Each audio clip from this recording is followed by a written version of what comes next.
No, no, no, Haley murmured in disbelief as she sat there, helplessly watching as her pink, white, and yellow tulips were viciously ripped from the ground, and just like that, she'd finally reached her breaking point. Swallowing hard, Haley pushed her glasses back up her nose as she shoved her chair back, got to her feet, stumbled, righted herself, and headed for the front door, deciding that this ended now because there was no longer any doubt in her mind. She was definitely going to kill him this time. 5 years ago, she'd been excited to buy her first house at the ripe old age of 23. She'd spent hundreds of hours picking out the perfect color scheme for each room, cleaning, organizing, and hitting every yard sale within a 30-mile radius, trying to turn wood and plaster into a real home. But none of that could even begin to compare to the hours she'd spent working on her yard. With countless blisters, cuts, bee stings, and backaches, she'd somehow managed to turn her dull yard into her own little paradise. When she first found out that she was going to have a new neighbor, she'd been excited, but that all ended the moment that she met Jason Bradford. Within the first 10 minutes of his arrival, he'd backed into her mailbox, spilled fast food wrappers from his car onto his property, which quickly made their way onto hers, and followed that up by relieving himself on the old oak tree in his front yard with a sheepish smile and a shrug in her horrified direction. The man was evil. Over the next 4.5 years, he'd turned her picturesque life into a nightmare. She still wasn't sure how one person had managed to turn her life into a living hell so quickly. Over the years, she dealt with paintball pellets decorating the side of her house, her car, and her laundry when she'd made the mistake of hanging her clothes outside to dry. She'd also endured loud music, parties, naked people trying to climb over the fence to skinny dip in her pool, 3 a.m. drunken basketball games, women throwing tantrums on his front lawn and on hers when the jerk refused to come out and deal with them. It didn't help that they both worked at the same private high school, in the same department, with adjoining classrooms and parking spots. It hadn't taken long before Jason managed to turn her dream job into a nightmare. At work, she had to deal with him constantly borrowing things from her room, like paper, pens, books, and one time, even her desk. He seemed to think that he was the most charming man on earth and had no problem using that devastating smile of his to get what he wanted, leaving her with all the extra work and responsibilities while he got to be the laid-back teacher. It hadn't taken long before she'd realized that she would have to suck it up at work since there was no way that she was going to be able to find a better job at her age. She'd been lucky to get this one. So that left her with only one option: move. After the first year, she'd tried selling her house, but every time a prospective buyer came to look at the house, he scared them off by just being Jason. She gave up the idea of selling her house for the next 2 years, only to put it back on the market again last year when he took up golf and broke 3 of her windows.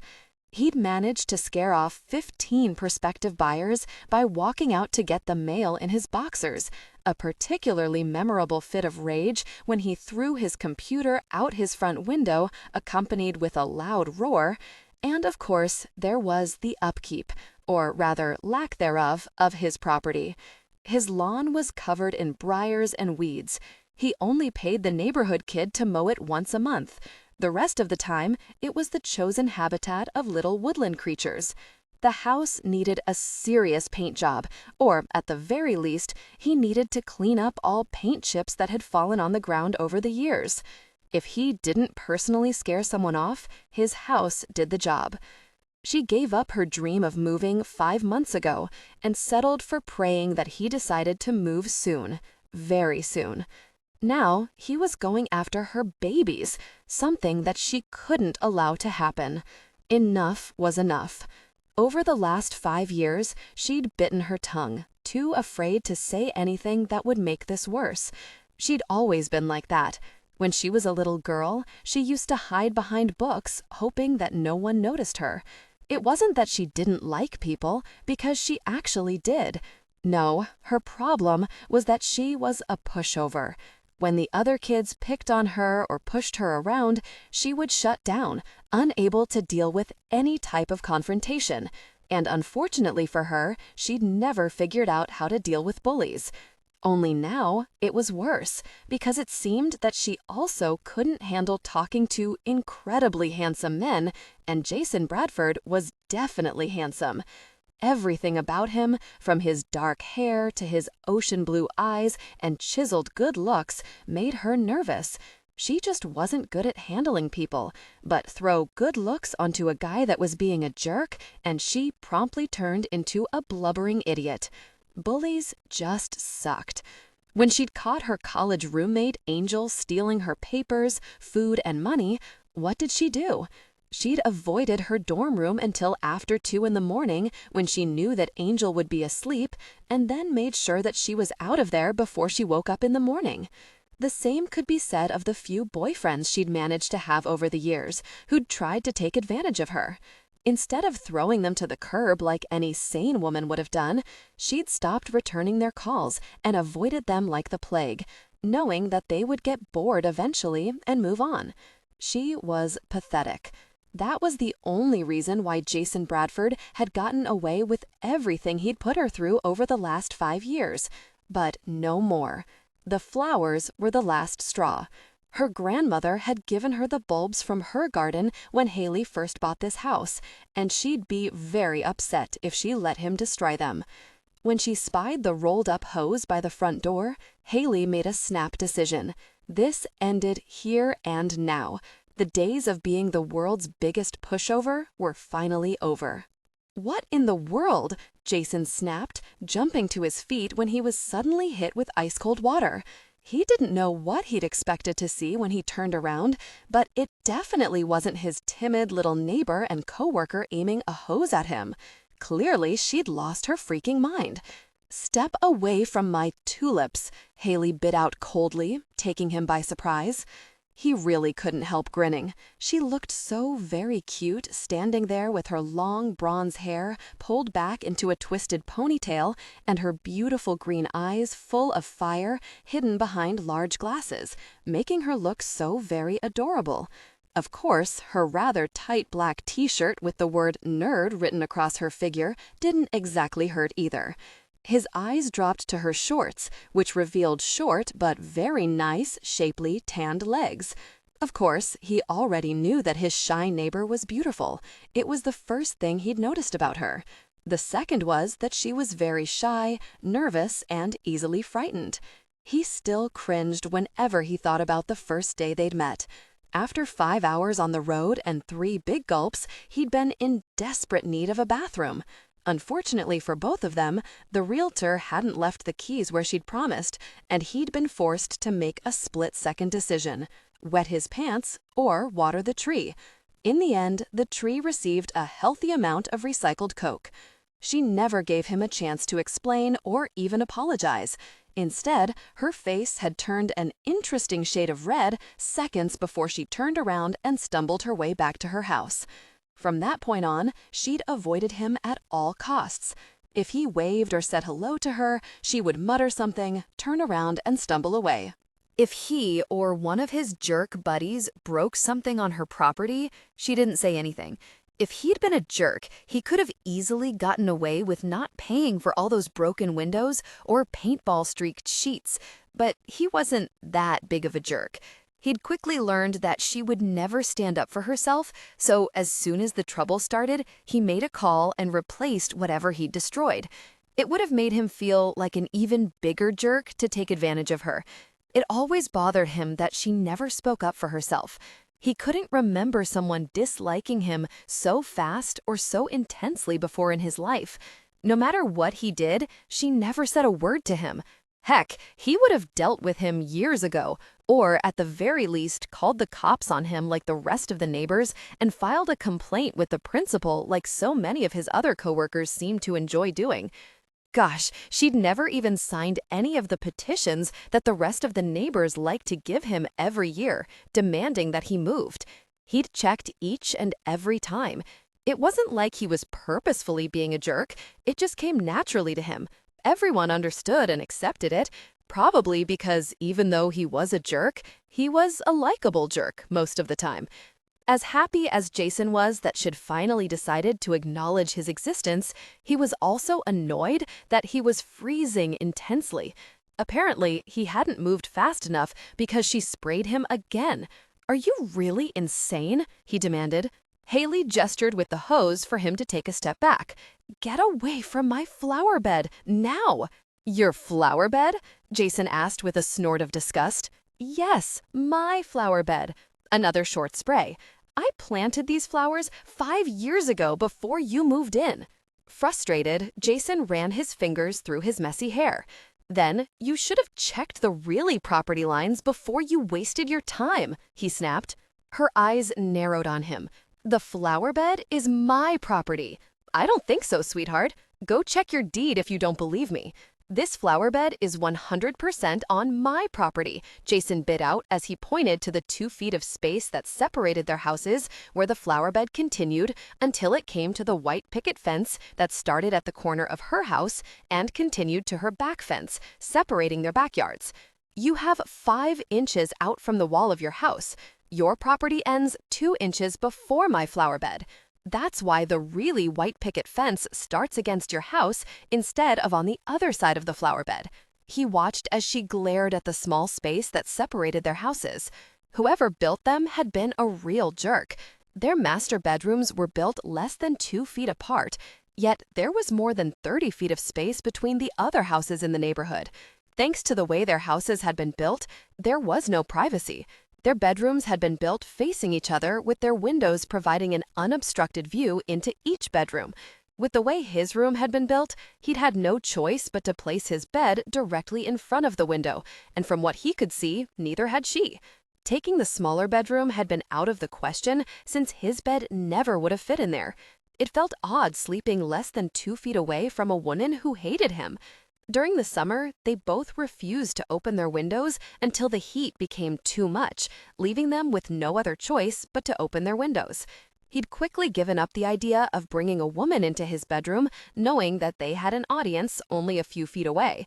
He'd never been one for PDA, never mind intimate moments in public, and intimate moments in his bedroom would have definitely felt like a public performance.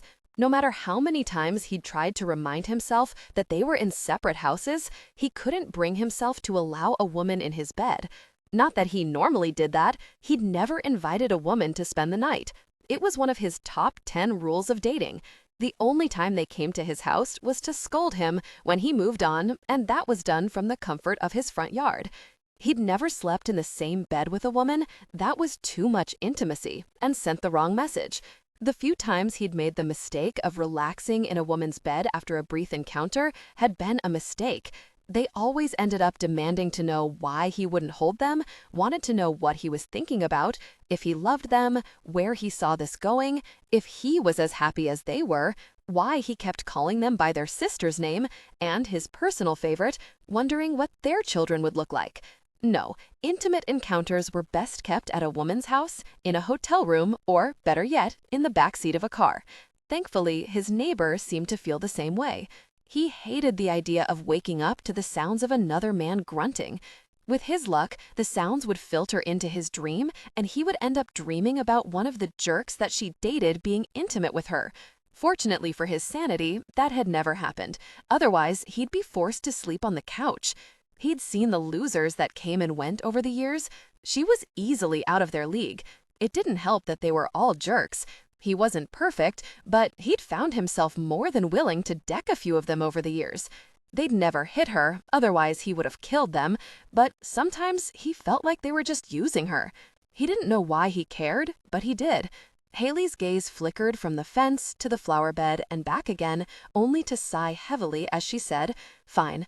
If I made a mistake, then I'm sorry, but I replaced the last flower bed with tulips from my grandmother's garden, and they mean the world to me." He nodded, glad that it was finally settled. The very flowers were out of here, and not a moment too soon. He couldn't take another night like last night. Besides, he was running out of cornstarch. "I'll just move the flowers onto my property," Haley said as Jason's eyes narrowed dangerously on her. "The goss you will!" Haley's eyes widened in disbelief as Jason threw himself back on her poor tulips and began tearing them out of the ground again. "Stop!" He ignored her and continued ripping the tulips from the ground, making sure that the bulbs came with them. He tossed them as far as he could onto his property so that she couldn't get them back. Not knowing what else to do, she squeezed the nozzle, hitting him in the back with a full blast of cold water, but he didn't seem to care. "Please stop," she cried, but he refused to listen. He kept going, only slowing down when he reached the tight space between their houses, and he was forced to shift his shoulders so that he could keep going. Thankfully, she gave up squirting him. It might be April, but they were in New England, and that meant cold, really days followed by even colder nights. His body shivered violently as he moved to grab another handful of tulips when something suddenly clamped down around his ankles. "What the gosh oomph?" Jason demanded, only to find himself pulled off balance, landing face first in the thick mud she'd created with her water meltdown. Before he could push himself up, Haley was crawling over his back to get to those very flowers. She used her small frame to her advantage, quickly crawling over him, and began digging up as many tulips as she could get her hands on and setting them against the side of her house. "Stop doing that," Jason demanded. "Get off me," Haley snapped, digging faster. "I wouldn't be on you if you weren't on my very property," he snapped, only to end up grunting when she slammed her elbow into his shoulder. Cursing the really tulips that got them into this mess in the first place, Jason pressed himself closer until her entire body was snuggled tightly beneath his. She instantly went still beneath him as he took advantage of her stunned reaction and grabbed as many flowers as he could, tearing them out of the ground and threw them over his shoulder. "I said get off me, not crush me," Haley snapped as she tried not to panic. There was a large man on top of her. Her senses went into overload as she tried to focus. But all she could think about was how good it felt to have his firm stomach pressed against her back. Suddenly, a shiver shot through her that had nothing to do with the ice-cold water seeping through her clothes. And "that better not be what I think it is," Haley bit out between clenched teeth. "It's not. It was." "Don't flatter yourself, sweetheart," Jason snapped, trying not to groan or press closer, but gosh, did she feel good. He had to admit that he was shocked to realize that he was reacting to her like this. Not that he ever had a problem with arousal, he didn't. Of course, these days, his interest in intimacy had waned a bit. Gosh, he couldn't even remember the last time he was intimate, which was a problem. He made a half-hearted attempt to pull out more flowers. That seemed to distract her from the fact that her pert little form was snuggled tightly against him. His eyes closed as he nuzzled her neck and slowly inhaled. Haley didn't seem to notice, so he did it again. He would swear on his life that she smelled like blackberries and vanilla. Gosh, she smelled so very good. She groaned in irritation. "I don't know what your problem is. I made a mistake planting them on your property, and I'm really sorry, but just let me move them over a few inches and everything will be fine." That snapped him out of his daze. "Oh gosh, no," Jason bit out as he reached past her and began ripping more flowers up. She swore under her breath as she crawled out from under him to save whatever flowers she could. He simply followed her, assuming the same position each time. "You're being a jerk. I just want my bulbs," Haley said, trying not to cry. These were her grandmother's bulbs. Her grandfather bought them for her grandmother after the war to celebrate the success of their first business. "Not happening," Jason snapped, digging faster. "Why not?" Haley demanded, close to crying. "I don't understand what your problem is.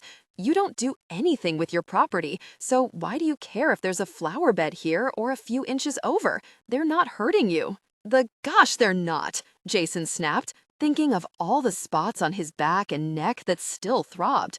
They're just flowers. What the gosh could they possibly have done to annoy you this much? Haley demanded, absently waving off a bee as it buzzed past her ear. Bees, Jason said, trying to back up, only to realize that he was stuck. Yes, it's a bee, Haley said, slowly, as though she were talking to a small child, clearly not understanding the problem. He groaned as he tried to twist free. When that didn't work, he snaked his arm around her waist and tried to pull her free. Hey, get your hands. It's a freaking nest and we just disturbed it, Jason yelled, frantically trying to get them out of there before it was too late. Haley's eyes shot forward and then widened. Sure enough, 2 feet in front of her was the start of what appeared to be a very large nest poking out of the ground thanks to the flowers they'd yanked up. Yellow jackets began swarming just above the nest.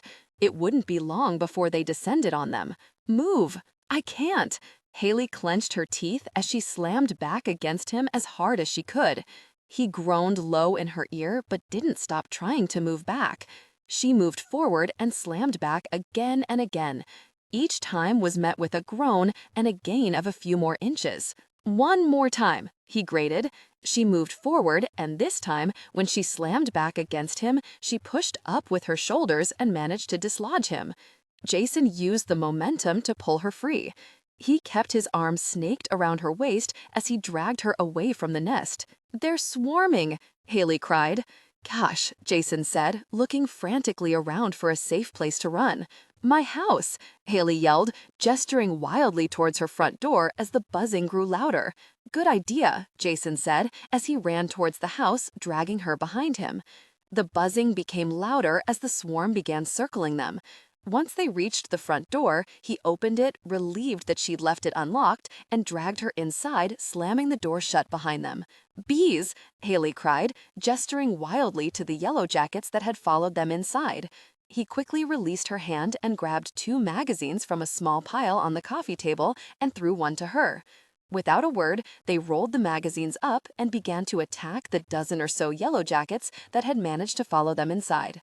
Neither spoke until the last one was dead. 5 nights in a row, Jason tried to explain while he struggled to catch his breath. You knew there were yellow jackets and you still tore up the flowers? Haley asked in disbelief. Her grandmother had taught her well. A ground nest was not something you wanted to mess with. It could be as small as a stack of quarters or several feet long, but you wouldn't know until it was too late. Jason gestured towards his house. I was trying to kill them. She shook her head in disbelief. He knew there was a nest and he hadn't told her? He knew that she worked outside every weekend. Why didn't you tell me there was a nest? Haley demanded, trying not to yell at him, but it was difficult knowing just how easily they could have been killed. I did. No, you didn't. He threw his hands up in exasperation. I've been trying to tell you for the last few weeks, but whenever I approached you, you ran off. Haley opened her mouth to argue, only to shut it just as quickly with a wince. Yeah, that really did sound like something she would do where he was concerned. Oh, she finally said. Yeah, oh, Jason snapped as he glanced out the window and groaned. They're still swarming, Haley sighed. They're going to be a problem for a few hours. We need to call an exterminator. Man, he was freaking freezing.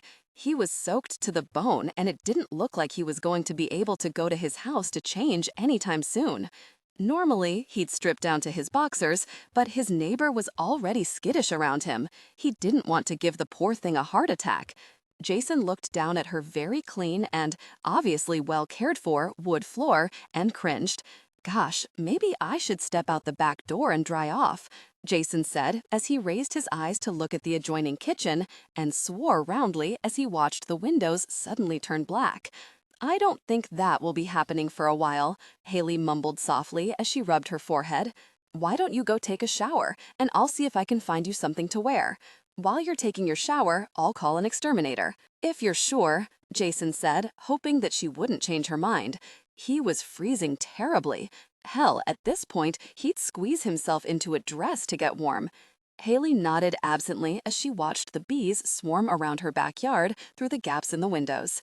Yeah, let me show you where the bathroom is. 10 minutes later, the shivering had finally stopped and he was able to enjoy his shower. Never in his life had hot water felt this good before. This was the best shower he'd ever had. It didn't hurt that his shy neighbor shared his appreciation for the simple things in life, like a normal bar of soap. She didn't have any of that perfumed gosh that never lathered properly and always left a rash on his skin. It also didn't hurt that the bathroom looked like a bathroom and wasn't covered from head to toe in lace and makeup. This was a bathroom a man could comfortably use. He was just pulling on the t-shirt Shed left for him when he heard Haley scream, "No, please, don't do it."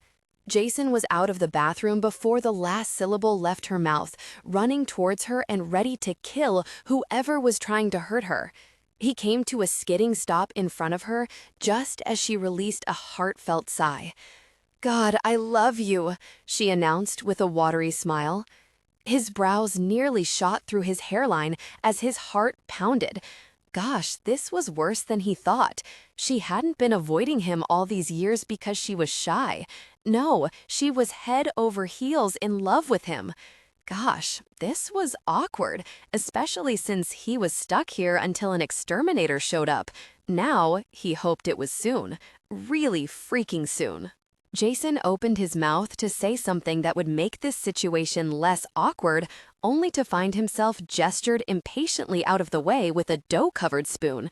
Frowning, he stepped back, afraid of getting dough all over him, and couldn't help but wonder what was wrong with the woman professing her love for him one minute, only to shoo him out of the way the next. "Never come between me and the man that I love," Haley said, snapping him out of his thoughts. Jason followed her gaze and chuckled. Derek Jeter? Haley frowned as if questioning her love for the man was stupid. Of course. Jason couldn't help but grin.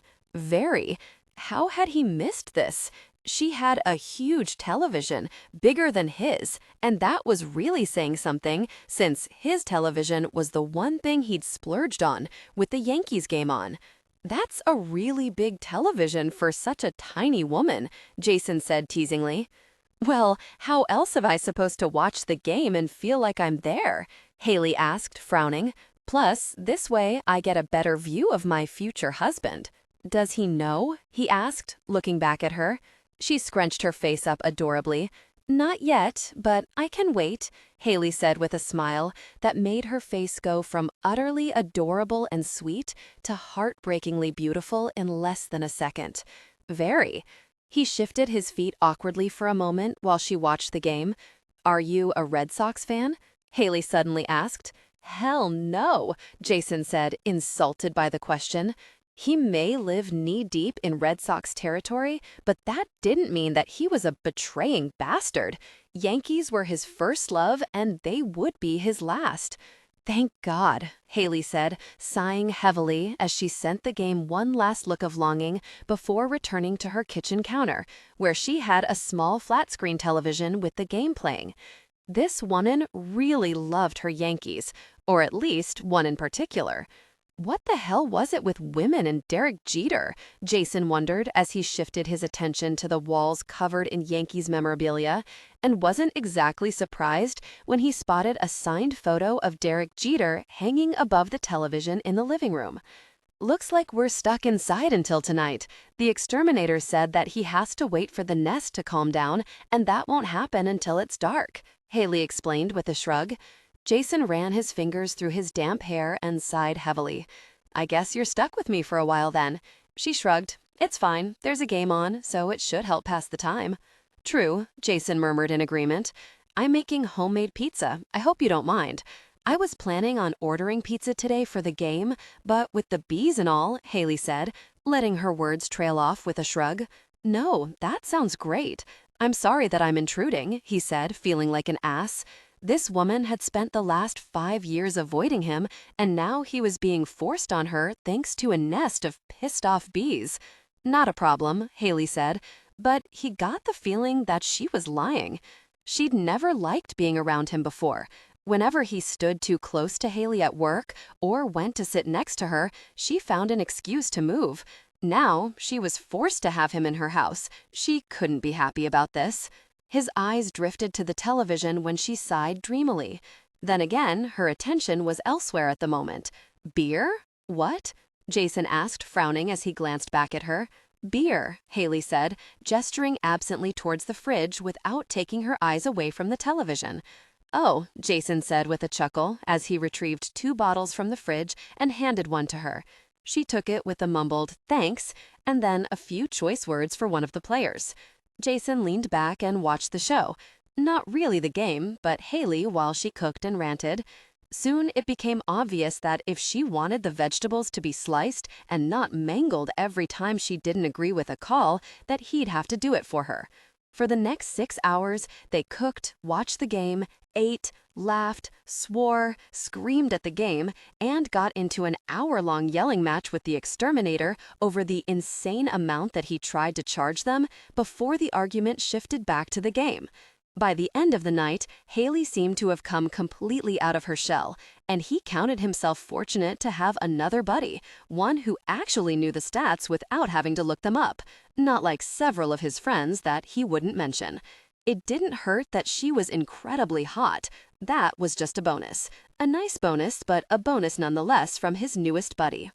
Is this 32 Long Point Road? The short, husky man, who smelled like he'd bathed in a gallon of cheap cologne and garlic, asked as he climbed out of the beat-up Taurus parked across Haley's driveway, blocking her in. Now, normally, Jason would either just ignore the jerk or give him a quick nod and continue minding his own business as he pulled the keg of beer out of his back seat. But not today. Today, he was going to do his normally shy neighbor and coworker a favor. After yesterday, he was pretty sure this wouldn't piss her off and send her back into hiding. Okay, maybe he wasn't 100% sure, but he just couldn't help himself, especially when the jerk actually shoved a condom in his front pocket and gave Jason a conspiratorial wink. Really, at that moment, he didn't care if this sent her running for the hills and she slapped a restraining order on him. He was getting rid of the jerk. "You're not here for Haley, are you?" Jason asked, pulling the keg out of the car and set it on the ground. The man frowned. "Yeah, why?" Jason made a show of cringing as he quickly looked back at Haley's house as though he was making sure that she wasn't watching them. "I really don't think that's such a good idea," Jason mumbled. "Why not?" He gave the man an "are you kidding" look and had to stop himself from laughing when the jerk shifted nervously. "You know," Jason said, purposely letting his words trickle off. "No, my friend set me up with her," he said, shooting a nervous glance towards Haley's house. "Did the curtain just move?" Sighing heavily, Jason rubbed the back of his neck. "It's really not my place, but I'm not sure that this is such a good idea." "Why?" the man practically whined. After a pause, Jason shook his head. "I'm sorry, but I really don't like talking about it. All I can tell you is that you really need to be careful," Jason said as he gave the man a pointed look while he stressed, "really careful." The man's eyes widened as his mouth dropped open. He took several steps back, shooting nervous glances towards Haley's house. When he reached his car, he said, I just suddenly remembered that I have somewhere I'm supposed to be." With that, he practically jumped into his car and sped away. Jason chuckled as he made his way to Haley's front door. He knocked on the door and wasn't really surprised when a minute passed and there was no answer. He pushed aside his disappointment and knocked again. Great. It seemed that last night had been a fluke and that his shy neighbor was here to stay. He really liked spending time with Haley, more than he'd ever thought possible. Feeling like an idiot, Jason headed back to his house and the keg waiting for him. A loud, wet, hacking cough had him pausing halfway down her small walkway. The front door slowly opened as Haley said, "I'm sorry I took so long." Another hacking cough. To answer, another cough. The cough. "But the doctor said that I was still," several loud and disturbing coughs later, "contagious, so Oh, it's only you," Haley said with a relieved sigh. Jason's lips twitched as he took in her outfit. On her head was one of the ugliest puke green knitted hats that he'd ever seen. Her oversized ratty bathrobe was worse, but the large ball of tissues in her hand was a nice touch. There was no doubt in his mind that she was faking it since he'd hung out with her last night and she'd been the picture of health. Love the hat, Jason said, smiling as he walked back to her front step. Laughing, Haley pulled the offending hat off her head and chucked it at him. He caught it before it could hit him in the face. "What's all this about?" he asked, gesturing to her outfit with the hat. "Nothing," she said quickly. "Looks like date repellent to me." Blinking innocently, Haley said, "I have no idea what you're talking about. I'm sick, cough, really sick." And just to back up her mess story, she sniffled. It was sad, adorable, but sad. He couldn't stop himself from rolling his eyes and chuckling. "I don't know why you can't just admit that you were ditching the love of your life." "I'm sick," she stressed. "Really sick. I might very well be dying as we speak," Haley said, as she pushed her glasses back up her cute little nose. With a shrug, Jason took a step back towards his house. "That's a very shame, because I was hoping you'd come to my party today, but since you're sick..." She pressed the back of her hand against her forehead. What do you know? I'm all better. What time is the party?" she asked, with the cutest, shy smile she'd ever seen. 4 o'clock, you little faker," Jason said, chuckling when she let out an excited squeal as she ran back inside her house. Maybe this wasn't such a good idea, Haley thought, as she stood on Jason's doorstep with a large plate of brownies in her arms. With an inward groan, she berated herself for being an idiot. Who brought brownies to a kegger? Okay, so she was assuming that this was a kegger, but in her defense, she'd witnessed some rather scary behavior going on over the years. Some of the things she'd heard and seen had scarred her for life, but some of it had intrigued her.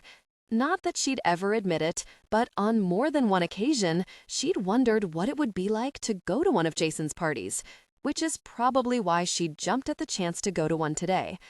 Jason's parties had to be the equivalent of the parties the popular kids in high school used to throw, and somehow forgot to invite her to. But now, she was about to rectify that. Maybe not, Haley thought, worrying her bottom lip as she looked down at the brownies. She was going to look like an idiot bringing brownies to a kegger. Hoping that no one heard her knocking over the loud music, she decided a quick stop at a liquor store was in order. She was just about to make her escape when the front door opened. "What do you want?" Frowning, Haley quickly took in the woman glaring down at her, noting the sleek black hair, perfect features touched by flawless makeup, and the killer short dress, and decided that she was severely underdressed for this party in her jeans and baby pink Yankees long-sleeve t-shirt. Haley opened her mouth to make an excuse so that she could leave, realizing that she was in way over her head here when the woman snorted.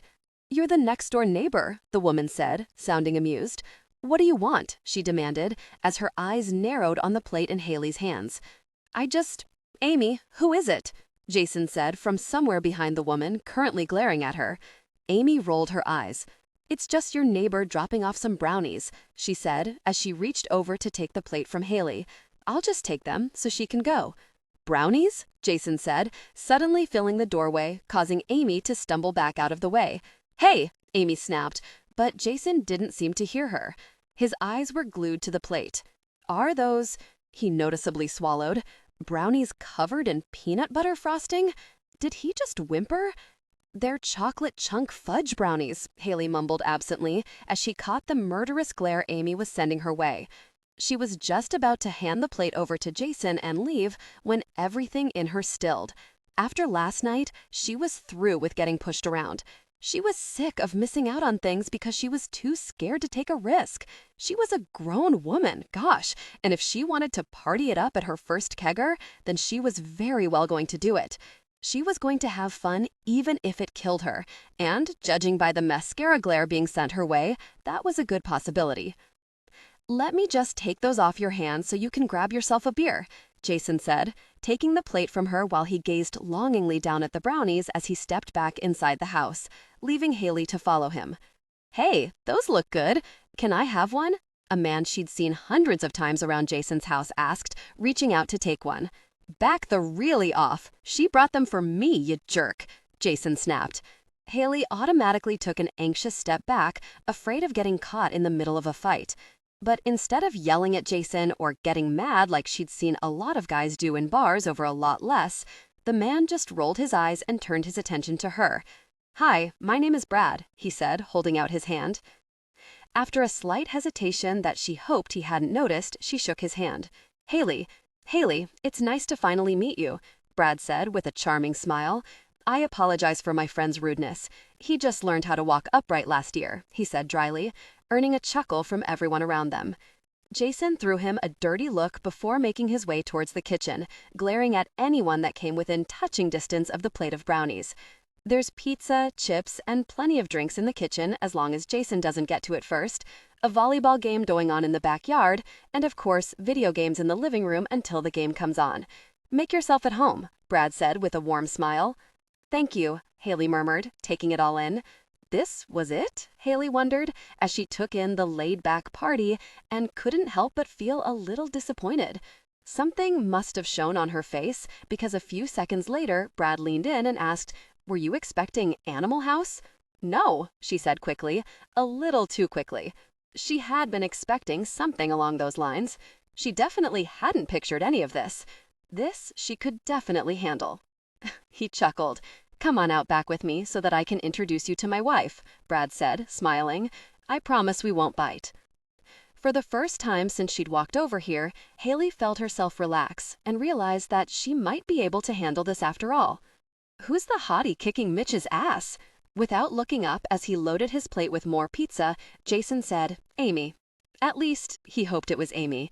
Her clingy behavior was becoming annoying, and he hadn't missed the difficult person act she'd put on for Haley or the dirty look she'd been sending his little neighbor all night. He knew that he should have sent Amy away when he saw her walking up his driveway earlier. No, the cute little thing with glasses. Frowning, Jason looked up and followed Pete's gaze towards the couch where Haley was sitting next to Mitch playing a game on Xbox. "She's my neighbor," Jason said, not liking the look on Pete's face one bit. "Is she here with anyone?" Pete asked, never taking his eyes off Haley. "No." "Good," Pete said, grinning as he looked back over his shoulder. "I won't even bother asking to use your room since we can just head over to her place." Jason sighed heavily. It seemed that he was going to have to save Haley from two jerks today. Frowning, Pete looked back at him. What was that about? "What?" Jason asked innocently. "That little sigh you just did," Pete said, gesturing lazily towards him. "Nothing," Jason said with a shrug, returning his attention to piling more food on his plate. "I just didn't think you were into that, that's all." "Into what?" Pete demanded, sounding a little unsure. Considering the man's reputation, there probably wasn't much that he wasn't into, which was why Jason decided that he wouldn't do for his shy little neighbor. It had taken him 5 years to get Haley to climb out of her shell, and he wasn't about to let this jerk send her back there for good. "Just forget I said anything," Jason said, grabbing a cold soda from one of the coolers on the floor. "But I don't want to get involved in this," Jason said, cutting him off. He moved to step past Pete, only to pause. Just make sure that she takes her medication and you should be safe. I mean, fine," Jason quickly amended as he walked away before he burst into laughter at his friend's horrified expression. Gosh, that felt good. He should have done that years ago when he'd spotted the first jerk sniffing around Haley. Did this make him her wingman? Jason wondered, as he walked over to the couch and shoved Mitch off so that he could sit down next to his new little project. That was fine with him, Jason decided, because by the time he was done with her, should be living a much more entertaining and jerk-free life. Haley took a deep breath and said, "I'm gay." "You're gay?" The obnoxious guy standing behind her, who'd been bugging the gosh out of her for the past 10 minutes, repeated, "Are you sure?" She bit back a laugh. The guy looked upset. She hated pulling out the gay card, mostly because she wasn't gay, but sometimes she didn't have a choice. If he'd been nice when he'd been hitting on her, she would have politely declined. But no, he had to be a complete jerk the entire time. He actually used the old line, "That dress looks great on you, but it will look even better crumpled up on my bedroom floor in the morning." Yeah, it was truly sad, especially since they were in a coffee shop and it was barely 7:30 in the morning. Between dirty comments, overcrowding her, and making her uncomfortable with his gaze, she was starting to get a little irritated. Plus, his BO was really turning her stomach. If she didn't need a caffeine fix so badly, she'd leave. But she did and couldn't, or she was pretty sure she'd die. Jason and some of the guys came over last night to watch the game. Since it went into extra innings and she was a dedicated fan, she'd stayed up until 2 in the morning. Of course, she had to stay up to watch the post-game wrap-up after the game ended. With barely 4 hours of sleep, here she was practically getting mauled by the poster boy for deodorant. After 3 weeks, it was still funny how she'd gone from being completely intimidated by Jason to thinking of him as an oversized teddy bear. Jason could still be a difficult person, but a really nice difficult person. He still borrowed things from her classroom, but now he left her amusing notes that had her laughing until she was crying and scaring the gosh out of her students. He was still a bit wild and a ridiculous flirt, but he was a big sweetheart as well. He treated her like his buddy. It was actually rather nice to be treated like one of the guys. That being said, sometimes first impressions were dead on, like with her current problem. Yes, I'm sure. He looked thoughtful for a moment. Well, do you think the two of you would want to? No, she said firmly. But what if I? No. Come on, you won't let me finish. I have this camera. No, it would be fun. No. She said no, Jason said as he cut in line and threw his arm around her shoulders in that lazy way of his. Hey, I thought you said you were gay, the man said accusingly. Without missing a beat, Jason said, she is. I'm just her difficult person. The man sent a narrowed glare at Jason's arm and then to her. He sent another glare at Jason, and she could tell that he was deciding whether he wanted to push it any further. Based on his small size and Jason's large muscular build, he wisely chose to drop it. So what are you buying me this morning? Haley asked Jason. He scoffed. Me?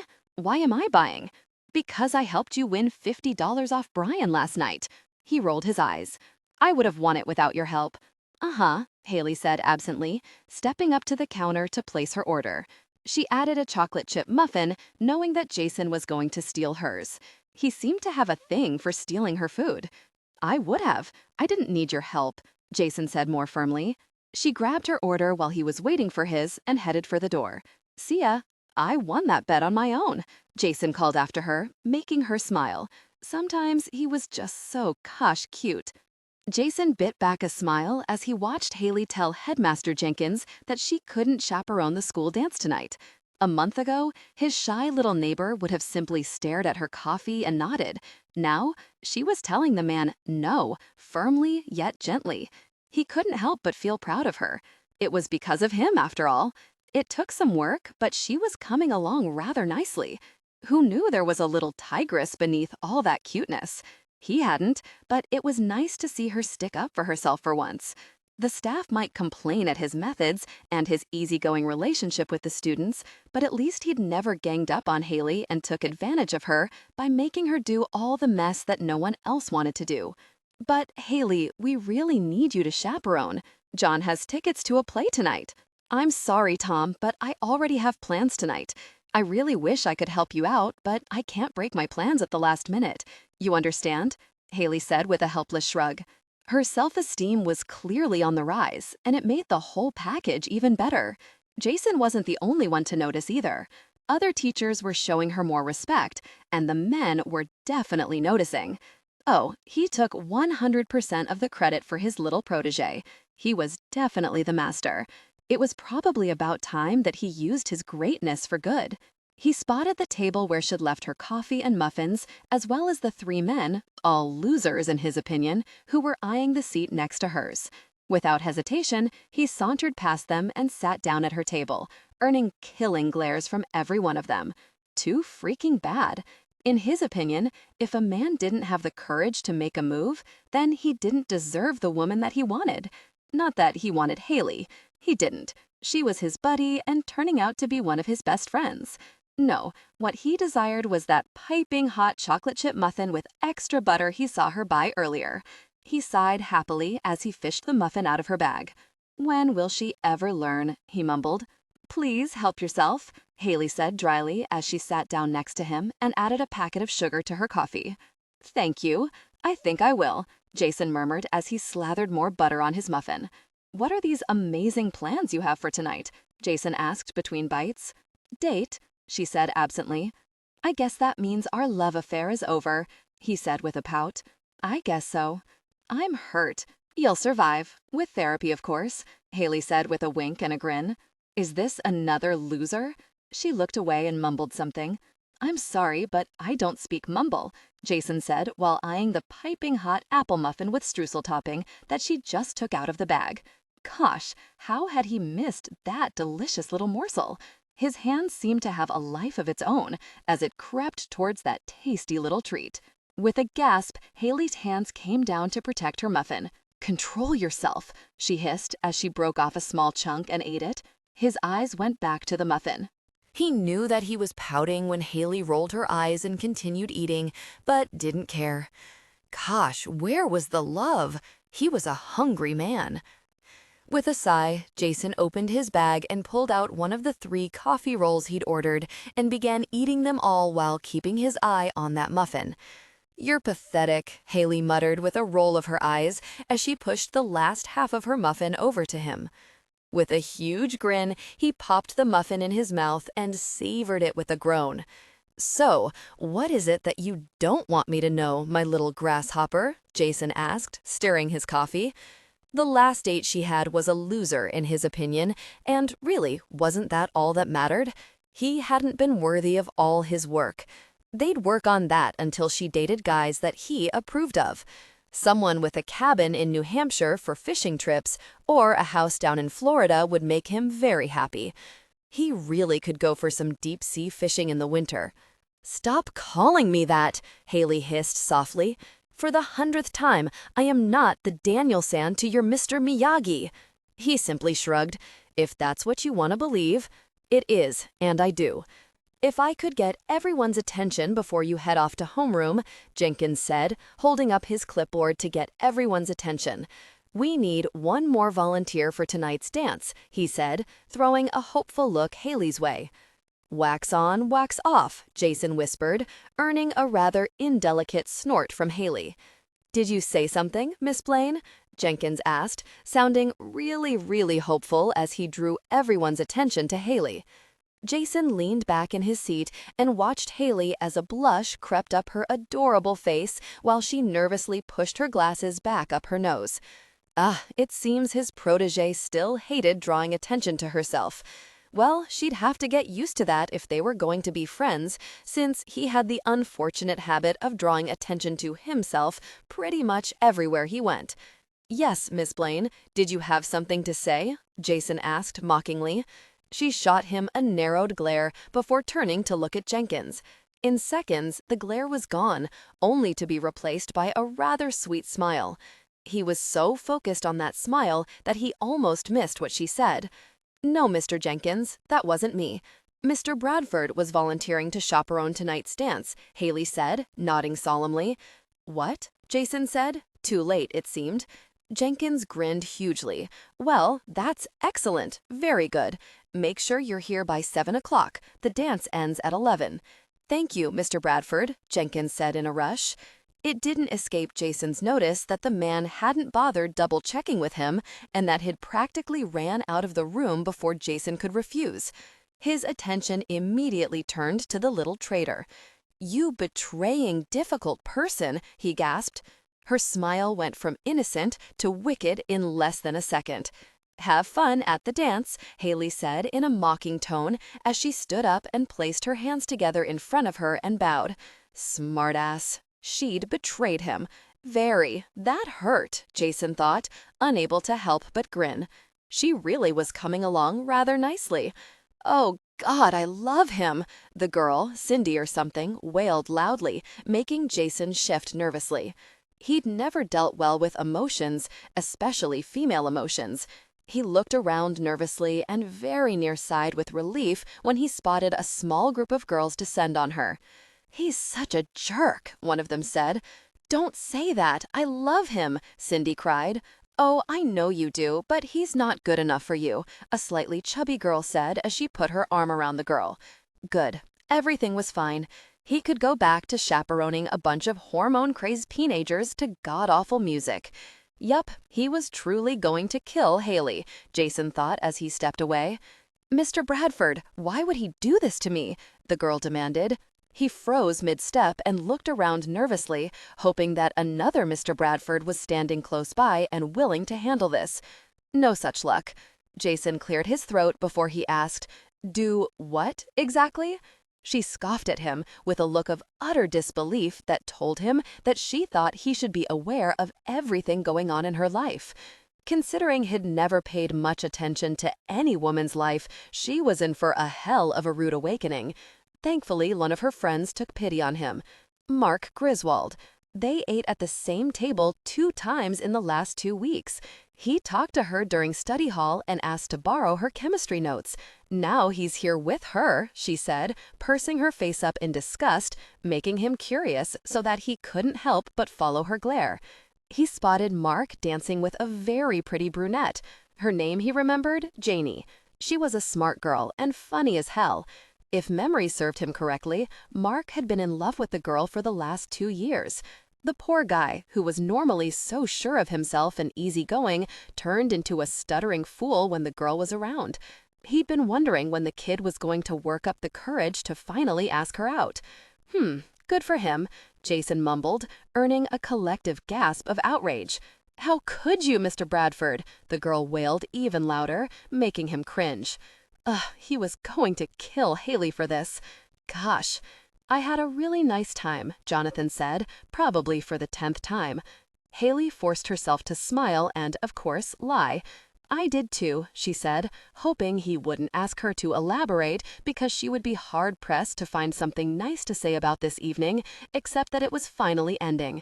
This was definitely the last time that she went on a date with anyone that Mary, one of her oldest and dearest friends, suggested.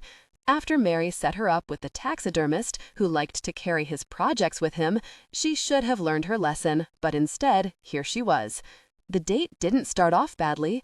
In fact, he'd been on time, and she thought he was cute in a nerdish way.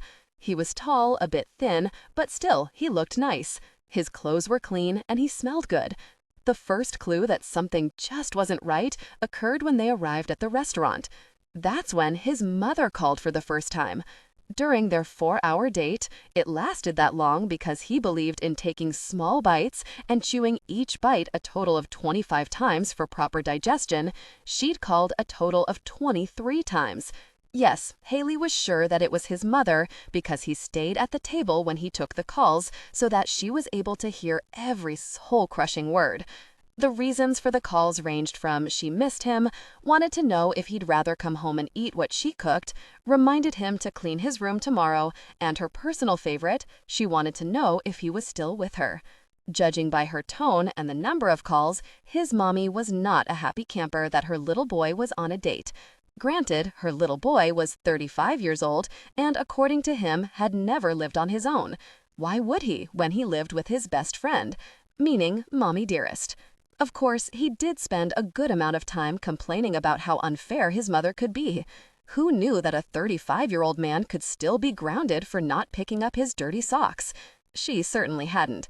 Haley couldn't wait to get inside her house and change into a pair of jeans and a t-shirt and have a good laugh about this with Jason. Then again, Jason may not have forgiven her yet for what happened earlier, hence the large piece of chocolate cake with peanut butter frosting in the doggy container she was currently holding. Jason was a big baby, but a big baby that could be bought with food. "Well, here we are," Haley said brightly as they pulled into her driveway, only to add, "It's been fun. Thank you again," as she practically ran from the car. "This is a really nice house," Jonathan said from somewhere close by. Too close. Haley looked back and bit back the curse that threatened to leave her lips when she saw him. He was following her to the door. She wanted to cry. Really, she did. When would this nightmare end? She walked up to her door and plastered another fake smile on her face. "Well, thanks again." "You're welcome," Jonathan said as he gave her a shy smile before he leaned in to kiss her. Thankfully, she saw that one coming and turned her head in time to receive a wet kiss on her cheek. Ew! She barely stopped herself from wiping her face. She'd scrub it off in a scalding hot shower as soon as she got inside, Haley promised herself. Oops. Sorry, Jonathan mumbled as he leaned in to give her another kiss. Faster than even she thought was possible, Haley had the front door unlocked and stumbled back, saving herself from more slobber. Well, it's been nice, but can I come in for a cup of coffee? Jonathan asked eagerly, before he added, I can stay out as late as I want tonight. Oh, she knew that he was lying. Someone was going to be in so much trouble when he got home, Haley thought, mentally skinging him. She opened her mouth to politely refuse when the yelling began. Help me! What the hell? It sounded like Jason was in her house. Help me, please! Somebody, please help me! Why won't somebody help me? What's that? Jonathan asked, shifting nervously. Haley didn't stop to answer. She was already running towards the sounds of Jason screaming, wondering why it sounded like it was coming from her room. Seconds later, she threw her bedroom door open and stumbled as she came to a halt 5 feet into the room, which put her directly in front of her bed. What the hell? Jonathan muttered as he came to a stop behind her.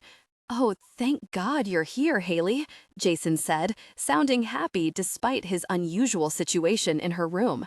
I know you find my current predicament amusing, but I really need to use the bathroom and stretch my legs before we figure this out, Jason said, his voice trailing off when he caught sight of Jonathan. Sighing dramatically, Jason said, I thought we agreed that you would tell me ahead of time before you brought someone into our plans. It's fine this time. Lucky for you, I think we still have plenty of time.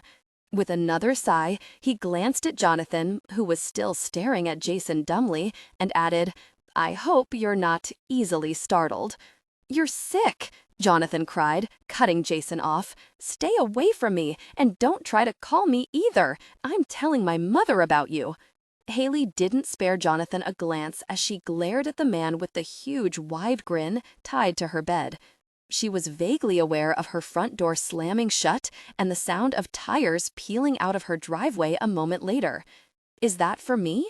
Jason asked, looking pointedly at the styrofoam container in her hands. Mm-hmm, Haley mumbled as she walked around the bed and placed the container on his chest before opening it. She didn't miss the way that his eyes widened in pleasure. Is that? Peanut butter frosting. Yep, she finished for him. He licked his lips as he stared at the huge dessert. You are the best, ever. Untie me so I can dig in, Jason said absently, as he continued to stare at the cake, probably trying to decide which end he was going to attack first. You can't get free? Haley asked, taking in the knots securing him to her bed. Nope. You did this yourself? Yes. Now cake, woman. Uh-huh. Haley mumbled absently as she stepped away from the bed and headed for the bathroom. Wait, where are you going? I'm just getting something to untie you with. Hurry. Sure thing, Haley said, glad that he couldn't see her wide grin.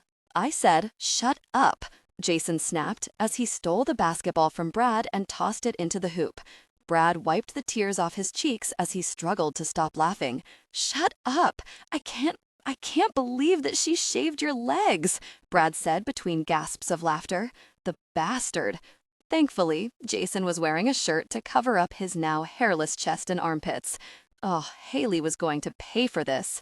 She ate my cake, too, Jason said, which, in his mind, was the more serious betrayal. She didn't even let him lick the spoon clean, and he'd asked several times. Very much a tease. That cake had smelled so good, his stomach rumbled from just thinking about it. Man, for someone so obsessed with food, you're lucky you're not fat, Brad said as he continued laughing heartily. Thankfully, he was now able to stand so that Jason could defeat him in this game. It's not luck. I have a high metabolism and I work out, Jason said, taking another shot. How long did she keep you tied up? I don't know why you find this so funny. You're supposed to be my best friend. This should outrage you that someone would take advantage of me like that. Where's your loyalty? Jason demanded with a glare. Brad abruptly stopped laughing and arched a brow in disbelief. You hired 2 strippers at my bachelor party to give me a Brazilian bikini wax when I passed out? Jason chuckled. Oh, that had been a very good night indeed. In fact, he was pretty sure that he had the pictures around here somewhere. During the entire ceremony, Brad had fidgeted at the altar while he'd tried to discreetly scratch himself. From what Jason heard, his wife loved it so much that she'd been after Brad to have it done again. To say that Brad was reluctant to allow hot wax near him again was an understatement. Nothing you can complain about will be any worse than what you've done to everyone else over the years. In fact, I believe Haley is now my hero. She's dead to me, Jason said with a sniff. Uh-huh, Brad said, stealing the ball and making a poor shot. What's that supposed to mean? Jason demanded, taking the ball back. Brad shrugged. It just seems that you like her. I do like her, he said easily, before adding, when she's not betraying me, she's my buddy. She's a very hot buddy in a very cute way, I would say. There is that too, Jason said, dribbling the ball. It's nice to have eye candy around for my enjoyment. He looked Brad over. It wouldn't kill you to pretty yourself up if you're going to be in my presence. Yeah, I'll get right on that, Brad said wryly. See that you do. After a few minutes of playing, Brad asked, So, is there anything going on between you and Haley? Jason just barely held back a laugh. Come on, she's my buddy. I don't see her that way. Uh-huh, I don't. Sure. Jason shoved the ball at Brad. What the hell is that supposed to mean? Brad shrugged as he took another shot. Nothing.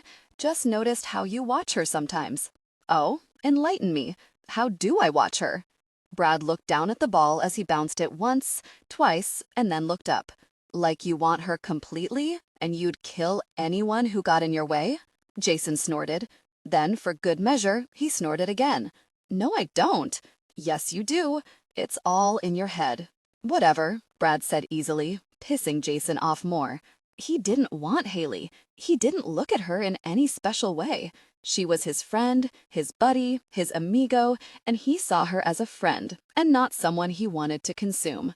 Okay, so yeah, she was attractive, and those glasses made her look utterly adorable, and he'd noticed that she had really nice legs, but who wouldn't notice that? She was also small, which made him protective of her. He also liked putting his arm around her because she felt good against his side and fit perfectly under his arm. So what? It didn't mean anything. Oh, here comes the object of your desire now, Brad said, chuckling. Shut up, Jason snapped before he turned his attention to Haley, who was in a new green silk blouse and a dark skirt. It looked like she was going to work, not hanging out on a Sunday, he thought, noting the foil-covered plate in her hands. You look nice. Where are you off to? Brad asked. Haley sighed unhappily. Barbecue. Both men gaped as they looked her over. You're going to a barbecue dressed like that? Brad asked. Jason kept his thoughts to himself, since he still wasn't speaking to her. Who went to a barbecue dressed like that? What happened to jeans and a t-shirt or a tank top? Clearly, they still had much to work on. Family barbecue. Don't ask, Haley said before turning her attention to Jason. Are you still mad at me? He grunted before walking off. Oh, come on. I eventually let you go. He flipped her off without looking back. That cake wasn't half as yummy as it looked. It left me uncomfortably full, she yelled, earning a laugh from Brad and a second one-finger salute from Jason. What do you have there? Brad asked, looking down at the plate in her arms. Haley sighed as she pulled back the foil, revealing large chocolate chunk cookies. I made these for the big baby so that he would stop his tantrum. Wow, those look really good. Can I have one? She shrugged. Sure, since the baby doesn't want them. Brad picked up a cookie. It was inches away from his mouth when a large tan hand suddenly grabbed it. Jason snatched the plate from her as he sent Brad a killing glare. How dare you touch my cookies, you rascal, Jason said in utter disgust before popping the cookie in his mouth and heading back to his house. Gosh, those looked good too, Brad grumbled. Haley sighed. Don't worry, I have another plate on my kitchen counter, she said. The words were barely out of her mouth when Jason abruptly changed course and headed towards her house. "Well, I did," Haley said, sighing as she watched Jason walk into her house like he owned it. A minute later, he was walking out of her house, carrying both plates of cookies and the gallon of milk Shed had in her fridge. He headed back to his house, but not before he glared at Brad. "You cookie-thieving rascal," they heard him mutter before he headed inside. Brad rolled his eyes, chuckling. "And people wonder how I lost weight rooming with him in college." Haley just laughed as she locked her house and headed for her car. For a moment there, she forgot about the hell that awaited her. Haley ignored the glare of the parking attendant as she pulled around her parents' mansion and parked her car. She tried not to roll her eyes, but she just couldn't stop herself. Leave it to her parents to go overboard for a family barbecue. Why they bothered, Haley would never know. It wasn't like the rest of their family didn't know that they were rich. It was kind of pathetic if you asked her. No one did, of course. She was just expected to show up at family functions, act perfect, and bite her tongue. Yup, this was going to be so much fun. For the next 4 hours, and that was how long her mother told her that she absolutely had to stay or she'd throw a fit to end all fits, Haley was going to have to endure looks of pity over her marital status, childless state, job, and weight. Yup, this was going to be great. Just great. Why couldn't her car have stalled on the way over here, or, better yet, run out of gas, leaving her stranded at the mercy of the wildlife that would maul her and save her from this hell? Was that really too much to ask? She ran a hand over her blouse to smooth it down as she approached the front door. Before she could knock, the door opened. Jameson, her parents' butler of 10 years, looked distastefully down his nose at her. "Your mother expected you a half an hour ago, Miss Plain," he said with a haughty sniff. It hadn't escaped her notice that he called her sisters by their first names and even smiled when he did it. It was just another reminder that she didn't fit in. "Where is she?" Haley asked, hoping to get this over with. Another sniff. "Madam is in the backyard. She's very exhausted. She's been working day and night on this barbecue. She was up at the crack of dawn and hasn't rested since." "Uh-huh," Haley absently said as she walked past people that she didn't know. Funny how family barbecues in her family really meant inviting everyone they wanted to impress. It seemed that she was the only one that didn't bring an entourage with her. She had friends that she really cared about and could have brought, but, well, it was because she cared about them that she wouldn't inflict this upon them. "Haley, so nice to see you," her cousin Jacob said. "You should come to the vineyard this summer and stay at my new cottage. It's fabulous. You'll love it," he said loud enough to draw attention to himself. She had no doubt that it was for the benefit of the crowd surrounding him, since he hated her. It might have something to do with her putting Nair in his shampoo bottle when they were kids. Whatever. Haley simply gave that fake smile that her mother had drilled into her head growing up. She made her way to the backyard, where she found her mother working hard at sipping a martini and gossiping with Haley's sisters, a few aunts, and her grandmother snoozing in a wheelchair a few feet away under her own umbrella. Her father, brothers-in-law, several uncles, cousins, and men she didn't recognize sat on the opposite end of the large brick patio that spanned the entire length of the mansion. On the lawn, professional caterers were grilling on huge gas grills, while others placed food on tables and set up chairs around the tables that now covered a small portion of her parents' 10-acre backyard. It didn't surprise her that there were no kids at the family barbecue. To even suggest bringing a child here would have sent her mother into a snit. A social queen her mother definitely was. A mother and grandmother? Not even a little bit. She'd hardly been there for their childhood. Why do it when she could pay someone else, was her mother's motto. Nannies and maids had raised her and her siblings until the ripe old age of 10, when they'd each, in turn, were sent away to a private year-round boarding school. From then on, it became obvious that they were only guests here. Some might think it was a pathetic upbringing, and to a point, she would agree. Since her parents only saw children as an accessory, they'd really had no business having them. It would have been a horrible childhood if her grandparents hadn't bought a house close to her school the first week and brought her to live with them. Thanks to her grandparents, she'd had a wonderful childhood. She loved the life her grandparents had given her, which was one of the reasons why, at 18, she'd taken over her life and decided to pursue her own dreams instead of following in her family's footsteps. "Oh, Haley, there you are, dear," her mother said cheerfully. Was she trying to smile? No, it was just Botox. Her whole face looked completely frozen in a pained grimace. "Hello, Mother," Haley said, giving her mother a barely there kiss on the cheek as her mother did the same. "Have a seat, dear." Her mother gestured to the seat next to her. Haley's sisters, Martha and Rose, sent her identical smirks as they picked up their glasses and fluffed back their hair in an attempt to show off whatever new trinket their husbands, more likely husbands' secretaries, bought for them. "It's so nice to see you, Haley," Rose said with a cool smile as she displayed her diamond bracelet. "It's nice to see you too, Rose.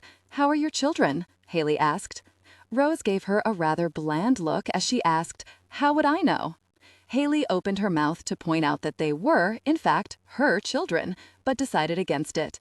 Martha leaned in, trying to look discreet. The fact that she raised her voice kind of wrecked the effect. "You poor thing, I see the diet didn't work," she pouted. "Did you get dumped again?" She shook her head as if it was of no consequence and pulled out a business card that she'd probably been waiting for this moment to give her. "Here's the name of a great plastic surgeon who does wonders with liposuction." Still smiling, Haley accepted the card. Since she'd lost a few pounds in the last couple of weeks and didn't consider herself fat, especially since her stomach was flat, she knew that her sister was just trying to point out that Haley wasn't stick-thin like the rest of them. Flat breasts and looking skeletal was apparently in. Since she would never look like them or wanted to, she simply left the business card on the table. Haley had no problem with the way that she looked. She was comfortable with her curves. In fact, she had the same curves that her grandmother had when she was younger. The same grandmother out cold in her wheelchair, and the one that everyone here, but her, feared to annoy. They all looked down on her for her middle-class ways, forgetting that it was her hard work and sacrifices that made the family what it was today. "You know they can reduce those things these days," Rose said distastefully, pulling Haley away from her thoughts. "What things?" Haley asked, distracted by one of her cousins eyeing their grandmother like a vulture. She had no doubt that he was counting her breaths. Gosh, the little jerk was mouthing the words. These people were pathetic. "Your breasts, dear, they're so lower class. They make you look like a waitress or something," her aunt said sympathetically. "I think you would look great with less curves," Rose added. "Smile. You'll keep that in mind, thank you. Now, if you'll excuse me." "Oh, wait, dear," her mother said, holding up her hand. "I wanted to ask you how your little hobby was going." Her little hobby, meaning her job. "Smile. It's going great. Thank you for asking. We'll be breaking for the summer in 2 months. I'm thinking about traveling or renting a cabin in New Hampshire for a few weeks. Honestly, dear, I don't know why you do it. If you're so determined to work, then you should go back to school and get a real degree in law or medicine like your father." "Is it because you're trying to meet a man?" her mother asked, sounding hopeful. "Smile. No, I'm not looking for a man. I enjoy what I do." Her mother's answer was a frown. Well, tried to frown. Actually, everyone at the table was frowning now. They couldn't understand why she wanted to work, since none of them had ever worked a day in their lives. Personally, she thought they were rather spoiled, and she was wondering why she came here in the first place. Then she remembered. She came here for Grandma. She couldn't leave Grandma to these vultures, and it didn't hurt that Grandma threatened to take her over her knee and spank her if she didn't come. "Sweetheart," her father said, smiling hugely as he leaned over and kissed her on both cheeks. "Smile. Happy birthday, sweetheart. I'm sorry it's a couple of weeks late," he said sheepishly. "Thank you, Dad," she said, taking the birthday card. Smile. Her birthday had been 5 months ago. Yes, her entire family had forgotten. Well, except Grandma, of course. She'd called at 5 in the morning, waking Haley up on her birthday, demanding that Haley knock some sense into her parents. Haley calmed her down and thanked her for the gift she'd sent the day before. The next day, she'd visited Grandma and took her out for lunch. Her old nannies sent her birthday cards and gifts as well. Her friends had made her a birthday dinner, and they'd gone out to celebrate. I can't believe my little baby is 25 already, he said. I know, she couldn't believe it either since she was 27, but hey, if he wanted to make her younger, who is she to argue? She's 27, you fool, Grandma said. She turned 27 in December.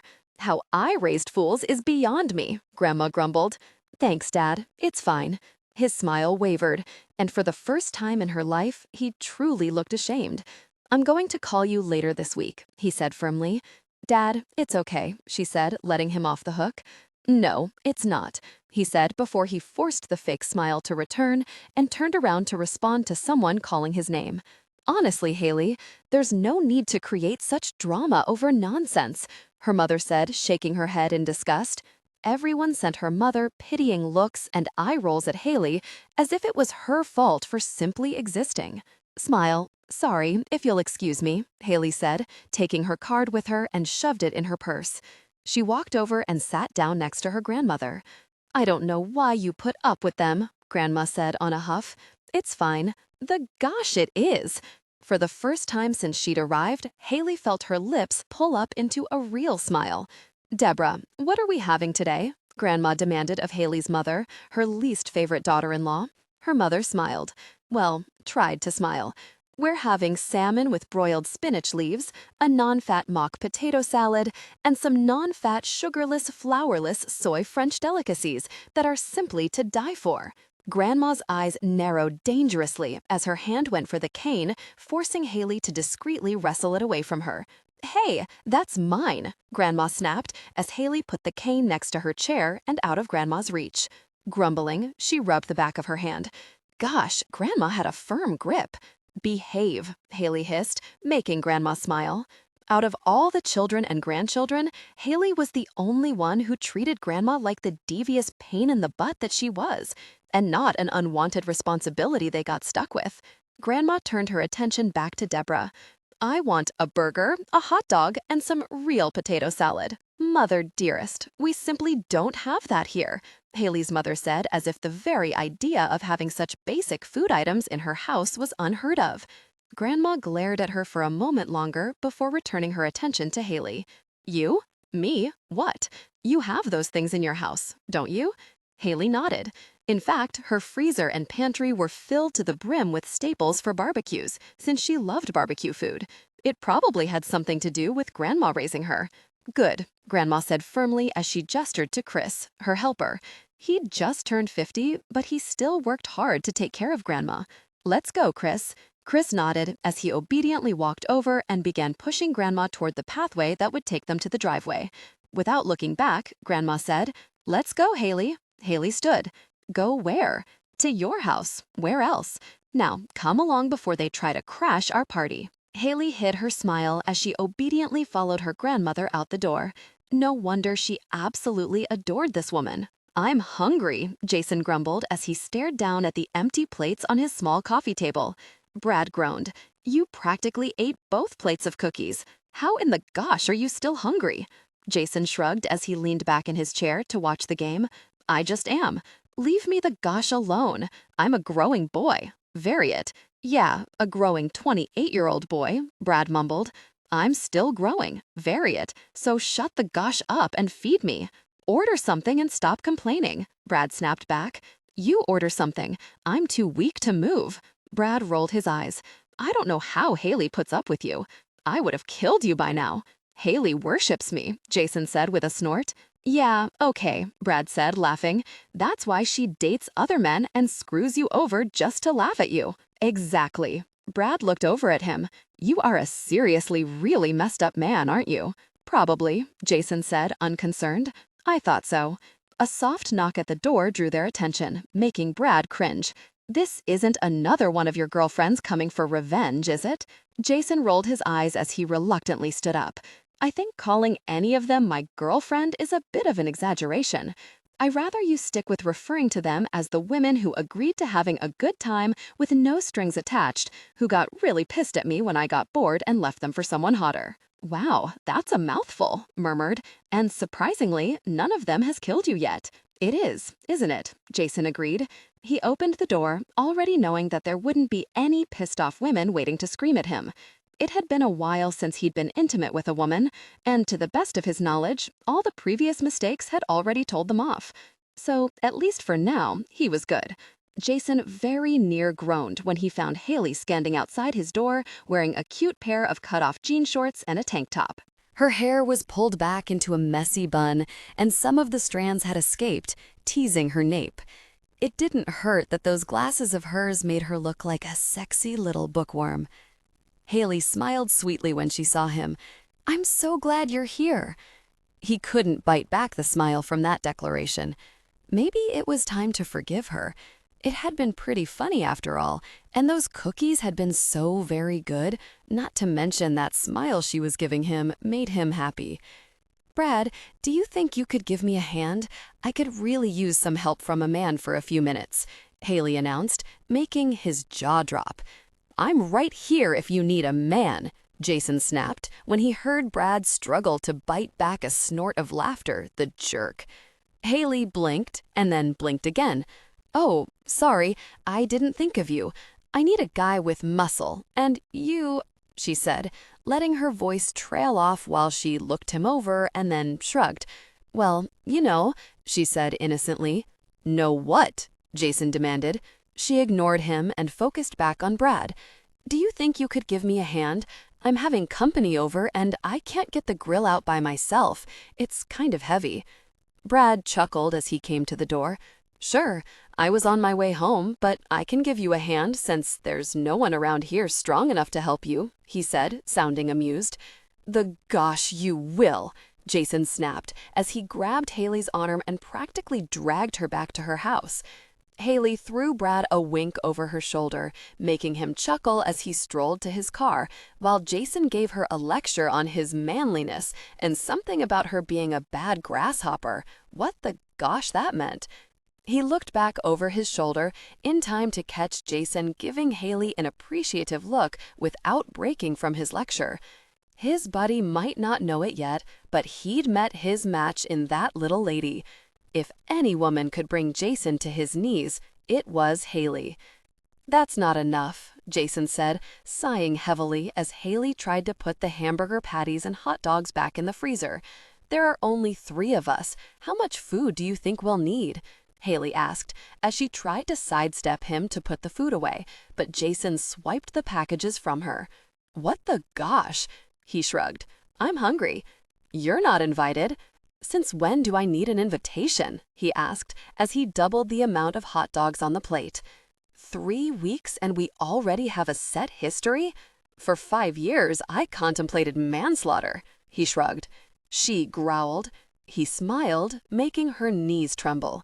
"Gosh, tell me who's coming. It can't be any of your friends because you wouldn't care if I was here, since they all think I'm a jerk, and you get a kick out of watching them complain about me." She sighed dreamily. "It entertains me so." "As it should. I'm a very entertaining guy," Jason said with a smile as he stole a forkful of the potato salad she'd made yesterday. She'd considered bringing it with her today, but she knew how it would have been received and decided to leave it at home.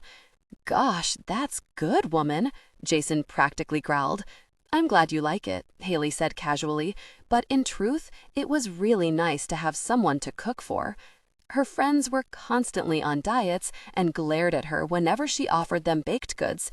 It seemed that Jason hadn't found a food that he didn't like. She really was surprised that he wasn't fat. So what? So, tell me why you stayed less than an hour at a barbecue, only to come home to have one of your own. Food suck or something? He asked while sneaking another bite of potato salad before she returned it to the fridge. Or was there a family smackdown? "It's complicated," she finally said. "What's so complicated about a family barbecue?" "Just drop it. My grandmother is coming here with her helper. Actually, she should be here by now, but knowing her, she probably stopped at the grocery store to buy all her favorites." His brows arched at that. "Your grandmother's coming here? I didn't think any of your family ever came to visit you." She gave him a sly smile. "Been spying on me, have you?" "I've picked up on a few things over the years," Jason said, shooting her a wink. "Well, my grandmother comes here several times a year. I usually invite her when I know that you'll be out of town. Afraid I'll embarrass you? He asked teasingly. Nope, afraid she might kill you. Please, she'll love and wants me, Jason said, nodding sincerely. I'm glad to see that you're so humble, Haley said, chuckling. That I am, Jason said, as Haley began to load his arms with plates of food to take out to the grill. So, you mentioned inviting her over. I'm guessing that the two of you are close. I am. She raised me off and on until I was 10, and then took over full time, Haley said, opening the screen door for him. Anyway, I decided to cut my visit to my parents' house short today. Why? Because I told her to. That's why, a woman's crisp voice answered. Jason looked up to see an elderly woman in a wheelchair being pushed towards them by a thin man with thinning gray hair. By the looks of the man, he was Haley's grandmother's helper. Are you my Haley's boyfriend? Haley felt her face burn as she waited for the earth to open up beneath her and drag her under. Prayed for it. No, Grandma, he's not my boyfriend. He's my friend from next door, Haley quickly explained, hoping that would be the end of it. Grandma's eyes narrowed on Jason. Haley was about to tell her grandmother to cut it out.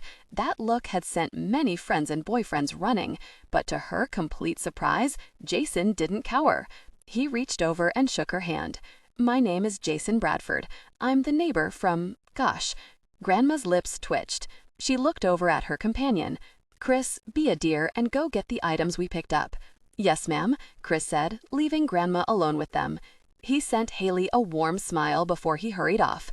No doubt he was expecting Grandma to tear into Jason. Gosh, that's exactly what she was waiting for. You also work with my granddaughter, Mr. Bradford, isn't that correct? Without asking, Jason pushed Grandma to the small patio table and locked the wheels for her. Yes, I make her life a living gosh there as well. You sound proud, Grandma noted. Jason walked over to the grill and started placing the meat on it. I am, he said, smiling. Grandma did something she'd only heard when it was just the two of them. She laughed. It was soft and musical and immediately brought back memories of a happy childhood to mind, making Haley smile. Jason caught her eye and winked. I like you, Grandma announced. Thank you, Mrs. You may call me Grandma, she said, in a tone that let him know that she would not tolerate being called anything else. Haley sat there, stunned.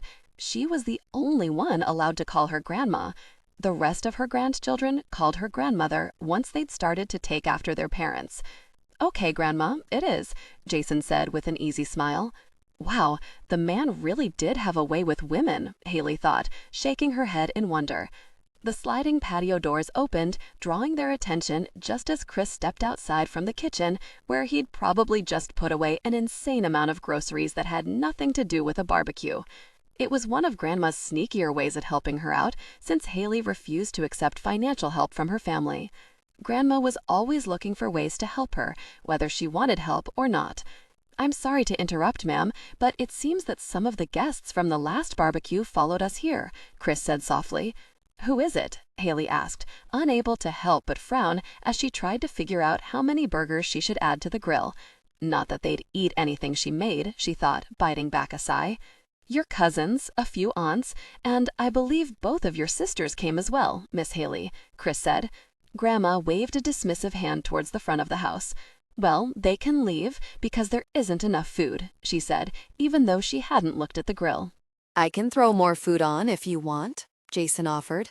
That won't be necessary, Grandma said, shaking her head. Chris cleared his throat. They're rather insistent about joining, ma'am. Tell them to go away, or I'll write them out of my will in the morning, Grandma said firmly. Chris hid his smile as he turned around to do just that. Jason gave them all a curious look before shrugging it off. Apparently, he really didn't care enough to be bothered, which was a good thing for her. She'd earned her way in life and didn't want anyone thinking any differently. All of her friends knew that she came from money, and none of them cared. She was just Haley to them, and she planned to keep it that way. What did you think of your father's birthday gift, Haley? Grandma asked. Jason frowned. I missed your birthday? It was months ago, Haley said with a shrug. And he just remembered today? Jason asked, frowning. It's no big deal, Haley said, giving him a tight smile. Jason scoffed. If you say so, I do. Fine. Children, if I may interrupt. Haley, have you looked at your gift? Grandma asked. Not yet. There was no rush since she already knew what she would find inside the card.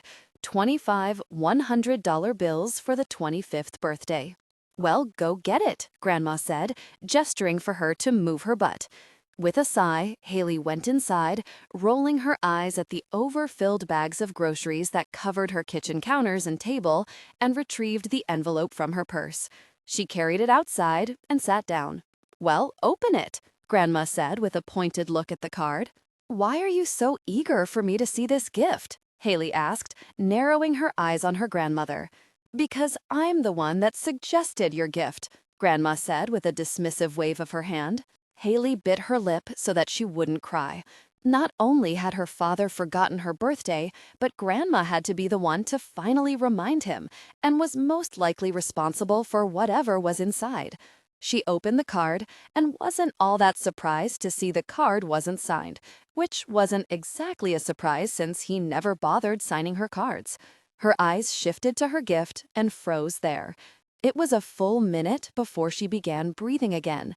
In another 10 seconds, Haley was up and around the table, hugging her grandmother and kissing her.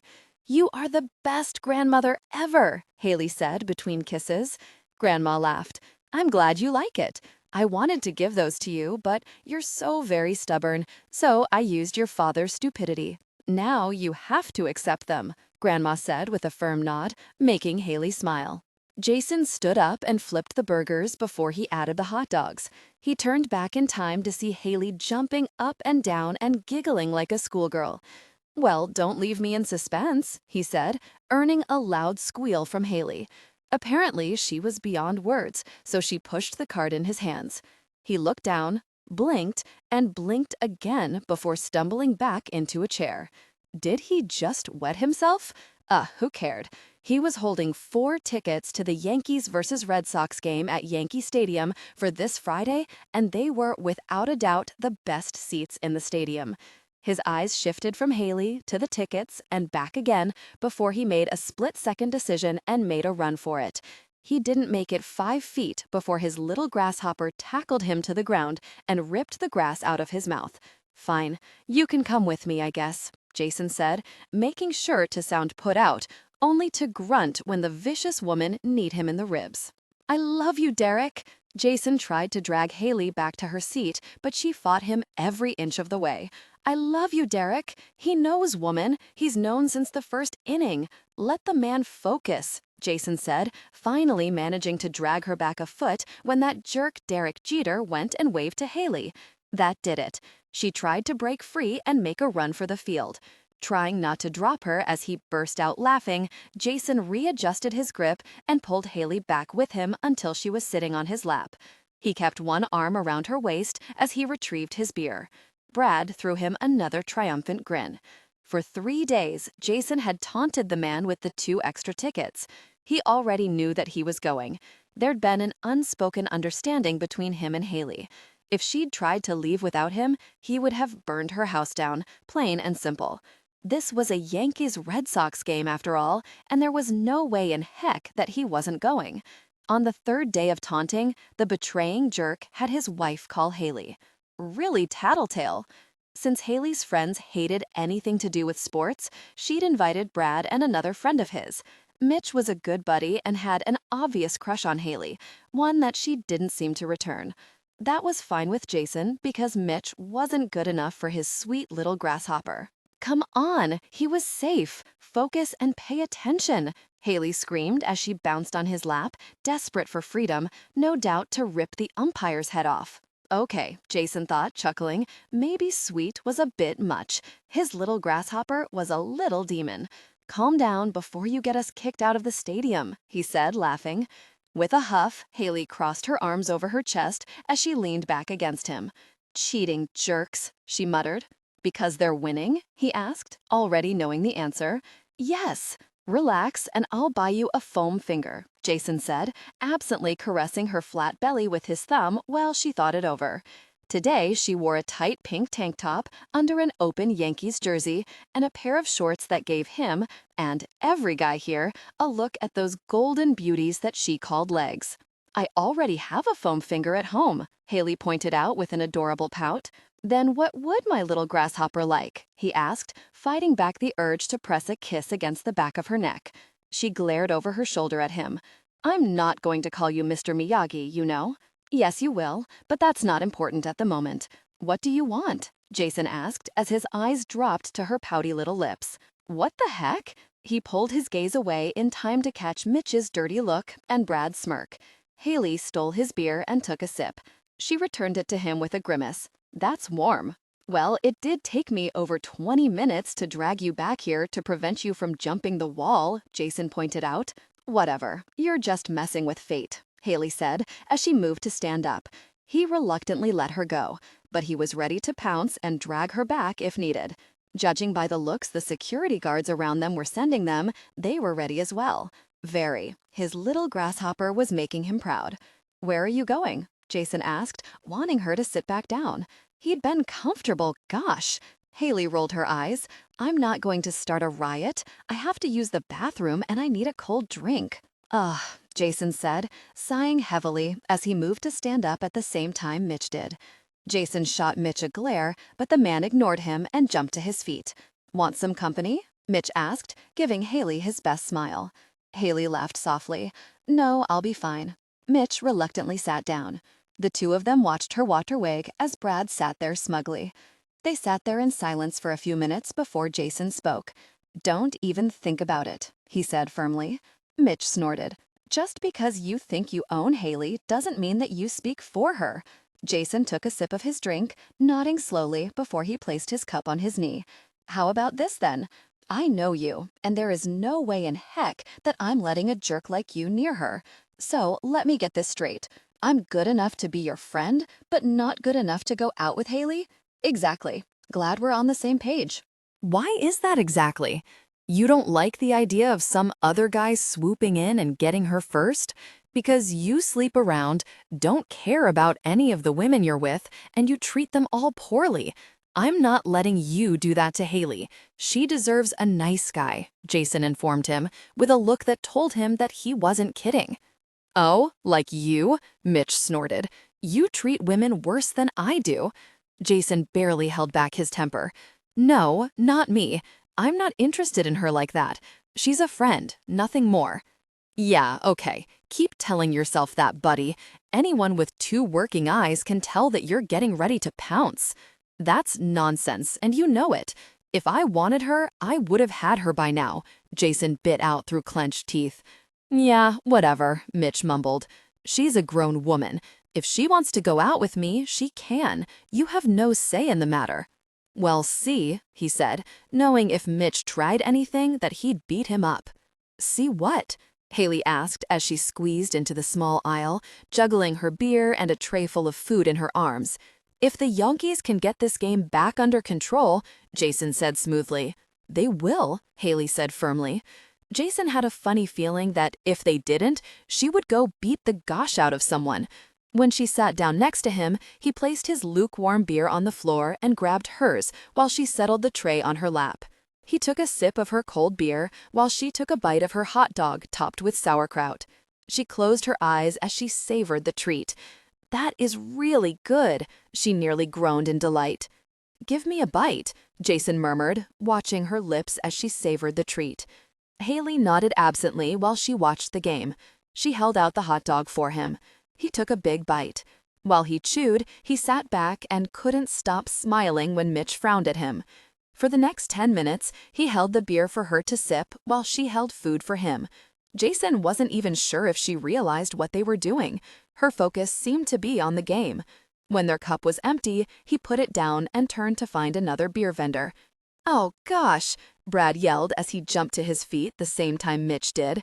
Jason turned in time to see Haley jump to her feet and then jump onto her seat, holding her hands out as she mumbled, "Oh no, oh no, oh no." He jumped to his feet at the same moment that something white slammed into Haley's hands. She held onto the thing for dear life as she lost her footing from the impact of the ball as several men tried to grab it from her. Before he could push the men away from her, Haley was jumping up and down on her seat while hugging the ball against her chest. Her smile was intoxicating when she looked down at him and proudly showed him the ball. "Look!" He placed his hands together in front of him and bowed. "Very good, Grasshopper," he said, straightening in time to catch her in his arms. He whirled her around as she hugged him. "I can't believe I caught it. You did great," Jason said, kissing her cheek. The action was so sudden that it startled him. He carefully placed a very happy Haley on the ground. Still grinning hugely, she sat down with a satisfied sigh while he sat down next to her, trying not to think about just how badly he wanted to pull her back into his arms. After a few minutes, Haley said his name tightly. "Yeah?" Jason said, glancing over to find Haley staring straight ahead, worrying her lip between her teeth. "And I think I broke my hand." "Are you sure that you don't want to go with us?" Mitch asked, looking hopeful. Haley forced herself to smile. She liked Mitch, but she didn't see it going any further than friendship. Unfortunately, Mitch had become rather persistent over the past week, and it was getting kind of annoying. She held up her ice pack-encased hand. "Thank you, but I think I'm going to go relax. You guys go have fun. Hit the clubs or bars or whatever you guys do." No doubt Jason's going to want to hit the all-male review. While the other men laughed, Jason stuck his tongue out at her as Haley glanced at the front desk. Guys, did you remember to check in earlier? We have the room reserved on a credit card. It will be there by the time we get back," Jason said, shrugging it off. Haley didn't think it would be, since hotels had a tendency to give rooms away when you didn't show up on time, and since it was now 9 o'clock at night, she doubted that the room the guys reserved was still available. She opened her mouth to tell them that, but decided against it since they really didn't seem to care. "Have fun, guys," Haley said, before making her way to the elevator, and very near groaned when Mitch moved to join her. "Haley, wait up." "What's up?" she asked, forcing a warm smile for the man that had spent the entire day doing his best trying to charm her into going out with him.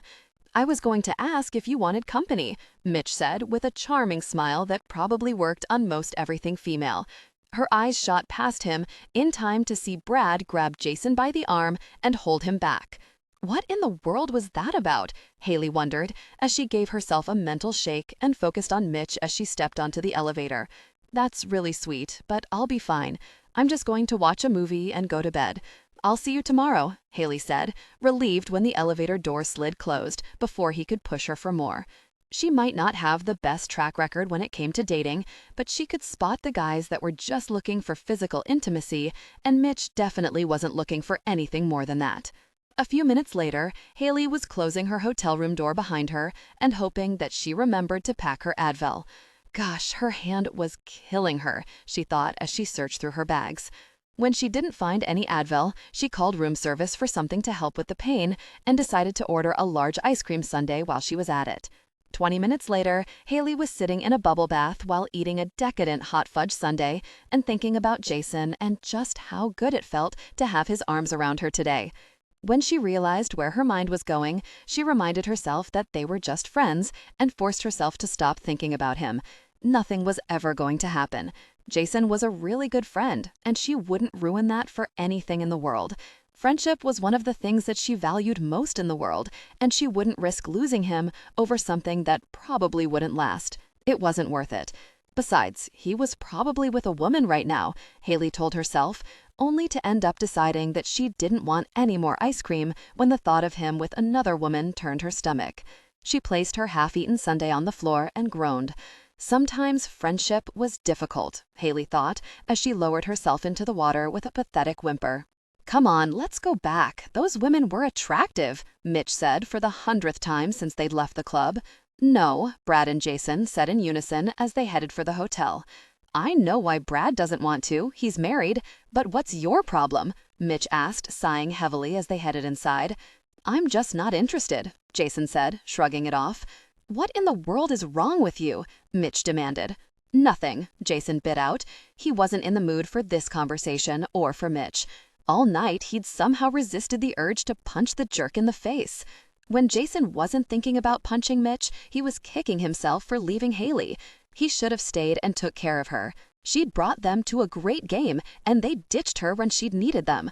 Plus, if he was going to be honest, he probably would have had a better time with her just sitting around a hotel room watching a movie than going to a club and having a bunch of women rub all over him trying to get his attention. Gosh, there was something seriously really wrong with him. "There's a problem," Brad said as he joined them. "What is it?" Jason asked, not really in the mood to deal with any more nonsense tonight.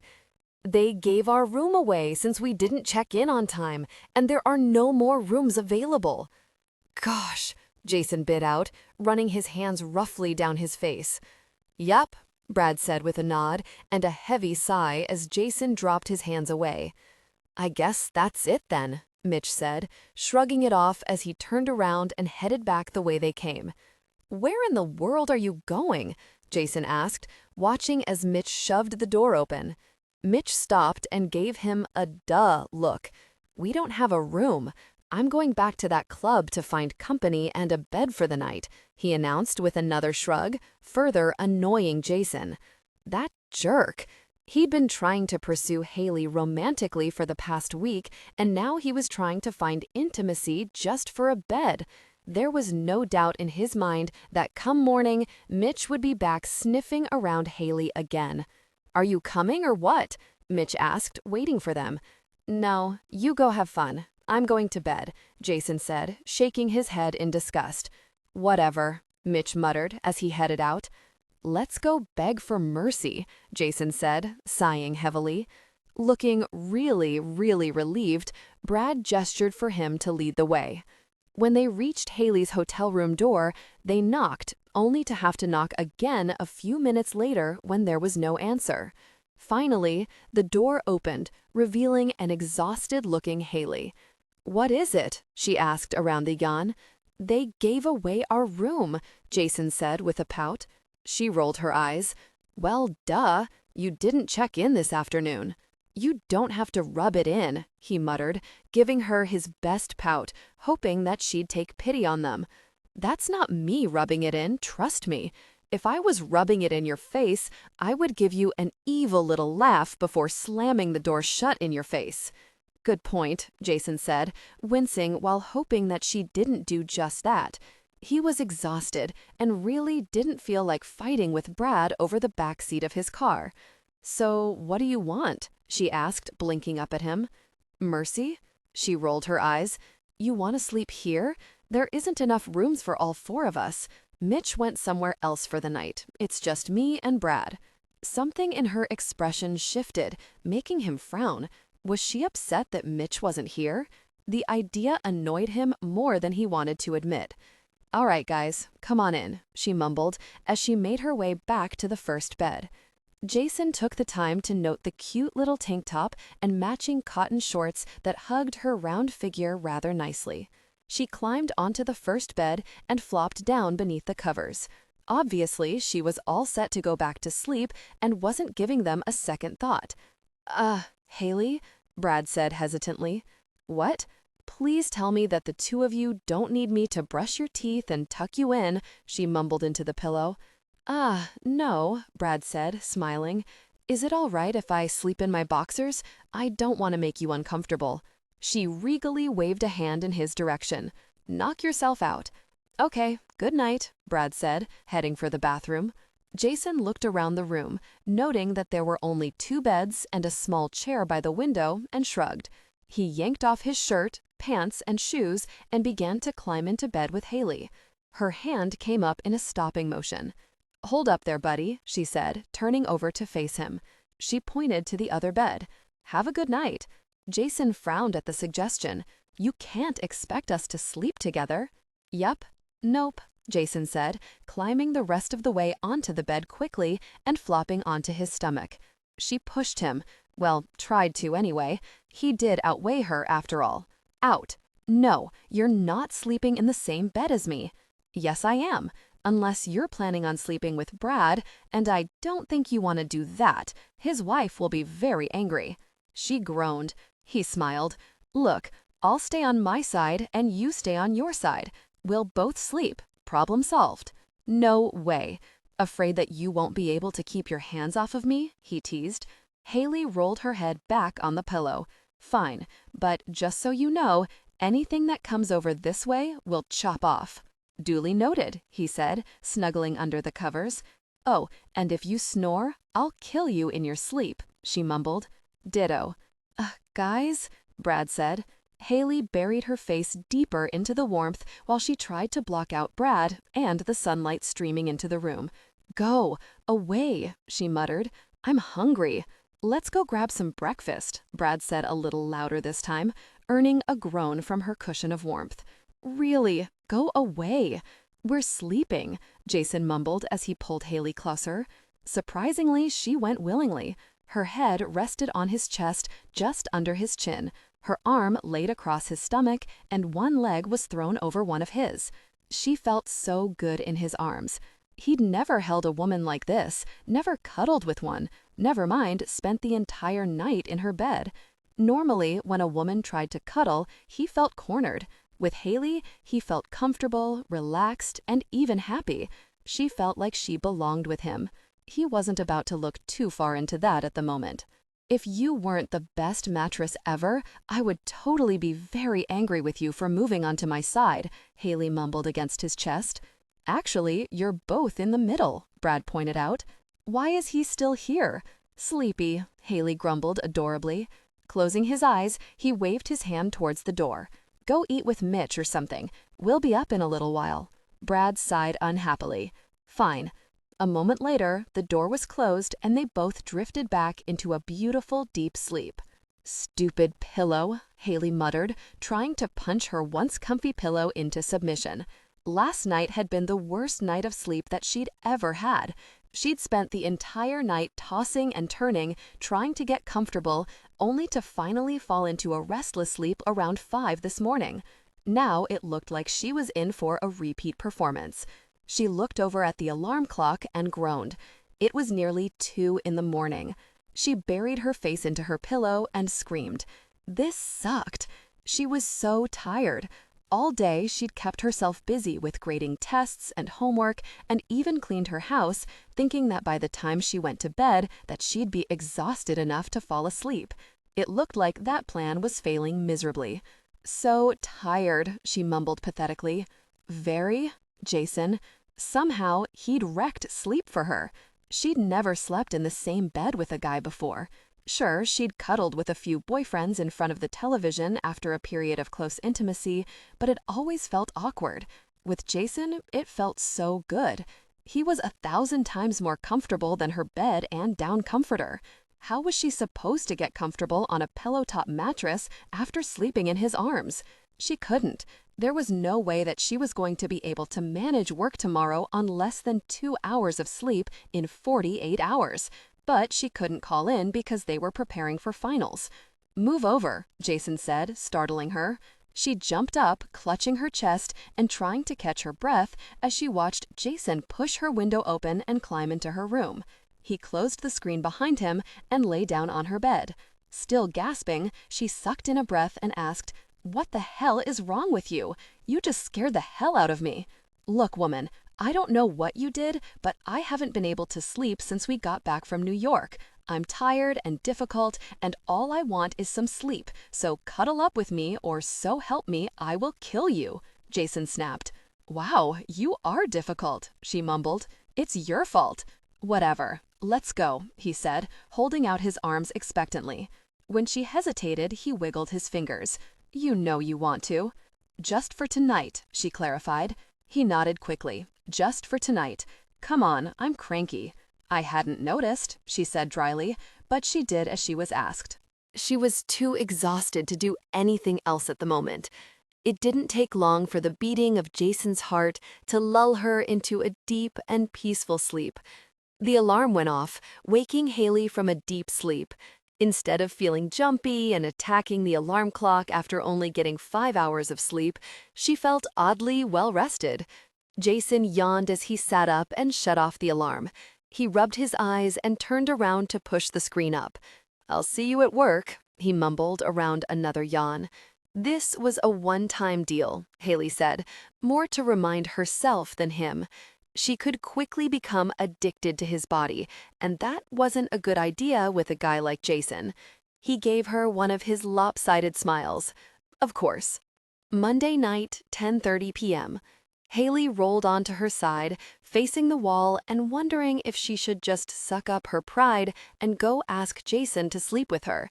Did that make her desperate for comfort? At this point, she was willing to beg for it. Just as she feared, she was addicted to the comfort he provided. She was glad they hadn't crossed a certain line. She'd hate to think how intense the connection would be then. She felt the bed dip behind her seconds before a large arm curled around her waist, pulling her back against a strong, warm body. Jason's inviting scent enveloped her as strongly as his body did. She settled against him. He was close, but he didn't make any move on her. It was just a natural closeness. Just like her body was reacting to being held by a strong man. Neither cared enough to comment or act on it. In a matter of minutes, they were both fast asleep. Tuesday night, 11:30 p.m. "That was a really great dinner. Thank you, Jill," Brad's wife said.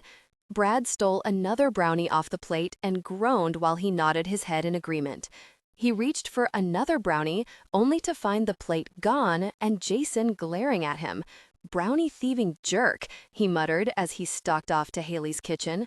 The three of them watched as Jason placed the brownies in a large Ziploc bag that he no doubt planned on taking with him to work in the morning. Halfway through transferring the brownies to the bag, he looked over his shoulder to glare at Brad and mouthed the words, "thieving jerk," before returning to the task at hand. "Anyway," Haley said, drawing Brad and Jill's attention away from Jason's rather disturbing affection for her baked goods. "It was nice to have you guys over. Thank you for having us. You're coming over next week, right?" Jill asked as she frowned at her husband, who held up the last bite of brownie but didn't eat it. His eyes were locked on Jason. Both women watched as Jason turned around. Brad made a huge show of putting the brownie in his mouth. He closed his eyes as if it was the best thing he'd ever eaten and moaned. "That was a very good brownie," Brad finally said. "You betraying jerk," Jason gasped. "I'll bring you an entire pan of brownies next week, Brad," Haley said, knowing it would take the glare away from Brad. "Traitor," Jason mumbled as he lovingly stroked the bag of brownies. "It's so not right that he isn't fat," Jill said, and Haley had to nod in agreement. Jason had put away 3 helpings of lasagna tonight, a salad, and a ton of garlic bread, not to mention about a dozen brownies and cookies. With her 1 helping of lasagna and 2 brownies, she was probably going to gain 5 pounds. Sometimes life really wasn't fair. They said their goodnights and walked Brad and Jill out the door. She shut the kitchen light off, knowing that Jason would shut off the living room light for her. Still, neither spoke of the sleeping arrangements, and she didn't know how to bring it up. So instead, she quietly said goodnight, rolled her eyes when Jason mumbled, "I love you," to his brownies, and headed to her bathroom. After a quick shower, she pulled on a small t-shirt and panties. Yawning, she walked into her room and wasn't surprised to find Jason on his stomach, wearing nothing but his boxers, in the middle of her bed. She flicked off the lights and crawled in bed. She laid her head on his shoulder while her hand rested on his other shoulder and her leg entwined with his. In a matter of seconds, she felt Jason relax and drift off to sleep. Wednesday night, 10:45 p.m. Jason was exhausted as he pulled into his driveway. He waited until Haley pulled into her driveway before getting out. It had been a very long day, and judging by the adorable little whimper Haley made as she climbed out of her car, she was feeling it as well. "I am so tired," she mumbled pathetically. "That was a parent-teacher meeting for the records," he muttered around a yawn. "Too very much drama. Who knew that parents of spoiled rich kids who were failing could act like that? I had one woman sobbing hysterically because her son got a B instead of an A." He chuckled. "I was offered a sexual favor to turn a D into an A." Haley's face squished up adorably. "You had a woman offer you a sexual favor during parent-teacher night?" Chuckling, Jason shook his head. Nope, seems the guy is desperate to get his son into Harvard. She laughed softly as she headed towards her house with a rueful shake of her head and a mumbled, "I'm off to bed. Good night." "Me too." "Good night," he returned as they walked along the small patch of grass between their properties. Just before she veered off to the right, he put his arm around her shoulders and steered her towards his house. For the last 3 nights they'd slept at her house. It wasn't that he missed his bed. He just wanted to see if the bed made the difference or if it was Haley. Plus, he'd been imagining her in his bed all day. Whenever his thoughts turned sexual, he forced his mind out of the gutter. It was becoming more and more difficult as time went by. He'd made himself a promise today. He would get her into his bed, and if he didn't sleep as well as he had in her bed, then he would go out and buy a bed matching hers, and the problem would be solved. If he still slept like a baby with her, then, well, he didn't really want to think about that just yet. He was pretty sure part of the problem was sex. Maybe he should engage in intimacy and then see if he slept as well with Haley in his arms. Part of him was scared that it wouldn't make a very bit of difference what he did. Haley was quickly becoming his world, and for some strange reason, that was fine with him, hence the reason that he was scared senseless. They didn't say anything as they walked into his house. He could tell she was nervous. Gosh, he was nervous. He'd never had a woman in his bed before. It didn't matter that there wouldn't be any sex involved. This was a big step for him. He didn't even know if he could tolerate having Haley in his bed. Every time the panic started to surface, he shoved it back down. He already knew that if he couldn't handle it, that he could make up some excuse and they'd go back to her bed. With that in mind, he led her into his room. Still, neither spoke as he handed her one of his favorite t-shirts. She gave him a shy smile and disappeared into his bathroom. He pulled his shoes off and waited for her to come out. He heard his shower turn on, and he gritted his teeth as a wave of lust poured over him. He frowned down at the rather uncomfortable sensation in his pants. Stop causing problems. It didn't listen, of course. It never did where Haley was concerned. He kept telling himself that eventually his body would come to accept that Haley was just a friend. "All yours," Haley said softly as she stepped out of the bathroom 10 minutes later wearing his t-shirt. The hem of the shirt ended just above the knee, giving the illusion that she wasn't wearing anything underneath. He swallowed hard. He nodded woodenly as he walked past her to the bathroom, where he proceeded to take an ice-cold shower. As he was drying off, he spotted her glasses folded on his sink counter. He picked them up and smiled as he put them back. They looked like they belonged there. The bedroom light was already out by the time he'd stepped out of the bathroom. Light streaming in from the street illuminated Haley. She laid on her back on the right side of the bed. He walked over to her side of the bed and raised the covers. Without a word, he climbed onto the bed and slowly laid down beside her. She shifted slightly, making space for him. Jason laid his head on her shoulder and closed his eyes, releasing a sigh of contentment. She felt so good, so right. After a slight hesitation, he felt her move. He wasn't sure if she was about to shove him off or hit him. He was taking liberties in their sleeping arrangement, but he couldn't help it. He needed her presence so badly. Instead of shoving him away, she wrapped one arm around his shoulders while she gently ran her fingers through his hair. That's how he fell asleep, in the cradle of the woman he trusted and cared about most in the world. It was absolutely perfect. "No, I'm not going, and you can't make me," Haley said as she tightened her grip around the edge of the kitchen sink. "Haley, I'm not going." Jason tried not to smile as he placed his hand on Haley's back, but failed miserably. She went completely still. "What the gosh are you doing?" she demanded as she tried to shift away from his hand. "If you don't let go of the sink and get yourself in the car in 30 seconds, you'll leave me with no choice but to give you a light tap," Jason said, probably enjoying having his hand on her back more than he should, but clearly she'd left him with no choice in the matter. Sure, he could have easily picked her up and thrown her over his shoulder, but where was the fun in that? "You wouldn't," she said through clenched teeth, glaring over her shoulder at him. He squeezed her side. She gasped, jumping away from him and running towards the front door. "Bastard!" she yelled over her shoulder before throwing the door open and leaving.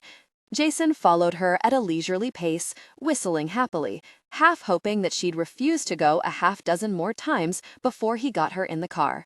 He stepped out of her house, locking the door behind him, and nearly groaned in disappointment when he spotted her waiting for him in his car. Very. There went his plans for her. He climbed into the driver's side and sent her a huge grin, knowing that it would annoy her. Her eyes narrowed on him before she looked away, mumbling all sorts of unpleasant things about him that he simply chose to ignore. "You'll pay for this," she promised. "Haley, rot in gosh, you betraying bastard," she hissed. He couldn't help but chuckle. "It's just a family dinner. I really don't understand why that has my little grasshopper all riled up." "I hate you," Haley bit out. "You love me," he said, turning on the radio. "Hate. I hate you." "Uh-huh," he said absently, searching for her favorite radio station, hoping it would calm the little demon down. Haley had been on edge since this morning when her grandmother called to ask him to join her family for dinner tonight. He wasn't sure if she was annoyed because her grandmother called him before her, or what. All he knew was that when she'd overheard her grandmother asking him to join them at dinner tonight, she'd gone a little insane. It hadn't mattered that they'd been standing in line at the bakery. Haley tried to snatch the phone out of his hand. He'd been too surprised, and admittedly laughing heartily when she tried to take him to the ground, to give it much thought. Of course, it did surprise him that her grandmother wasn't shocked to hear her granddaughter scream all sorts of threats of violence at him. Jason really didn't know what the gosh was going on, but he liked Haley's grandmother and didn't want to disappoint her by saying no. So he'd accepted the invitation and tried not to wince when Haley kicked his shin. From that moment on, she'd been royally annoyed at him. She'd ordered the last 4 apple fritters, knowing that he looked forward to his apple fritters every Friday and didn't offer him one. Even worse, she gave away his delicious treats during the morning meeting. He'd spent the entire meeting glaring at the bastards eating his fritters. It only got worse after that. During their lunch break, not only had she refused to eat with him, but she'd somehow managed to steal his lunch, toss it in the trash, and made sure there were no delectable treats in the staff refrigerator for him to steal. When he went to buy lunch in the student cafeteria, he'd discovered another lovely surprise. She'd somehow lifted his wallet. By the end of the day, he'd been so annoyed and hungry that he'd decided she was very well going tonight, whether she wanted to or not. When he got home, he hadn't been all that surprised to discover that Haley had barricaded herself in her room. That was more than fine with him because it gave him plenty of time to recoup his strength. After devouring everything in her fridge, he broke into her room. She'd put up a good fight, but he'd eventually managed to drag her into the living room, where she pretended to hurt her ankle. When he'd released her to make sure that she was okay, she'd shoved him, knocking him flat on his back, and took off for the back door. She made it as far as the kitchen sink before he was on top of her. "Are you still mad at me?" Jason asked as he turned into the parking lot of Harrington's, the 5-star restaurant that her family was dining at tonight. He was glad he'd finally found his wallet during their little wrestling match, since this meal was most likely going to give his credit card a workout. Haley sighed heavily, shifting to look at him. "No, I just don't want to do this." "Really? I couldn't tell," he said dryly. "I'm really sorry," she said as he pulled up behind a line of luxury cars. He shrugged, thinking that she was apologizing for starving him. That reminded him that they were going to have to stop by the grocery store after this to refill her fridge. Otherwise, she might be annoyed to discover that he'd left her with only 3 eggs, a jar of olives, and some expired girly yogurt that he wouldn't touch with a 10-foot spoon. "I'm sorry if I hurt you," she said, sounding serious. He had to bite back a smile at the thought of his little grasshopper kicking him. He just barely stopped himself from laughing. "I'll survive." She nodded regally. "I know. I held back. And I really appreciate that. You know you're going to starve here, right? Even I have to hit the drive-thru at Burger King after coming here," Haley pointed out desperately as Jason dragged her from the safety of the car. Jason simply sighed, wondering if she really knew him at all. As if the prospect of eating 2 dinners would upset him. Please. "Fine." Haley said, giving him a sly little smile as she stood up, straightening her lavender blouse and dark skirt. "If you take me home right now," she said in a sultry tone, reaching up to run her fingertips down his tie, "I promise that I will make it a truly special night."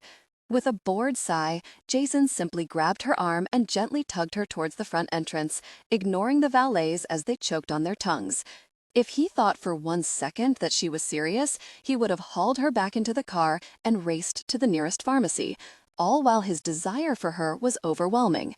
Not that he really wanted to do that much, but "I'm offering you a night of passion, lots and lots of passion," Haley hissed urgently as they stepped into the large foyer. "You would have had more luck offering meatloaf, my little grasshopper," he informed her, catching her arm as she tried to make another escape. Haley exhaled heavily as she pushed her glasses back up her nose. "I was going to offer that too." She gave him a hopeful smile.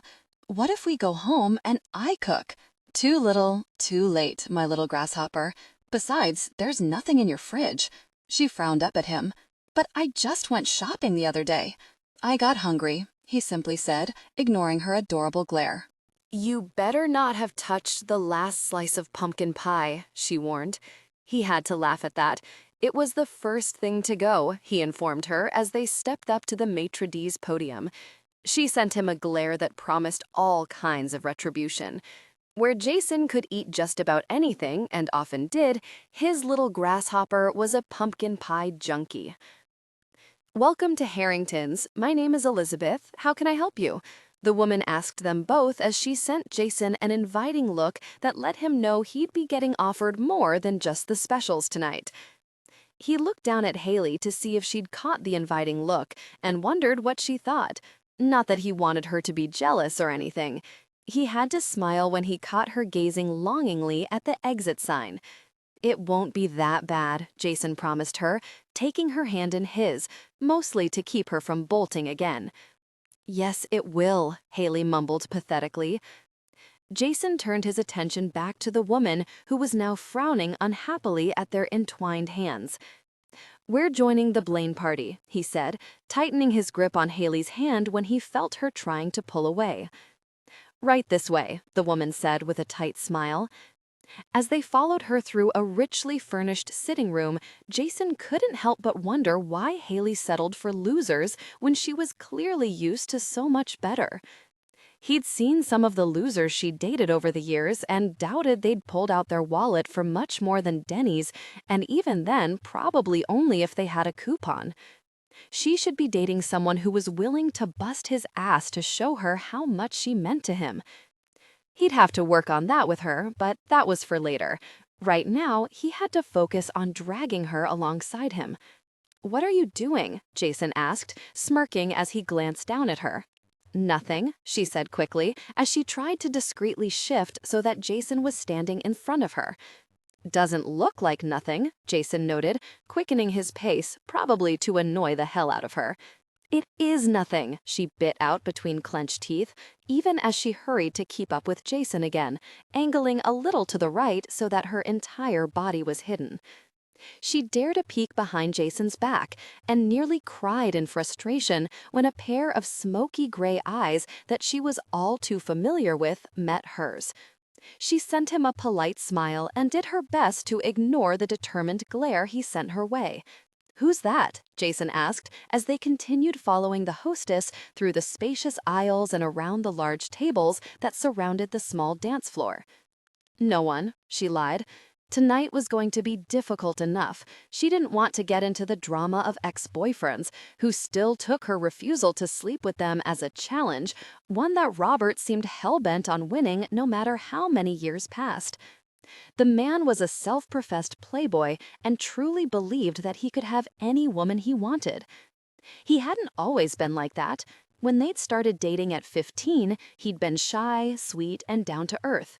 It wasn't until their senior year, when his skin had cleared up and had inherited $30 million from his grandmother, that he started to change. He went from the sweet guy that she could watch Indiana Jones movies with to the guy screwing around on her with every bimbo he could find. When she'd confronted him about it, he denied it until finally he broke down and placed all the blame at her feet.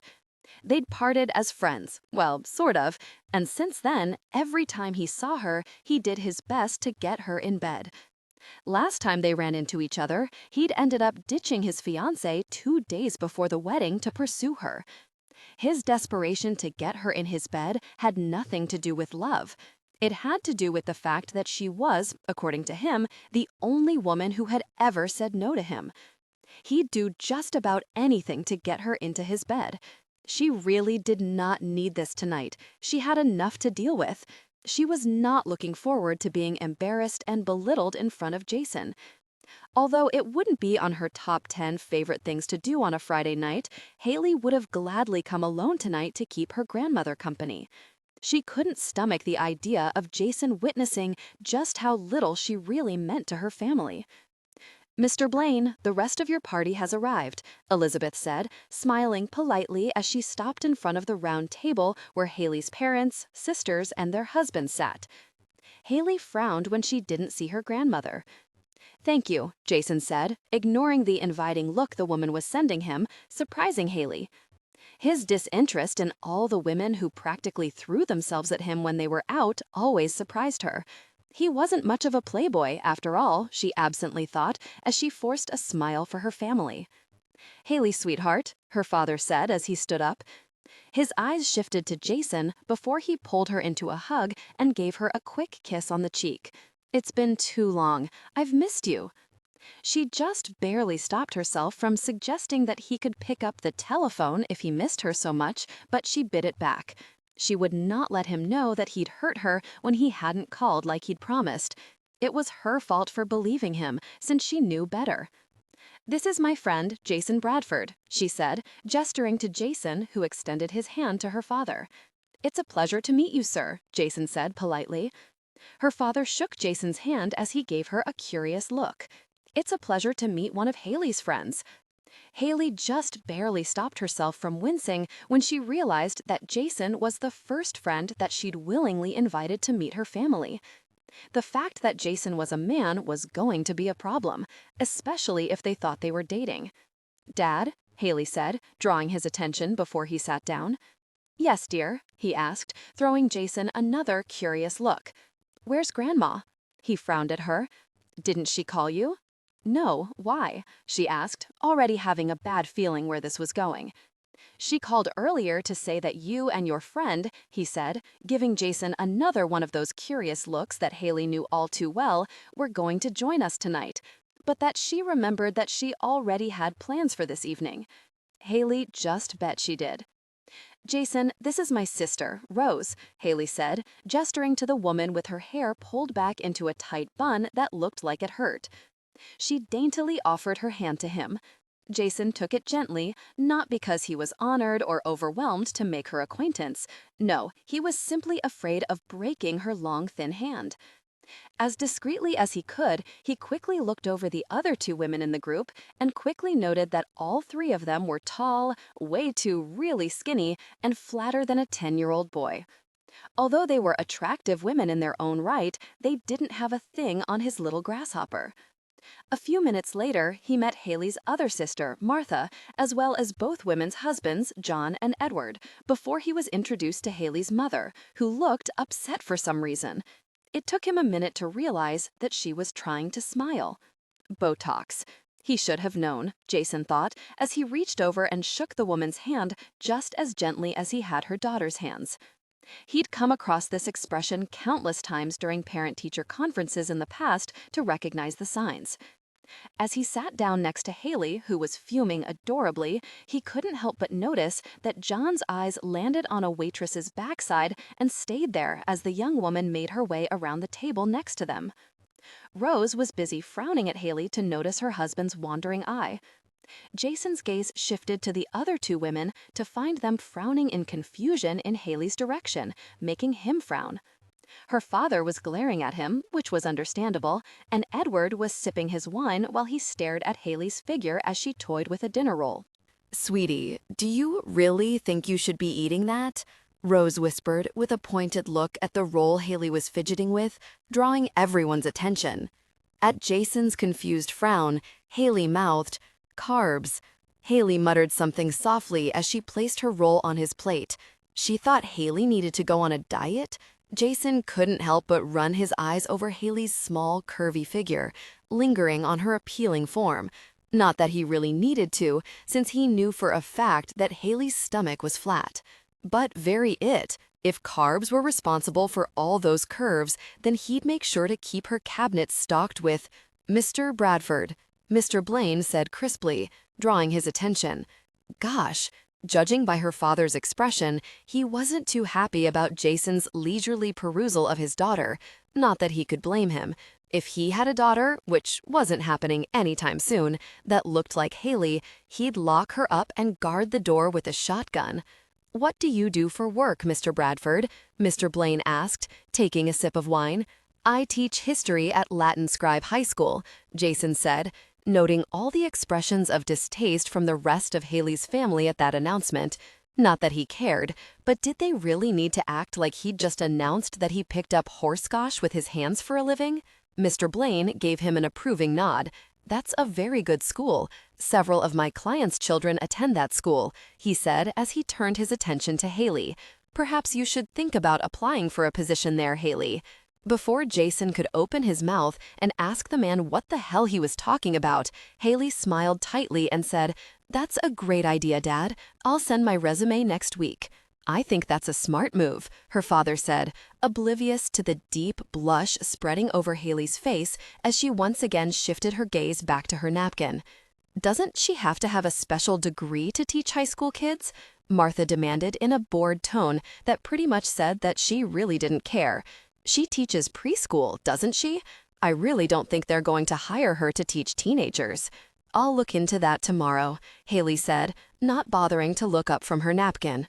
What the hell was going on here? This had to be a really joke, Jason thought as he leaned back in his seat and discreetly looked around the expensively decorated room for hidden cameras. There was just no way that his sweet little grasshopper came from such a cold family. "If you're thinking of going back to college, perhaps you should look into a real career," Mrs. Blaine said, sending him an apologetic smile that really said that she didn't give a gosh that she'd just insulted him. "I'm sure your father would be more than happy to pay for law school or medical school." "Of course," her father said absently as he checked his cell phone. "Just make sure you send my secretary the tuition bill like you did the last time." Haley's hand stilled halfway to her water glass, and Jason had to frown. Her grandmother made sure that he knew that Haley had worked 3 jobs to put herself through college, and that she'd absolutely refused any help from her family. He'd never understood why until now. Perhaps she should apply to wherever Mr. Bradford attended if she wishes to teach high school. "What college did you attend, Mr. Bradford?" Mrs. Blaine asked as she sent a small wave to someone at another table. "Harvard," he said, looking around the table and noting the bored expressions. This family dinner was like nothing he'd ever experienced before. He was used to large meals with warm, welcoming expressions and fights over seconds. This dinner was cold and clinical, and he couldn't help but think that Haley didn't belong. She was warm, sweet, and full of life. Mr. Blaine grinned. "A fellow alumnus," he said, holding his drink up in salute. "Your father wouldn't happen to be Richard Bradford, would he? He and I attended law school together. Brilliant man." Jason took a sip of his water and shook his head. "No, my father's name is Jared. He owns a construction company in Middletown." Mr. Blaine frowned slightly. "Well, I suppose your father's company does quite well if he could afford to send you to Harvard." "Yes, he does well, but I actually attended on a scholarship," Jason said, not surprised when Mr. Blaine's expression turned back to disapproving. As a scholarship student, he'd been treated little better than the hired help.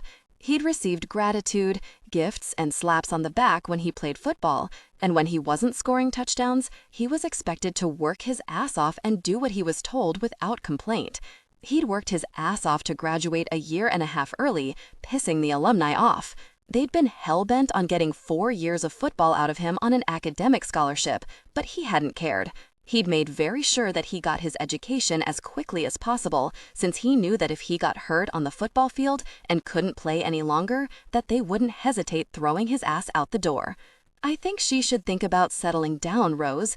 At least he thought the one sitting next to him was Rose, said, making him sweat. Christ, judging from the looks they'd been sending him since he'd sat down, it was obvious that they all thought that he was her boyfriend. Him? Married with children? Hell no. Maybe he should just...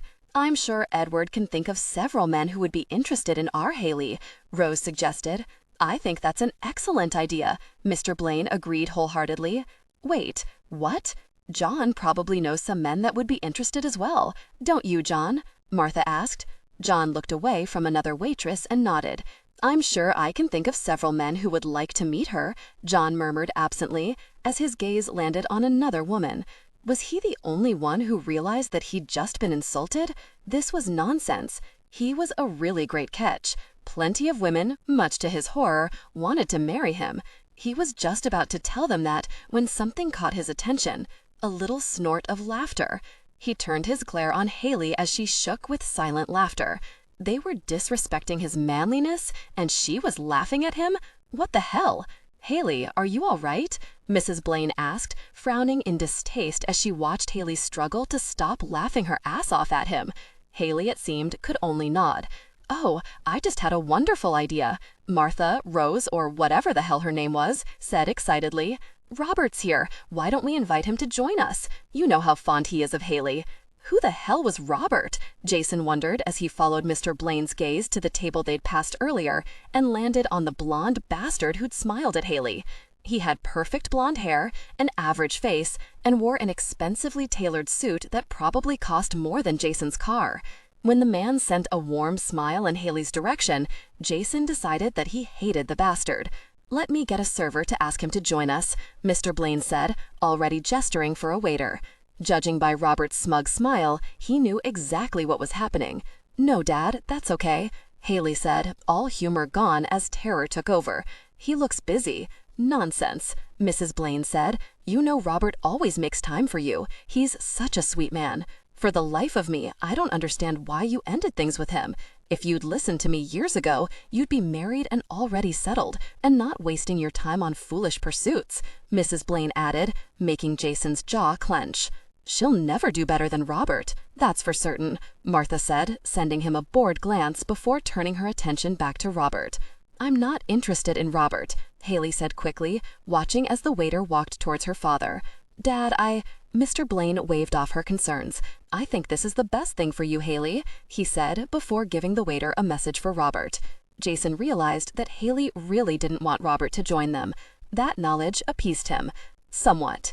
These people were the biggest snobs he'd ever met in his life, and not just because they'd looked down their noses at him, but because of the way that they treated Haley. She didn't deserve any of this. Dad, I wish you hadn't done that, Haley said as the waiter walked away. I'm not interested in Robert. I've told you that before. It wouldn't hurt you to give him another chance, sweetheart, Mrs. Blaine said dismissively. Seriously? Did any of them even consider that he was Haley's date? Not that he was, but still, it was really insulting. If Haley wasn't one of his best friends, he'd consider telling her family off. But she was, and he couldn't, or she'd stop cooking for him, and he wasn't risking that. What his little grasshopper could do with a chocolate chip cookie. Telling her family off might not be a choice, but that didn't mean that he couldn't rescue his little grasshopper. He took her hand in his as he stood up, not missing the dirty looks her family sent their entwined hands, and gently pulled Haley to her feet. Dance with me? He asked softly, nodding towards the small dance floor filled with a half-dozen couples. Her eyes darted back to her family and widened when she spotted Robert heading their way. I'd love to, she said, practically dragging him away from the table. When Jason pulled her into his arms, she felt herself relax for the first time since her grandmother called this morning. You want to tell me about him? Jason asked, expertly maneuvering them around the other couples on the small dance floor. Chewing her bottom lip nervously, she watched Robert take Jason's vacated seat. He said something to her father as both men watched them. He was my high school boyfriend. We broke up senior year. And he wants to pick up where you left off? Jason guessed. No, Haley said, absently drumming her fingertips against his shoulder. He wants to perfect his record. At Jason's frown, she shrugged. I refuse to be intimate with him. She felt the muscles in Jason's shoulder go tight as he narrowed his eyes on her before shifting his glare to Robert. How can you be sure that's all he wants? He told me, Haley said with a shrug. He's not interested in anything more than a fleeting connection. What a jerk, Jason muttered, earning a few gasps from the women around him. She could tell that he was just barely holding back an eye roll. As much as she hated being here tonight, and gosh, did she hate being here, she had to admit that it was nice not having to do this alone for once. Having Jason with her made the night almost tolerable. He'd even managed to make her laugh. Not on purpose, of course, but she hated the way that they looked at him. He was one of her best friends and didn't deserve this, especially since he'd been nothing but kind to them no matter how rude they'd been to him. She also wasn't looking forward to spending the next 2 hours discreetly removing Robert's hand from her leg or trying to ignore the suggestive comments whispered in her ear all night. They both looked over in time to see Robert stand up and head in their direction. Great, this night was about to get worse. Jason grinned as he leaned down and whispered, "Let's get the frickin' outta here." He really was the best friend ever, Haley decided with a solemn nod as they made their escape. "I'm sorry, Mr. Bradford." Eric, normally one of his best students, mumbled quickly as he averted his eyes away from Jason's murderous glare. For the past 3 weeks, he'd been biting everyone's head off. His normally easygoing facade was completely gone now. It didn't make any sense. He'd been getting the best sleep of his life, he was more focused, and Haley had quickly become the most important person in his life. He couldn't imagine living without her. He didn't want to. No matter what they did during the day, at night they shared a bed. Not in the way he would like, but he was still able to find peace at the end of the day. 2 weeks ago, they both gave up on rushing out of each other's bed to get ready for work in the morning. Now, he had toiletries in her bathroom, space in her closet and bureau, and she had the same at his house. It was weird, but probably not as weird as 2 best friends who slept together that didn't so much as kiss. It was like they were living together, but alternating between houses for the frickin' heck of it. They spent a lot of time together, but they also spent a lot of time on their own or with friends. When he was away from her, he wondered what she was doing and thinking. A few times, he had to stop himself from calling her to find out. The only thing that was saving his sanity was the knowledge that she wasn't dating anyone. He didn't know how he'd feel about that. Judging by the urge to put his fist through a wall every time he thought about her with another guy, it wasn't good. Another loud cheer went up next door. He clenched his jaw tightly as he focused on the 15 students in his honors U.S. history class. This was their 2-hour study block to go over the material for the final exam, which was tomorrow.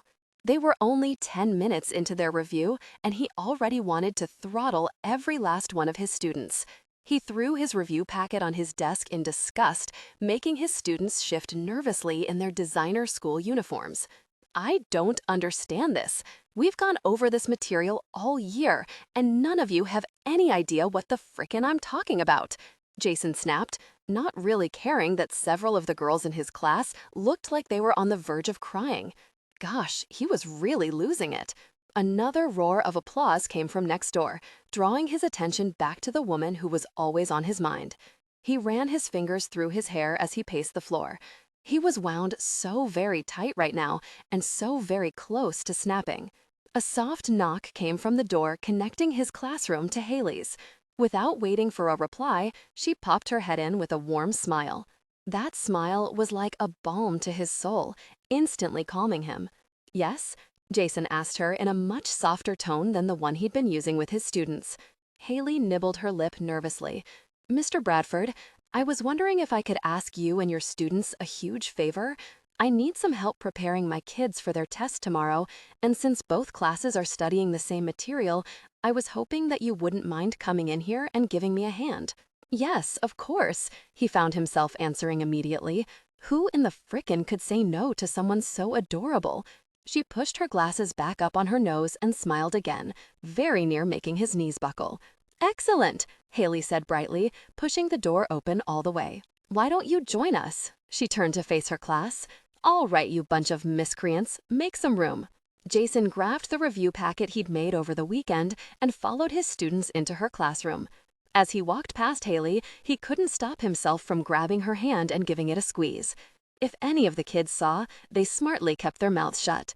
He watched as his students filled the empty seats in her classroom. They kept shooting him nervous glances. No doubt they were waiting for him to start yelling again. Little did they know that his little grasshopper kept him grounded. Haley hopped up onto her desk and crossed one beautiful leg over the other, drawing every guy's attention. He had to stop himself from killing the little rascals then and there. His little grasshopper seemed oblivious to the attention she drew as she reached back to grab a large brown paper bag. She winced a little as she picked it up and placed it on her lap. She wrapped her arm around the bag as she grabbed a thick study packet off the desk with the other hand. He didn't wait for an invite. He sat down on the desk next to her. All right, guys, for those of you who are just joining us, we're having a review for tomorrow's exam. We'll each take a turn asking you a question. If you know the answer, you'll get a prize, Haley explained as he watched his students visibly relax. Curious about the prize, Jason leaned over and gasped. How dare she hide these from him? He sent her a glare, earning an adorable roll of her eyes as he reached into the bag, only to have his hand slapped away. How dare she? You can have one after 5 of your students answer a question correctly, Haley informed him with a firm nod. He sent a scathing look at his students, letting them know that they very well better answer every question correctly and quickly if they wanted to live. The woman probably had 20 pounds of Hershey's Kisses and mini Reese's peanut butter cups, and he was determined to get at least 15 pounds of that. The frickin' with the kids. Did they really need an education more than he needed chocolate? They all had trust funds. They could get by with a 10th grade education. He needed that very chocolate.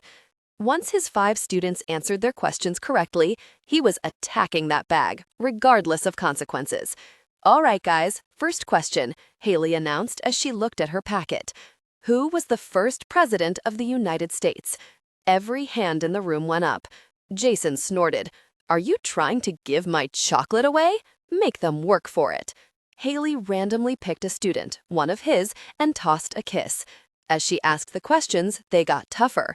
9 questions later, he was patiently waiting for one of his students, John, to answer Haley's question. It was 1860. The kid trailed off as he thought it over. Jason was going to fail the kid if he couldn't answer the question, not because it reflected poorly on his teaching skills, but because this was the 5th question for his class, and he wanted chocolate. While Haley waited for the answer, Jason discreetly raised 4 fingers. 1864, John answered quickly, trying not to look at Jason. Very good, Haley said, tossing John a peanut butter cup. Hey, that's not fair, Cindy, or whatever the frickin' her name was from the dance, cried.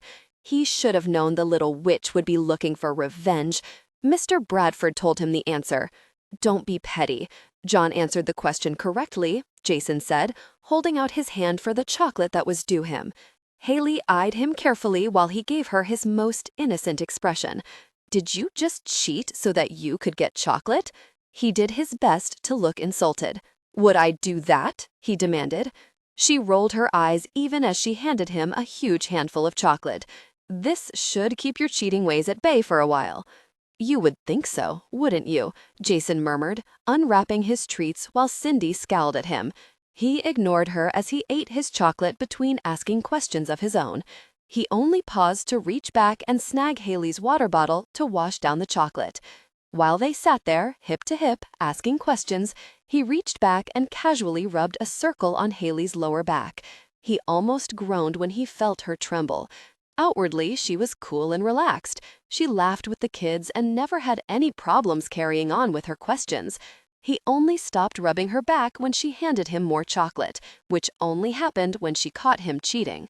When the lunch bell rang, Haley held up a hand. You've studied hard all year. I want you to go home, review, and then I want you to relax. This is just one test, guys. Just remember that and you'll do fine.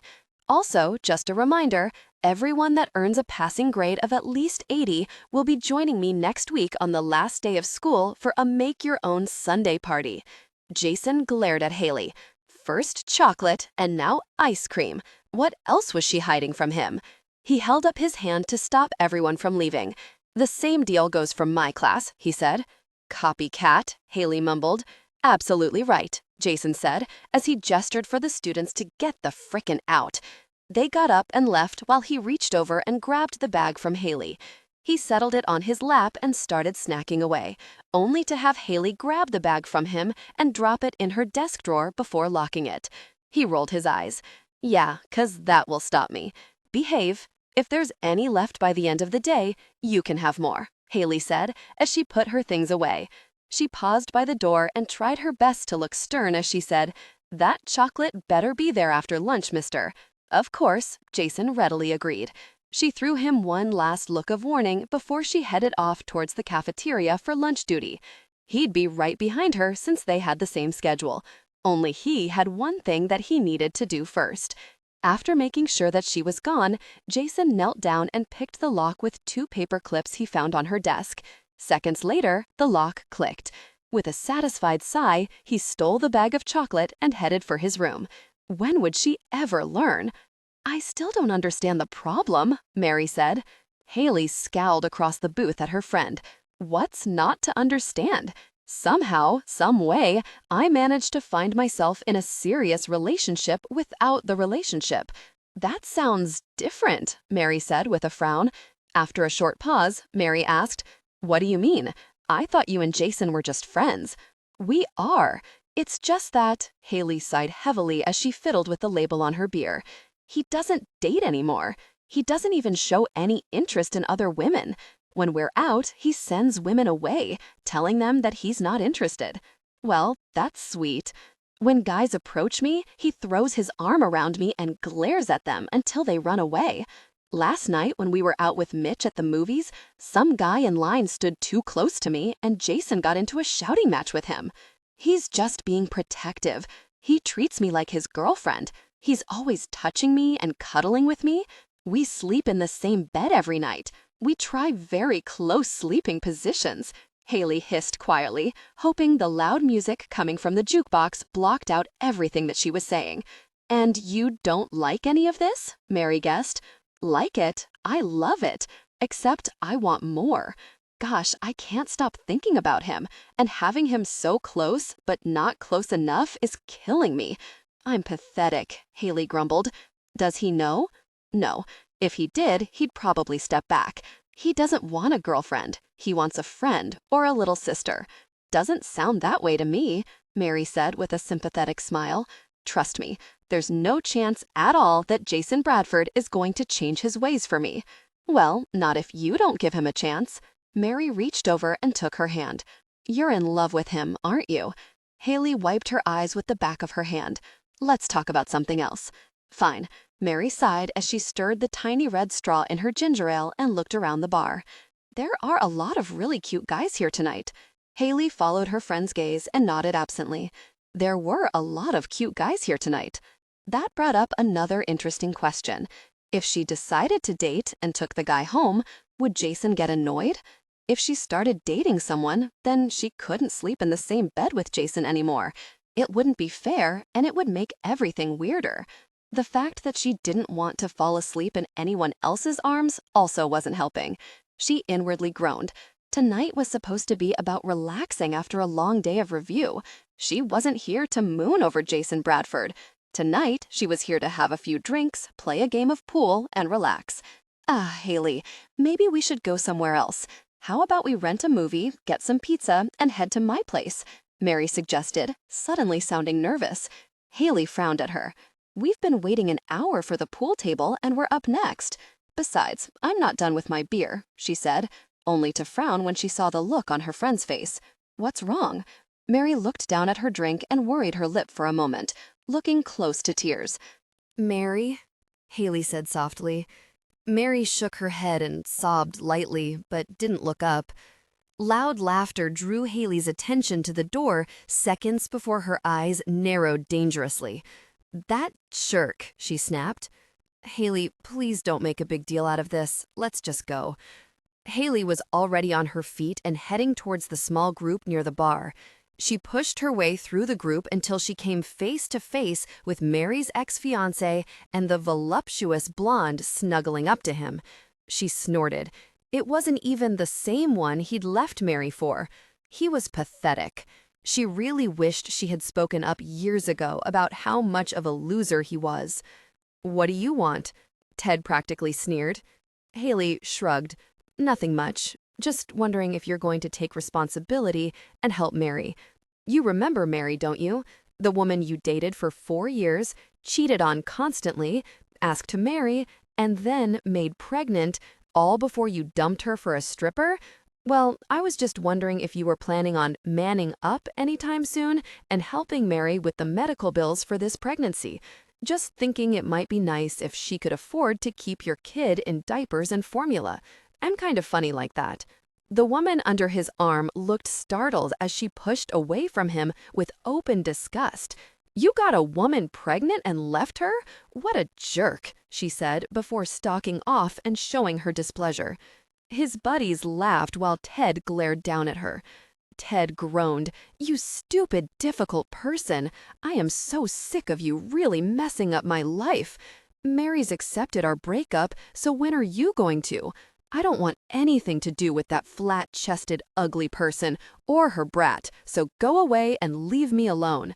And if you're so concerned about the baby's messy diapers, then you buy them for her, you difficult person. Listen, you—" "Haley, please."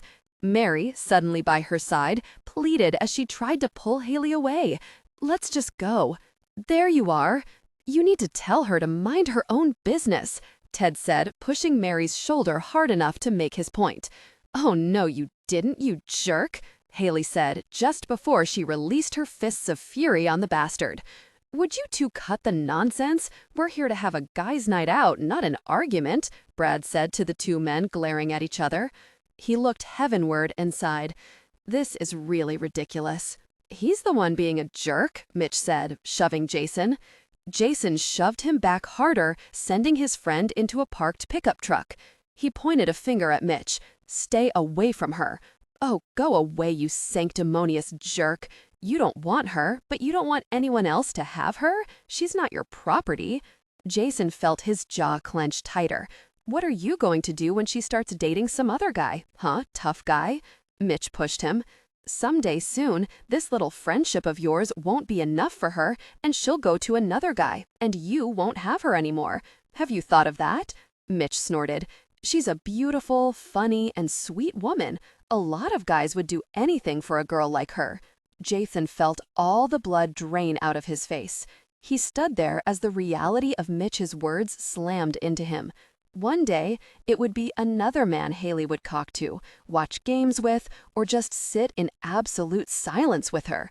And worst of all, it would be another man holding Haley in his arms at night. "Gosh," he gasped. "Oh, great, you broke him. Are you happy now?" Brad demanded. "Come on, buddy, we'll get you fixed up with a cold beer and a plate of hot wings. How does that sound? Does that sound good?" Numbly, Jason nodded. Brad scowled at Mitch, who looked shocked by Jason's reaction. No doubt, the man probably expected a good shoving match and a few outbursts. Jason suddenly going quiet was absolutely frightening. "I hope you're happy," Brad yelled at Mitch. "You broke him." "I was just annoyed. I didn't know." Mitch trailed off, shrugging helplessly as he helped Brad steer a very numb Jason into the bar. "Look, I'm sorry. I just thought you didn't think that I was good enough for her. Gosh, I didn't realize that—" His words were cut off when Brad shook his head. Mitch looked at Jason and nodded. He clearly wasn't ready to hear any of this. Jason wasn't aware his friends were talking.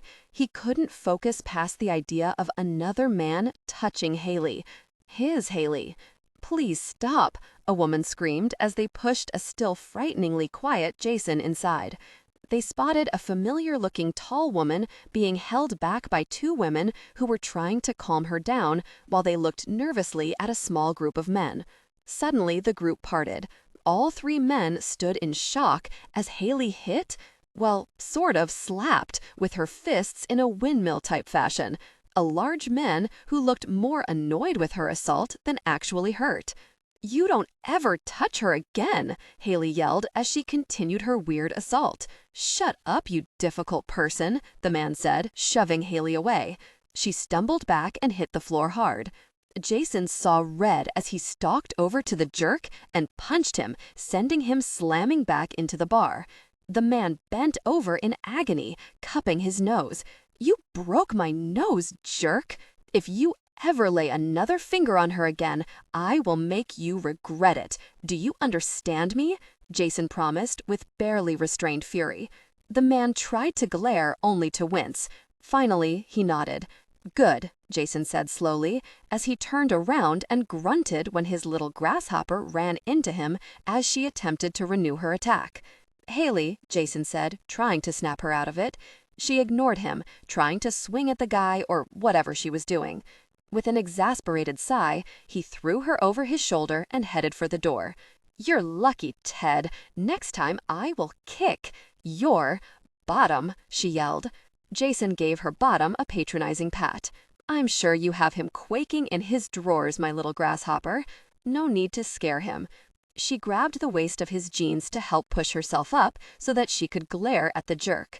"Bottom whooping. Next time I'm not holding back." "Tell him to watch his back," Mitch suggested, laughing. Jason nearly rolled his eyes when Haley did just that. "Let's get you home before you have the man wetting himself," he said, sighing heavily. "You're lucky, punk," she yelled, making him grin. She was just so very cute. Haley grunted and kicked the covers off them. "Are you going to whoop the sheets, Bottom, as well? Should I run to safety?" Jason asked, biting back a huge smile that was threatening to take over. "It's hot," Haley said in a cute little whiny voice. "And stop making fun of me. I totally won tonight," she said with a sniff. "They might even have to ban me from the bar after tonight." He blinked. "For what?" She rolled over onto her back away from him. "What do you mean, for what? I started a brawl." "Really? When?" "What do you mean when? You were there. You saw me fighting." "That weird thing you were doing with your hands?" Jason asked, only to add, "I thought you were having a seizure of some kind." When she nodded, she gasped and gave him a playful shove. "Jerk! I totally defeated him tonight, and I could defeat you." Jason looked at her for a moment before he burst out laughing. The entire bed shook as he laughed, probably harder than he'd ever laughed in his entire life. Tears streamed down his face as he gripped his side as a cramp started. "Hey, stop laughing at me. I'm a major threat. Gosh." Her serious tone had him laughing harder. Gosh, she was really killing him here. "Keep it up and I'm going to defeat you with my fists of fury." Somehow, he managed to laugh harder. He really didn't think it was possible, but he did. "That's it," Haley snapped as she sat up, quickly straddled his hips and grabbed his arms. She tried to pin his arms down by his head. His laughter became more controlled as he quickly turned the tables on her and rolled over, pinning her beneath him. He didn't bother pinning down her hands. Really, what was the point? He'd seen her in action, after all. "All right, my little grasshopper, defeat me." "I'm ready," Jason said, grinning down at the small woman that was just too freaking adorable for words. He made sure to keep his hips raised. No point in torturing himself, especially since she was only wearing a tiny camisole and pink cotton panties. She began pushing at his chest, trying to shove him off. When that didn't work, she tried to kick him, and he thought she may have tried to twist his arm. It was just sad. "Come on, my little grasshopper. I'm ready any time you are. Show me some of that fury." Haley shoved and pulled harder, but still he didn't move. "Seriously, I'm ready whenever you are," Jason assured her. She groaned loudly as she increased her attempts. Still, she couldn't budge him. He couldn't stop himself from taunting her. She was just so very cute. "Aw, is my little grasshopper getting tired? Where's all that fury gone? Come on, let's see those moves." She cut his words off with a kiss, surprising the heck out of him. It was a quick, gentle brush of her lips over his, but it knocked him off balance. Haley dropped her head back on the pillow, staring up at him while she worried her bottom lip between her teeth. Jason hovered over her, panting for breath that had nothing to do with laughter. That kiss, that innocent, sweet kiss, hit him harder than every makeout session he'd ever had in his life. Jason? Haley's broken whisper brought his attention back to her lips. This was over. He was going to climb out of bed, apologize to her, walk her back to her house, and put some distance between them. He wasn't good enough for her. He treated women poorly and had no clue how to treat someone as special as Haley. She deserved a man who would make her his entire world, a man who would take care of her, hold her, and love her. And he was not that man. Haley, His words broke off on a groan as Haley's mouth covered his again. She brushed her lips against his enticingly. His entire body went rigid as he forced himself not to respond. He couldn't do this to her. As much as it would hurt both of them, he couldn't give in to her. His body shook with the need to kiss her back and lower his body onto hers, but somehow he found the strength to fight it. He wasn't kissing her back. There, she had her answer. She just had to go and kiss him to find out how he felt about her. She couldn't just ask him like a normal person. Not only had she just wrecked everything between them, but she was also horribly embarrassed. Peachy. Just very peachy. She felt the tears sting her eyes as she looked up at his handsome face. He was not going to see her cry. She absolutely refused to let him see how badly this hurt. "Excuse me," mumbled softly, breaking away and pushing at his chest. He didn't fight her this time. He moved off her. She was so close to breaking down and begging him to forget what just happened. She jumped off the bed and headed for the bedroom door. She didn't care about her clothes or anything else at the moment. She just needed to get out of there. "Haley," Jason called after her, "let's talk about this." The last thing she wanted to do was talk about this. She ran out his front door and across the yard and raced to her front door. Barely able to see through the tears that were now flowing freely down her face, Haley grabbed the key she'd hidden beneath the front step and let herself inside. She locked the front door and ran to her bedroom. She locked her window and pulled her curtains shut, knowing that Jason would just come through the window and try to joke his way out of this. She didn't want to joke about this. This hurt. Her heart was broken, and she'd just lost the best friend she'd ever had because of her own stupidity. A sob broke free, and then another until she was sobbing uncontrollably. She dropped onto the edge of her bed and buried her face in her hands as she let it out. She was too tired to fight it anymore. Warm breath tickled her hands as strong fingers gently pulled her hands away. She averted her face so that she wouldn't have to face him as he knelt in front of her. She just couldn't. "Will you look at me?" Jason asked softly. She bit her bottom lip and shook her head. Haley, I'm just not good enough for you. Do you understand what I'm saying?" Haley shrugged, wanting him to get to the point quickly and leave. At the moment, she didn't trust herself to open her mouth, afraid that she'd just embarrass herself more. "You're too good for me, my little grasshopper," Jason said softly as he laid his forehead in the crook of her neck. "You could do so much better than me without even trying, Haley. So much better." His voice dropped as he continued, and he sounded like he was in pain. But still, she said nothing.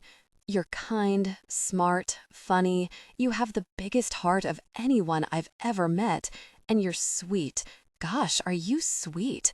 His hands slid up her sides and gently rubbed up and down. His breath came quicker against her skin, and Haley wanted nothing more to wrap her arms around him and hold him one more time. But she couldn't do it. She couldn't handle it if he pushed her away again. "Do you know how sweet you are, my little grasshopper?" Jason's voice was hoarse as his hands moved lower to her hips and slid back up. He pressed a kiss against her neck, almost as though he couldn't help himself. A pained groan escaped him when he did it. "I should walk out of here and never come back and let you go meet some nice guy who will give you everything in life that you deserve." He pressed another kiss to her neck, and she barely bit back a moan. His hands slid down her sides, and this time, when they moved back up, they moved closer to her. Large, warm hands moved up her sides. They hesitated there for a second before continuing their journey back down. He continued to kiss her neck almost desperately. The next time his hands moved up, he moved them along her sides and groaned. Haley's head dropped back while her hands fisted in the comforter. She still hadn't spoken, but for other reasons now. She was afraid if she spoke that she would break through to him and he would realize what he was doing and leave her. Heaven help her, but he had her too desperate to chance it. I need to leave. He pressed an open-mouthed kiss to her neck. His hands moved further up, and they shared a moment of intense connection. His hands made another swipe before moving back down. I shouldn't want you. I care for you so much, my little grasshopper. That's why I should, he groaned loud and long. You're so sweet. Haley decided enough was enough. He obviously wanted her as much as she wanted him. Well, she hoped he did at least. Taking a deep, fortifying breath, she leaned back, dislodging his mouth from her neck. He looked dazed as he tried to figure out what just happened. Haley held his gaze as she reached down and grabbed the hem of her shirt. Hoping that she wasn't wrong about him, she pulled it off and tossed it on the floor. Jason froze. His hands stilled on her hips as his jaw clenched tightly. He locked eyes with her, and she had to bite back a smile as he struggled not to look down. He lost that battle several times. He sucked in a reverent breath as he allowed his eyes to linger on her. He mumbled something about not being a saint before looking back up. He studied her face for a long moment. You do know that you could do better than me, right? She rolled her eyes and gave him a watery smile. Well, duh. As long as we're on the same page, Jason mumbled, before his mouth came crashing down on hers. None of the fantasies that he'd had about his little grasshopper came close to the real thing. Her lips were full and warm against his as he moved over them in a hungry kiss. Tension broke. They gave in to desire, connecting deeply. She licked her lips, making him groan. He leaned in and kissed her. As they kissed, they slowly moved up the bed.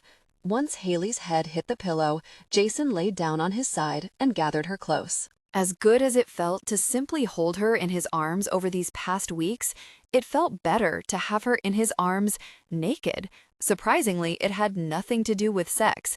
He loved feeling her warm skin against his and feeling her heartbeat as it lulled him into a deep sleep. Gosh! Haley heard Jason yell as something crashed in the other room. From the sounds of it, he'd just knocked over her stack of books on the hallway table again. She leaned against the kitchen counter, nibbling on a piece of toast as she watched Jason stumble in. His hair was still wet, and he was still fumbling with his clothes. His shoes were untied, his pants undone, his shirt was only halfway buttoned, and he was having a difficult time with his tie. He glared accusingly at her while he made short work of his clothes. "You didn't wake me up." She rolled her eyes as she speared a piece of sausage with her fork. "I did wake you up. 3 times, in fact.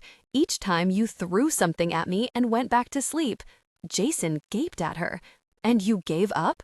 You know our routine, woman. You have to keep at it until I'm forced to get off the bed to find something to throw at you." His eyes narrowed dangerously on the large breakfast in front of her. "And you've eaten without me?" he asked in shocked outrage. Eating to Jason was sacred, probably because he liked stealing food from her plate while it was still hot. Any other morning and she would have made sure that he got up. She enjoyed their quiet mornings together before they were forced to face their hormonal charges.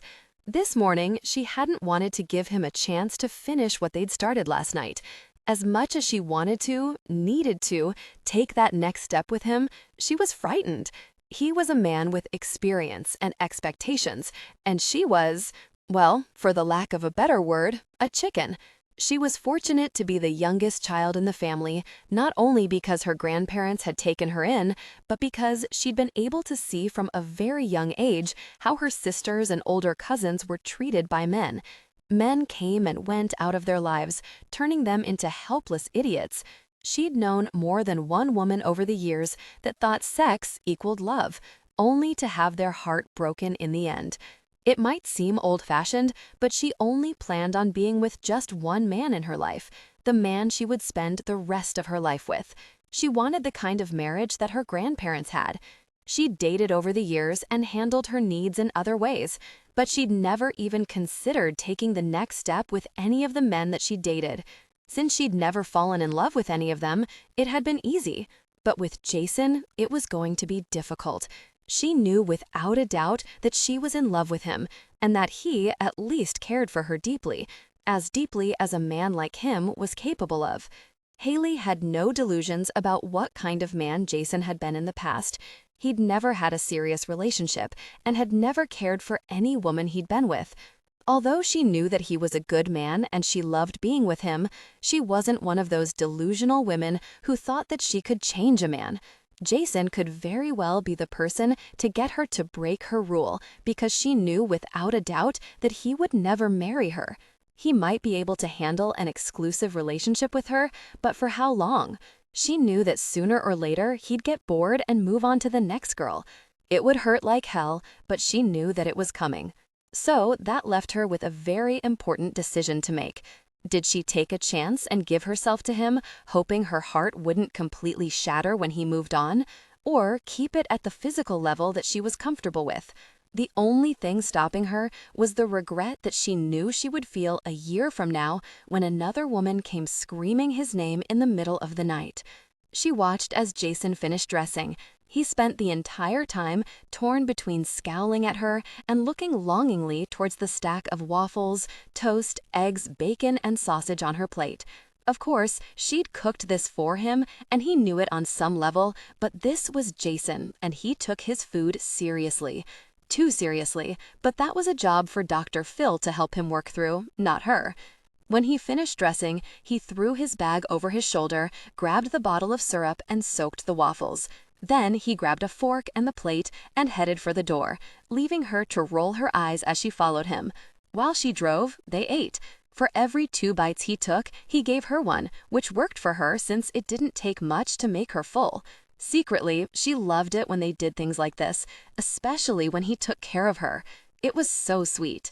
He made sure that she was given the best piece of bacon or bite of sausage and always made sure to double dip her bite of waffle into the syrup, knowing how much she liked it. By the time they pulled into the staff parking lot, they'd finished eating and the plate was on the back seat, sitting on the large beach towel she put back there for times like this. They sat there for a moment and watched as buses and cars drove up and parked in front of the school. It occurred to her that she was suddenly nervous. After last night, she thought it would be awkward first thing this morning, another reason she got up early. Instead, they jumped right into their normal morning routine. Now that the food was gone and they were sitting here, she was really nervous. Did he regret what they did? Was she about to get the speech that he didn't want anything serious? Would he get upset when he found out that she wouldn't be intimate with him like several men before him had? Gosh, what earth-shattering thing would he say? You've got syrup on your lip. Okay, not exactly life-altering.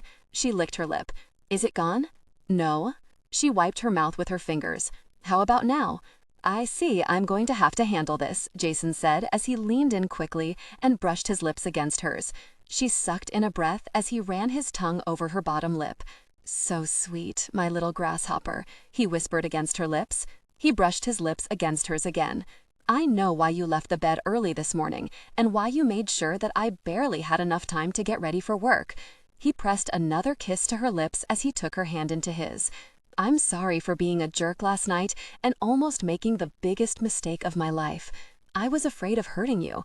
I know what I am, and I also know that you deserve a guy that can spoil you rotten and take you to all the nice places that you deserve. Jason, I don't care about those things, she said stubbornly. It doesn't mean that you don't deserve them, but if you give me a chance to make up for my past stupidity, and I'm not just talking about with you, I promise that I will do my best to make you happy. Jason, I want to try this. You and me, I mean. I know I'll most likely mess up along the way and that you'll want to wring my neck, but I want to try. I'll do my best not to hurt you. Haley smiled, knowing that was the best she could hope for from him. She appreciated his honesty and knew that if they were going to try to make this work, then she would have to be honest with him, at least about the extent of their relationship. He might not like being with a woman when sex wasn't an option. She gave his hand a small squeeze. "Jason, if we're going to try this, then I'd like to take things slow." He frowned. "What I mean is nothing beyond the level we were at last night." She worried her bottom lip between her teeth.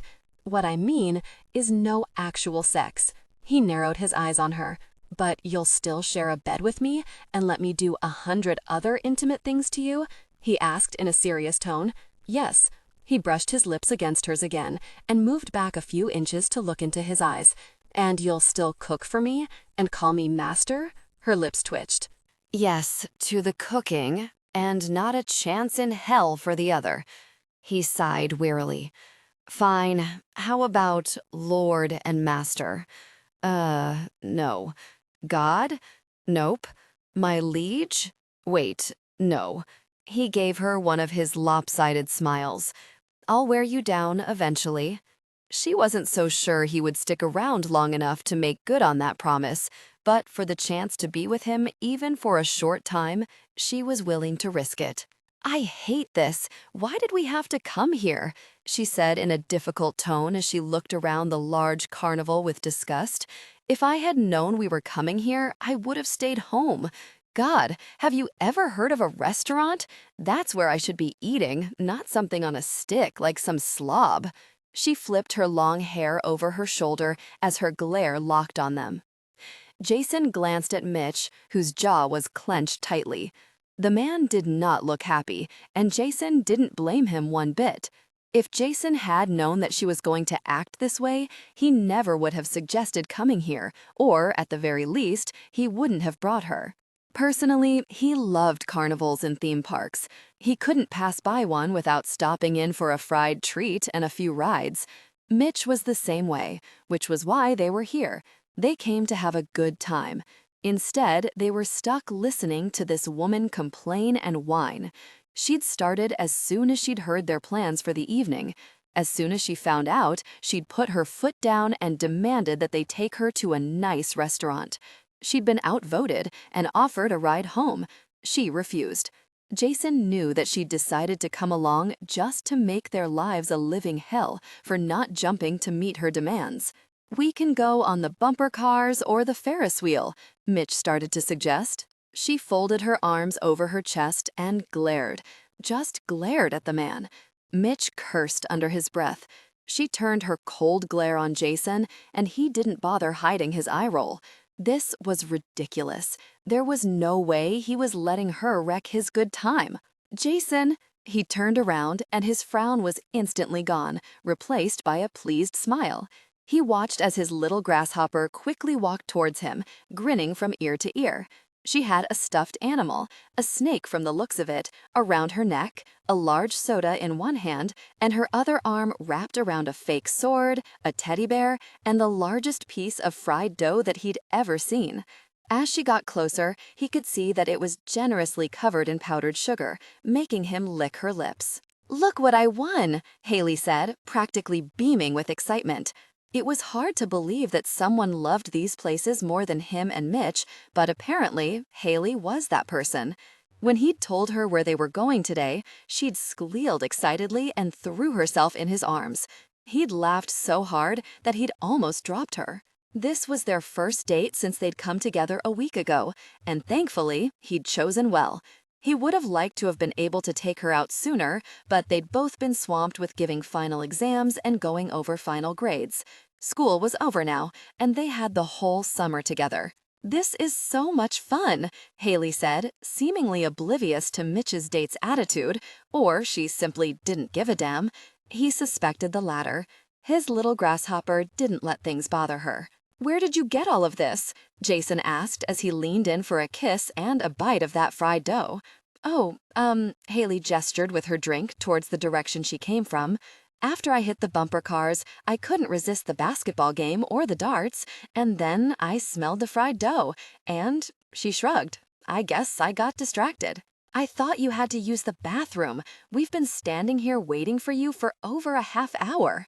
Mitch's date, Sue or Jude or whatever the hell her name was, pointed out. Judging by Haley's expression, she'd forgotten all about the bathroom and just remembered that she had to go. That was confirmed a few seconds later when she shoved her drink, food, and winnings in his and Mitch's arms and took off running. Jason took a huge bite out of the fried dough and sighed happily. No doubt he was going to have to hunt his little grasshopper down in a few minutes near some game or ride and carry her to the bathroom. Mitch looked down at his arms, frowned, and then looked at all the stuff Jason was holding. How come you got the sword? I want the sword. He reached out to snag the sword, only to have Jason slap his hand away with the fried dough. My sword, jerk, Mitch mumbled as he continued eyeing the sword. Jason looked thoughtfully down at his sword as well and took another bite. We could always go win another one and have a sword fight. Sweet, Mitch said.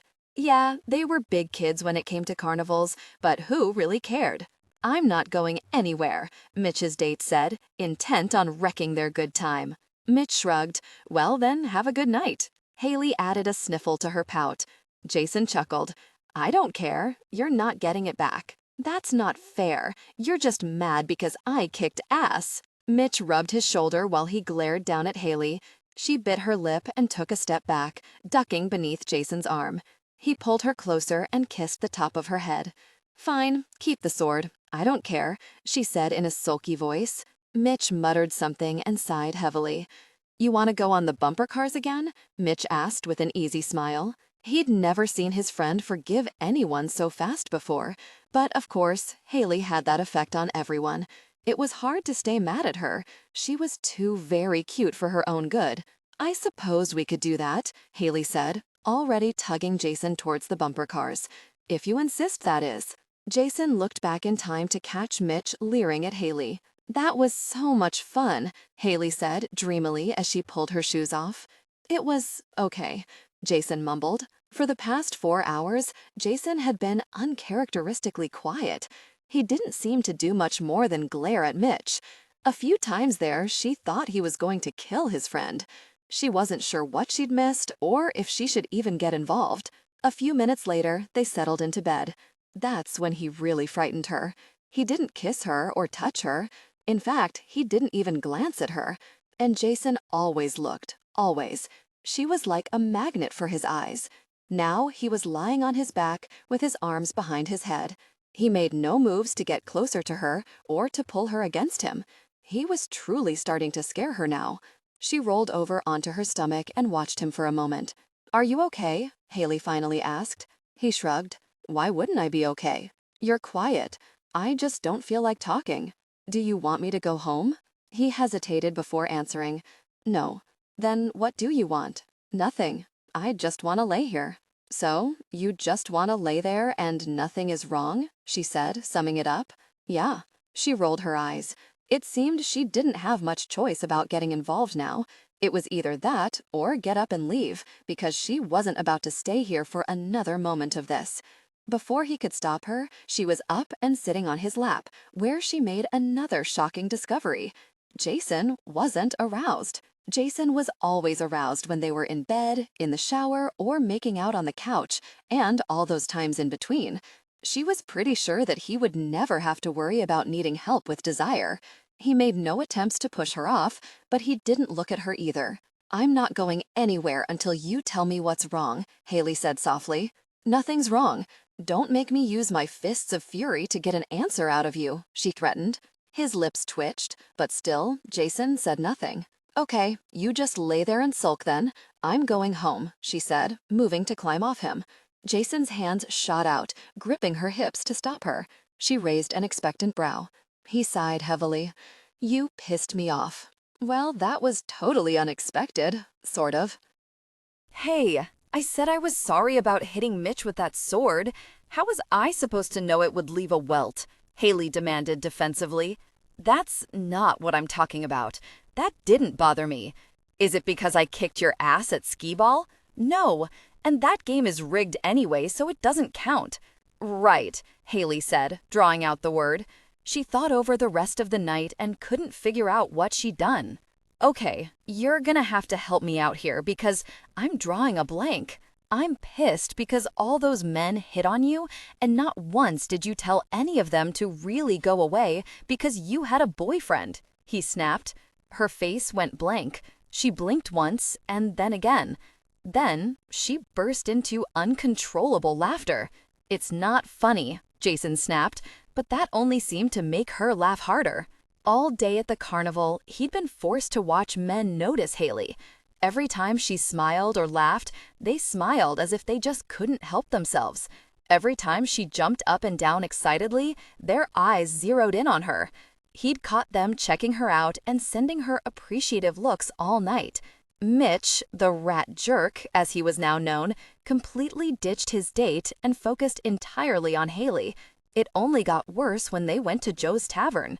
The place was large, homey, and clean, and today, Joe put out a huge buffet. So, with an all-you-can-eat barbecue and several flat-screen televisions and 5 pool tables, the place had been packed.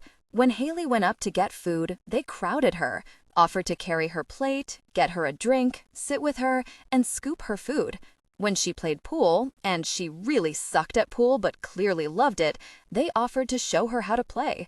2 guys had the nerve to send drinks over to their table while she was with him. Several actually had the nerve to come over and flirt with her in front of him. Mitch was no help. When he wasn't trying to pick up some bar patron, he was watching Haley and hitting on her like there was no tomorrow. The jerk didn't even try to hide his leers from Jason. What the heck kind of friend was that? Okay, granted, in the past, before Haley, he'd been a complete jerk. He'd openly checked out and hit on his buddies' girlfriends. If he was out and he liked what he saw, he never let a boyfriend worry him. But that was no excuse for what Mitch was doing. This was Haley. His Haley. "Sweetie, I think you had too much sun today," Haley said once she managed to stop laughing. "You should have said something." She rolled her eyes. "First off, I have absolutely no idea what the heck you're talking about. I don't think anyone was looking at me differently or flirting. They were just really friendly." He snorted. "Secondly, even if they were, and they weren't, I don't know why you're complaining. I didn't exactly hear you tell every woman that was admiring you today that you had a girlfriend." Another snort. "I don't give a very much about those women. I've got what I want," Jason said, gently massaging her hips. Haley leaned over and pressed a quick kiss to his lips before sitting back up. "Exactly. I didn't notice any other man but you," she said softly, as she ran her hands over his chest and stomach. He rolled his eyes. "Of course you didn't. I'm awesome. I'm glad to see that you're so humble. Hey, I could have said I was the epitome of manliness, but I didn't." He pursed his lips up thoughtfully. "Even though we both know that it's true." "We do?" She arched a brow. "Yes, I believe we both do." "Fine, whatever. As long as you stop paying attention to the voices in your head, then I don't care." He watched her for a moment. The expression on her face was shy and sweet as she traced shapes on his stomach. She truly didn't know how desirable she was. He would bet money that she didn't think men noticed her, and she'd probably broken 100 hearts unintentionally up to this point. She was just so very sweet and innocent.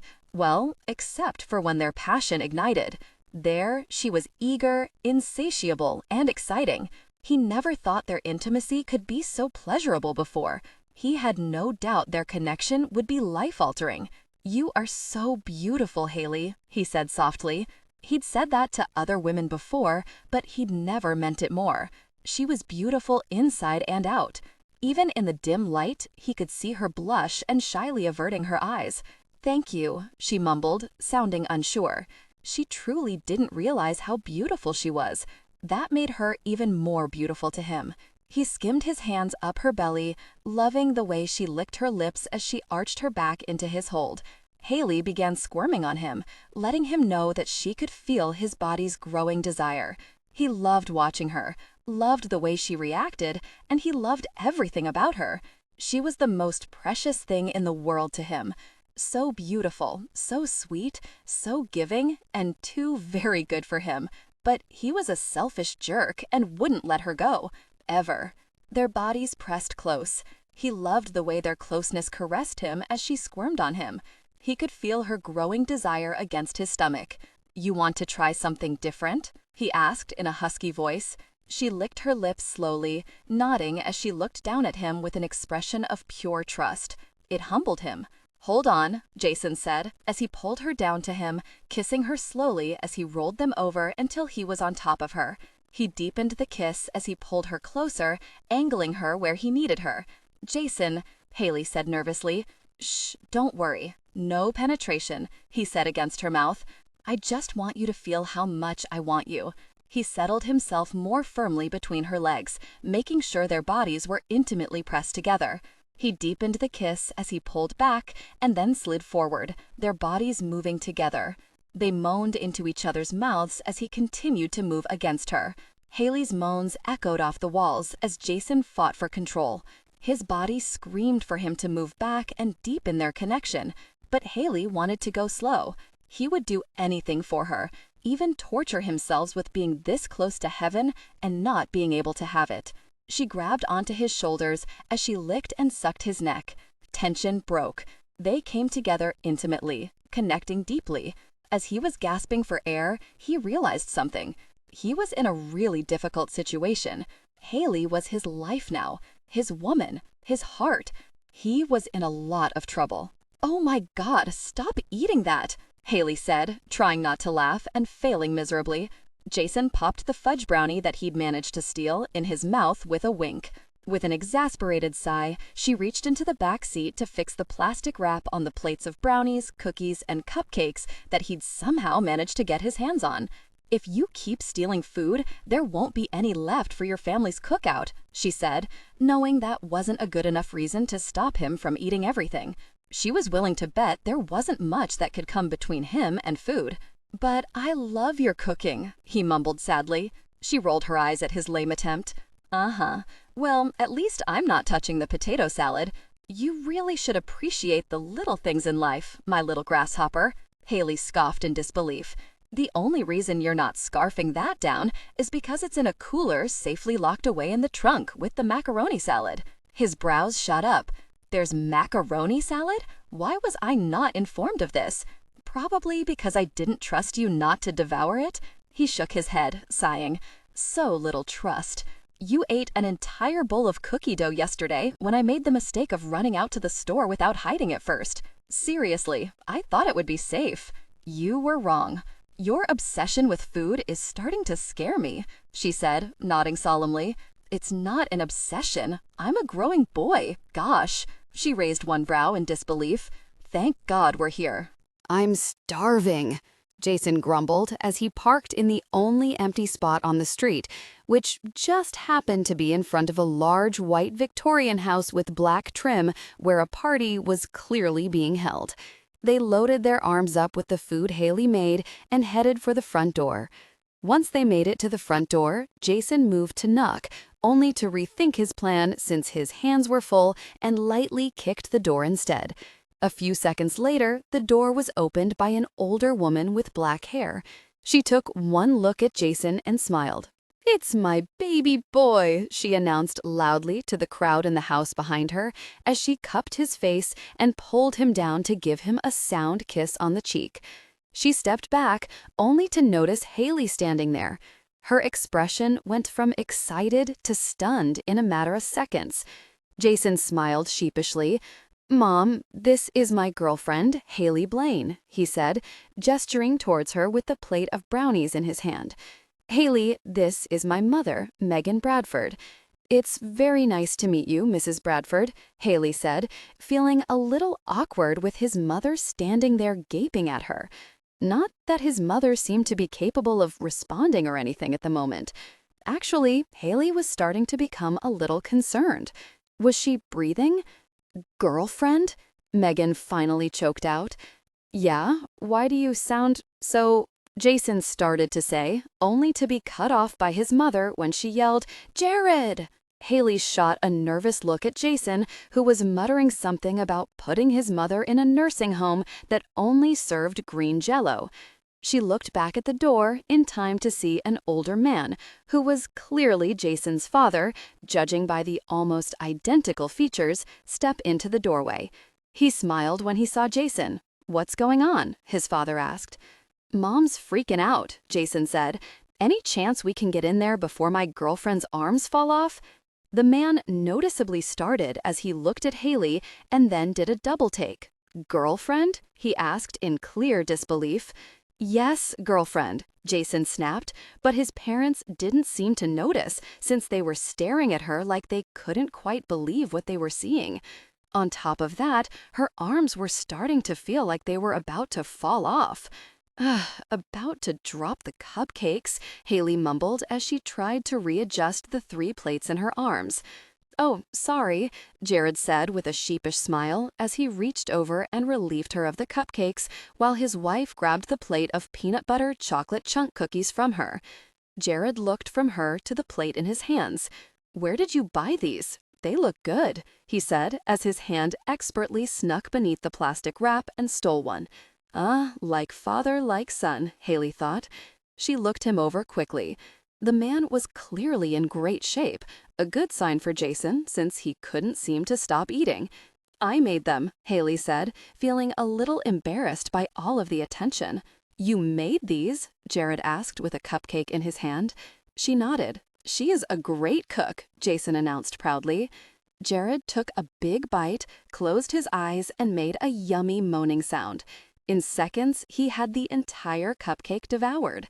He reached out and snagged his second plate of cupcakes from Haley and headed back inside the house without a word. My cupcakes, they heard him snap at someone. Haley just barely stopped herself from rolling her eyes. Definitely like father, like son. Hey, old man, she made those for me, Jason yelled, charging past his mother to go after the cupcakes, leaving Haley with Megan, who she'd like to point out was still staring at her. I have 2 more plates of cupcakes in the car. I didn't think those 2 would survive the trip over here, Haley said, feeling foolish. Perhaps she should go hang out in the car until after the party was over? 7 hours in a car with nothing to do sounded better than being gawked at. Megan's eyes narrowed on her. You're really his girlfriend? Yes. This isn't just some sick game he's playing? No. Is there something wrong? Haley couldn't help but wonder. Nothing other than you are the first woman that he's ever brought home, and you'll have to forgive me if I seem a little surprised. For a moment there, I thought hell had frozen over, Megan said with a rueful shake of her head and a sigh as she put her arm around Haley's shoulders and gave her a squeeze. Now, let's go in there and give everyone the shock of a lifetime. Mom, Jason growled in warning. She ignored him. Again. He leaned forward and tried to grab the photo album off Haley's lap, only to have his hand slapped away by 2 women. Gosh, Mom, this is supposed to be a barbecue. Shouldn't you be mingling and being a good hostess or something, instead of sitting here embarrassing me? Forget the barbecue. I've waited almost 30 years for my only child to bring home a woman, and I'll not be denied, she snapped as several people around her smartly moved back while he just glared. You look so cute. Naturally, Jason said with a sniff. Playing dress-up in your mother's clothes, Haley said with an evil little smile. He turned his glare on her. She simply smiled sweetly and returned her attention to the pictures that he planned on destroying later. Haley? She ignored him pointedly and laughed along with his mother. Haley, do you want to go get something to eat? Huh? Oh, yeah, I could go for a burger and potato salad. Thank you, she said dismissively before laughing at something his mother was showing her. Oh, that sounds good. I'll take the same. Thank you, sweetie. Oh, and get us each another soda since we seem to have run out, Megan said, gesturing to their empty cups. Where was the adoration and love? His mother normally babied him. Gosh, at this point, she was usually getting him his 3rd plate of food and another drink. Let's not forget Haley, who should be loading up a plate for herself with food for him to steal. What was wrong with his women? With a grumble, Jason walked into the kitchen, absently noting that food covered every surface, and grabbed 2 plates off the counter. As he made up their plates, his father, who was licking frosting off his fingers, walked into the room along with 2 of Jason's uncles and 3 of his cousins. The jerk hid the cupcakes and wouldn't share. When Haley made the mistake of mentioning the 2 plates of cupcakes still in her trunk, he ran for them with his father close behind. The man actually tackled him to the ground, stole his keys and his beloved cupcakes. Those were without a doubt the best cupcakes I've ever had, his father announced happily. We wouldn't know since you wouldn't share any of them, you greedy jerk, Uncle Chuck, his mother's youngest brother, said. I don't share, Jared said simply. So, his cousin Trevor said, as he leaned back against the wall with his arms crossed over his massive chest, how much did you pay her? What are you talking about? Jason asked, placing the mustard back on the counter. His other cousin Nate answered, what he means is, why is she here? Did you pay her? Did she owe you a favor? We're just wondering how you managed to get her here. Annoyed, Jason snatched the ketchup bottle with more force than necessary and squeezed an insane amount on both burgers. She's my girlfriend, plain and simple, he bit out. Uh-huh, his father muttered, clearly not believing him. Jason slammed the bun on top of the burger, forcing ketchup out the sides. What is that supposed to mean? Why is it so hard for you jerks to believe that she's my girlfriend?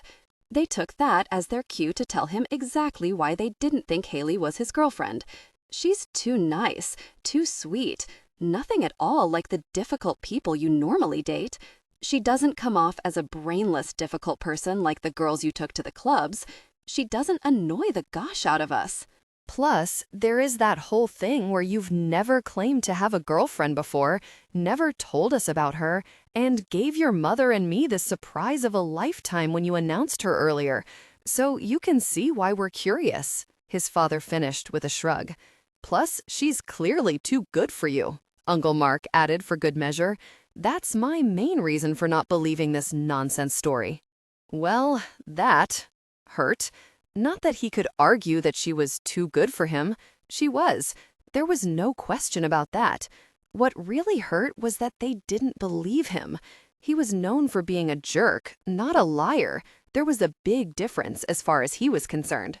His mother chose that moment to walk in the kitchen, smiling. Thank God, she'd put an end to all this nonsense.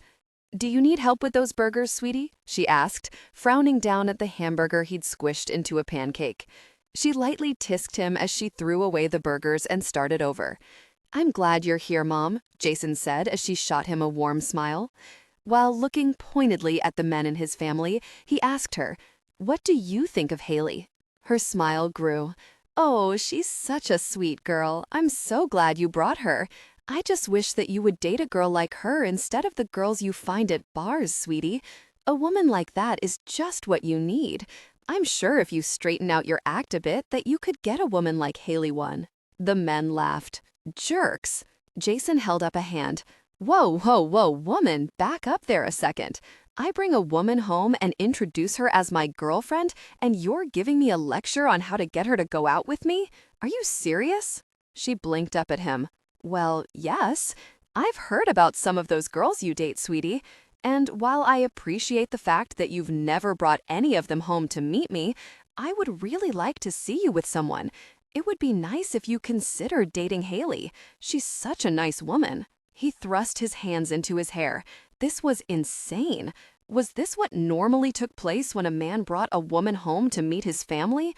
He was pretty sure that it wasn't. God, this was worse than when he'd met Haley's family. Shouldn't you be getting all excited and trying to push for marriage and grandbabies at this point? He asked, not really wanting to encourage his mother to do that, but that's what happened when Brad brought Jill home to meet his family 6 years ago. Megan looked thoughtful for a moment. You know, I probably would if I thought you were serious about dating Haley. She's a very nice woman, and I think she would do you a world of good. She smiled excitedly. Are you thinking of asking her out? Why the gosh would I have to ask my girlfriend out? She's already going out with me. What is wrong with you people? She rolled her eyes as she playfully slapped his shoulder. Oh, honey, you don't have to keep pretending. I'm glad you have a friend like Haley.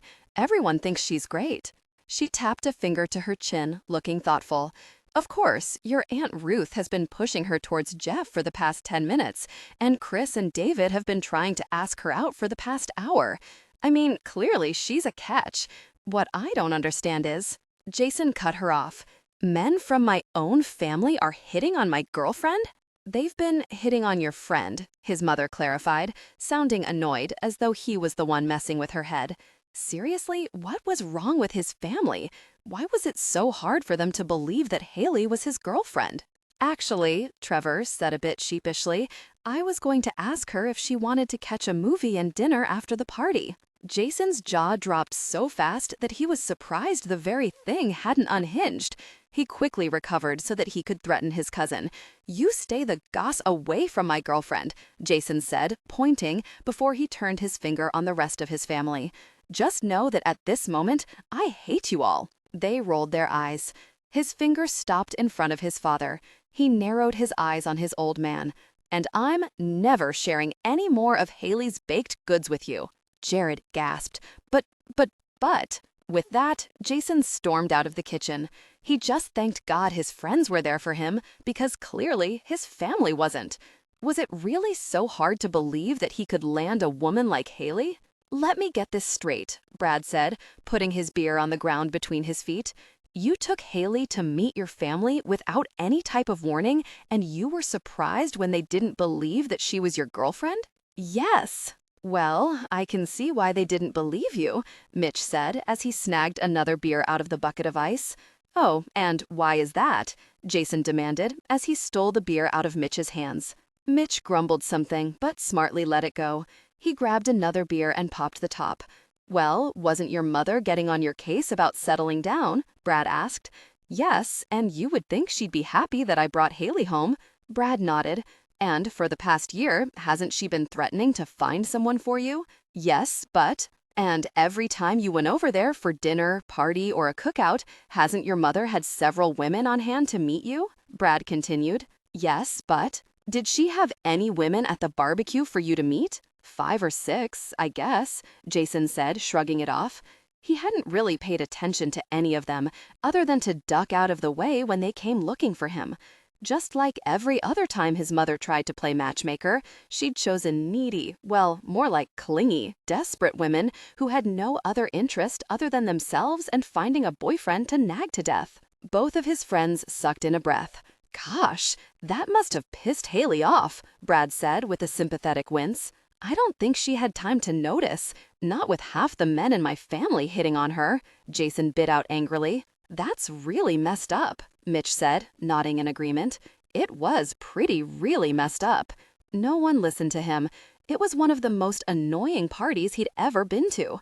When he wasn't trying to get away from the women that his mother had invited with the sole purpose of marrying him off, he'd been busy getting into arguments with whatever jerk in his family was asking for Haley's phone number. Like every single other time it happened, Haley was completely oblivious to it. Every time he pulled her aside to talk to her about it, she just laughed until tears were rolling down her face and she could barely catch her breath while he stood there glaring down at her. When they returned to the room, it was obvious that she'd cried, and every man would glare at him. They'd acted like Haley needed protection from him. It should have been painfully obvious to everyone at the party how he felt about Haley. He made no secret that she was his world, not that anyone believed him. Why was it so hard to believe that he'd straightened out for Haley? He didn't think it was difficult to believe. Even if he wasn't constantly hugging her, putting his arm around her, holding her hand, or trying to kiss her, he told them. But had that stopped any of those jerks from trying to make a move on her? Your family probably thought you'd brought Haley there as a decoy to get your mother to stop harassing you about settling down, and used her as an excuse to avoid the women desperate to get your attention, Mitch pointed out. Jason crushed his empty beer can and tossed it into the bucket he'd placed in the corner of his deck. It should be more than obvious to everyone that he'd changed. Gosh, a year ago, he would have had Mitch toss that beer can up in the air so he could shoot it with his paintball gun. Didn't it strike any of his friends as odd that not only had he tossed it into a bucket, but that his deck and patio furniture were also cleaned and repaired, his lawn freshly mowed, and that his house was clean? Those were big gosh darn changes in his book. That's what I was thinking, Brad said, tossing his can at the bucket and missed. It landed on Jason's freshly cut lawn. With a murderous glare, Jason gestured angrily for him to pick it up. With a roll of his eyes and a heavy sigh, Brad did just that. Whatever, this is really boring sitting around here talking about relationships like we're a bunch of middle-aged women. Let's get the gosh out of here, Mitch said, sighing heavily as he stood up. Brad and Jason shared a look, shrugged, and got to their feet. What the gosh? It wasn't like they had anything better to do, since Jill was off with a client and Haley was off hitting yard sales. Great, let's go find something to do, Mitch said, sighing dreamily. Whoa there, Skippy, Jason said, coming to a sudden halt. That gosh isn't happening. What the gosh do you mean? Mitch asked, sounding like a petulant child. I want to go see some attractive women. I'm out as well, Brad announced, not that it was really necessary. The man hadn't been to such places since he'd met Jill. Come on, it's Tuesday. It's all-you-can-eat hot wings at the local club.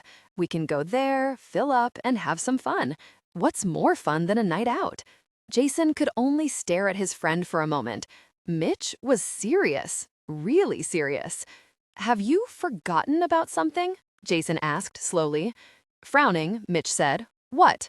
I have a girlfriend, Jason snapped, quickly losing his patience. Why in the really would I want to pay some woman to show me something I'm not interested in when I'm dating Haley? And why in the really would you think I wanted to cheat on my girlfriend? If humanly possible, Mitch looked even more confused. How is it cheating if you're not married? Brad and Jason just stared at Mitch. What the really was he supposed to say to that? Actually, it worried him that not even a year ago, he would have been on Mitch's side of this argument. That was truly frightening.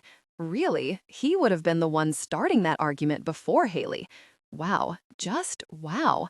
It wasn't exactly the best feeling in the world to discover how much of a jerk he'd once been. He'd really changed since Haley came into his life, and shockingly, for the better. Surprisingly, he didn't feel pissed off or scared that she'd been able to bring out these changes in him. Come on, man, come with me. It'll be fun, Mitch pleaded. Jason grabbed a fresh beer and dropped back into his chair. What the really? Jason whined. Shrugging, Jason took a sip of his beer. Mitch folded his arms stubbornly over his chest while he scowled at Jason.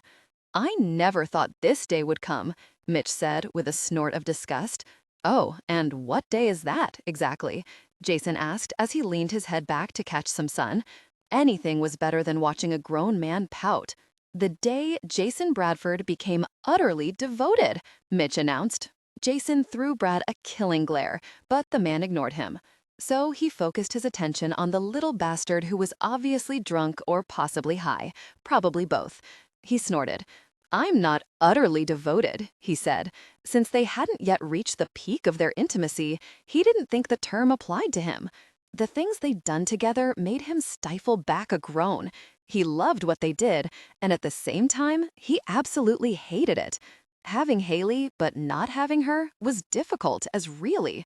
For any other woman, he would have simply shrugged at the no actual sex rule and walked away.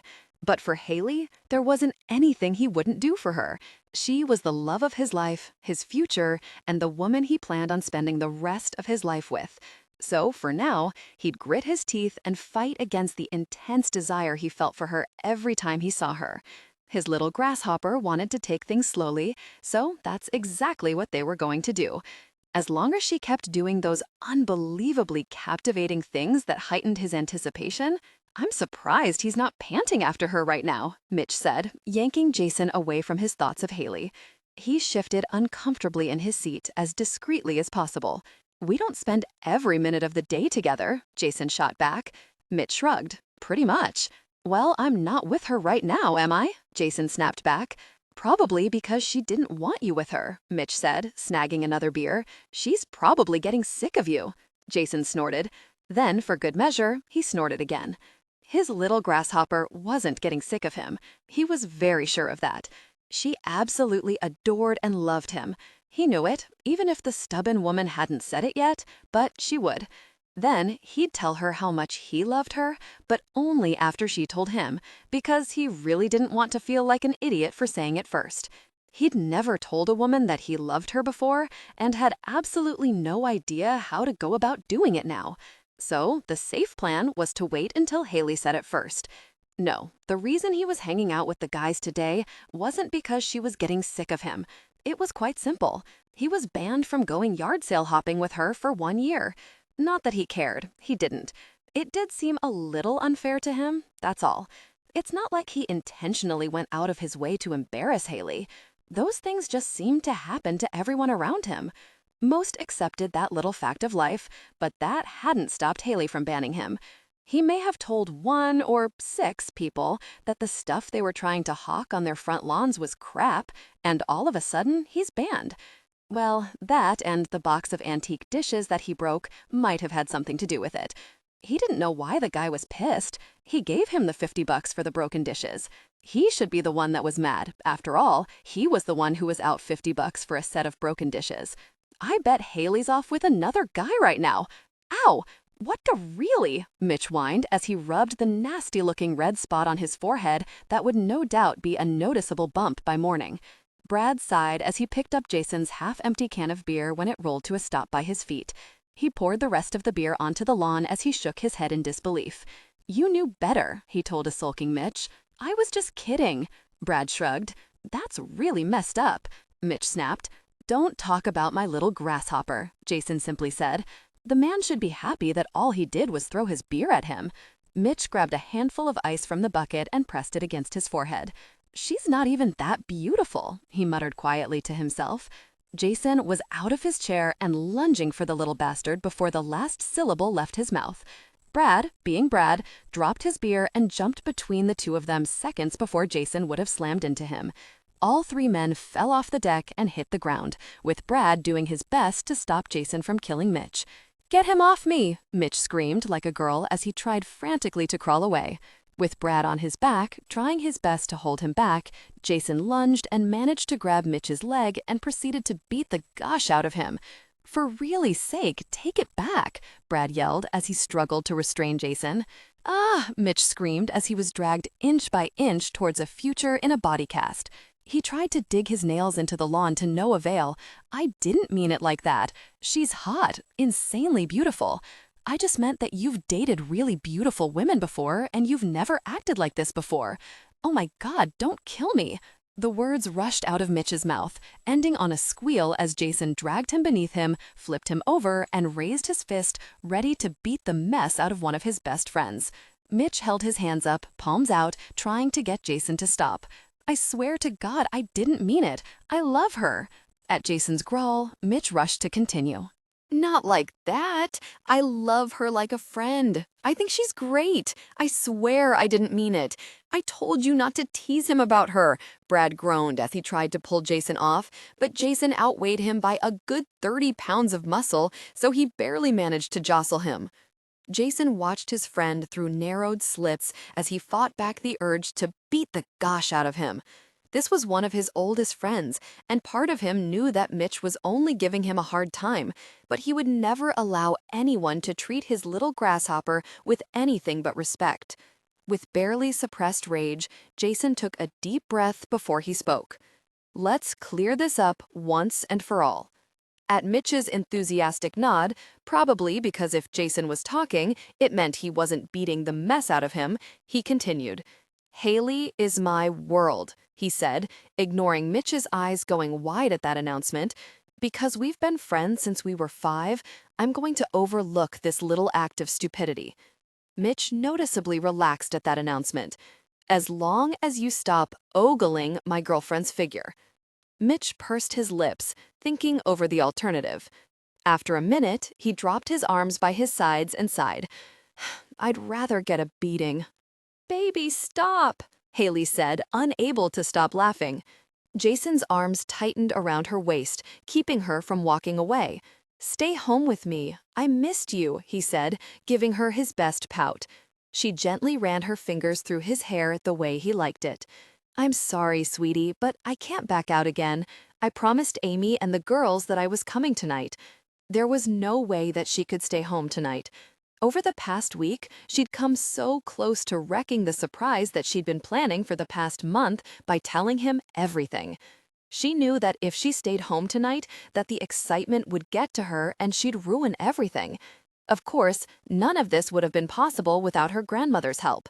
A few times, Haley had considered giving up when money became an issue, but then Grandma offered to help her. She'd somehow managed to find the perfect place at less than half the cost of every place Haley had looked at.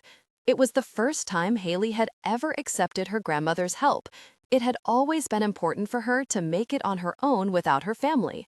For Jason, she'd sucked up her pride and asked Grandma to help her find the perfect cottage to rent, and now everything was going to be perfect. Does it even matter that I'm on my knees begging you? You're really going to be able to leave someone this pathetic? Jason demanded in a sulky tone. Haley rolled her eyes as she gently pried his arms from around her waist. It's just for a couple of hours. You won't even know I'm gone, she promised him. He sat back on his haunches, doing his best to look pathetic. She did her best not to roll her eyes again. It was just so very cute and sweet that he didn't want to spend even one night without her. That was something she'd never expected from Jason Bradford. One of many things, actually. He was so sweet and attentive. What if I promised to make you a batch of brownies tomorrow? Haley asked, deciding to use his love of baked goods against him. He snorted in disbelief as he got to his feet. I'm not some easy person you can buy with a pan of yummy baked goods, woman. How dare you insult me? Jason said on a sniff as he folded his arms over his chest and did his best to look upset. Fine, Haley said with a sigh. What if I promised to make a big bowl of frosting tomorrow and let you enjoy it? She had to bite back a smile as Jason shifted anxiously while he licked his lips and ran his eyes hungrily down her body. Buttercream? He croaked. Mm-hmm, she said, walking over to him. She cupped the back of his neck and gently tugged him down for a quick kiss. And if you're good, I might share some with you, she said, loving the idea. Get your own bowl of frosting. I don't share, Jason simply said, giving her one last kiss before walking out the door, whistling happily, no doubt thinking about the large bowl of frosting that he was going to devour tomorrow. With a smile, she grabbed her small black purse and headed out the door. She wasn't surprised to find Jason playing basketball with Mitch and Brad. Not that she would ever really expect it, but it was nice to know that he'd pick her over his friends. She wasn't the type of woman that expected a guy's attention 24/7, but it was nice to know that it was hers if she wanted it. She blew a kiss in his direction and couldn't help to laugh when Mitch jumped in front of Jason to steal it. That was my kiss, you jerk, Jason yelled, placing Mitch in a chokehold and taking him down to the ground while Brad stood by, sighing. He really was a sweetheart. Maybe should make him a big batch of fudge brownies to go along with that bowl of frosting. And stop looking at her, Jason snapped. Oh my God, I can't believe you came, Amy said, leaning back in her chair as she watched Haley approach the table. He's probably right behind her, Sarah pointed out with a laugh. Haha, very funny, Haley said, taking the only empty seat at the table as her 4 friends and a woman she had never met before gave her knowing looks. Amy gestured to the new woman. This is my friend Kate. Kate, this is Haley, the woman I told you about. Frowning, Haley reached over to shake the woman's well-manicured hand. She couldn't help but wonder what Amy had said about her. Thankfully, she didn't have to wonder for long. So, this is the woman that captivated Jason Bradford? Kate asked, cocking her head to the side as she ran an assessing eye over Haley. Haley didn't miss the woman's lips twitching when she came to her glasses. Obviously, the woman thought she came up short. Haley didn't care what this woman thought. It wasn't the first time someone had a hard time believing that she was with Jason, and probably wouldn't be the last. There was no denying that she wasn't Jason's usual type. She hadn't lived next door to the man for 5 years without learning a thing or two. Granted, she never saw the women until after he dumped them and they were turned into drunk, screaming messes, but it was pretty easy to guess his type. The old Jason, as she liked to think of the not-so-sweet Jason, used to drive her insane and liked women who were a walking, breathing advertisement for strong allure. Kind of like Kate, Haley thought with an inward groan.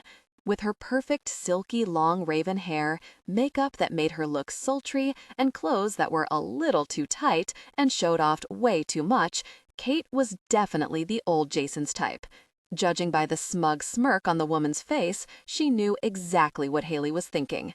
How long have the two of you been together? Kate asked, casually, but Haley hadn't missed the calculating gleam in her eyes. Before she could tell her that it was none of her business, Amy answered for her. Almost 2 months. The surprised look on Kate's face was rewarding.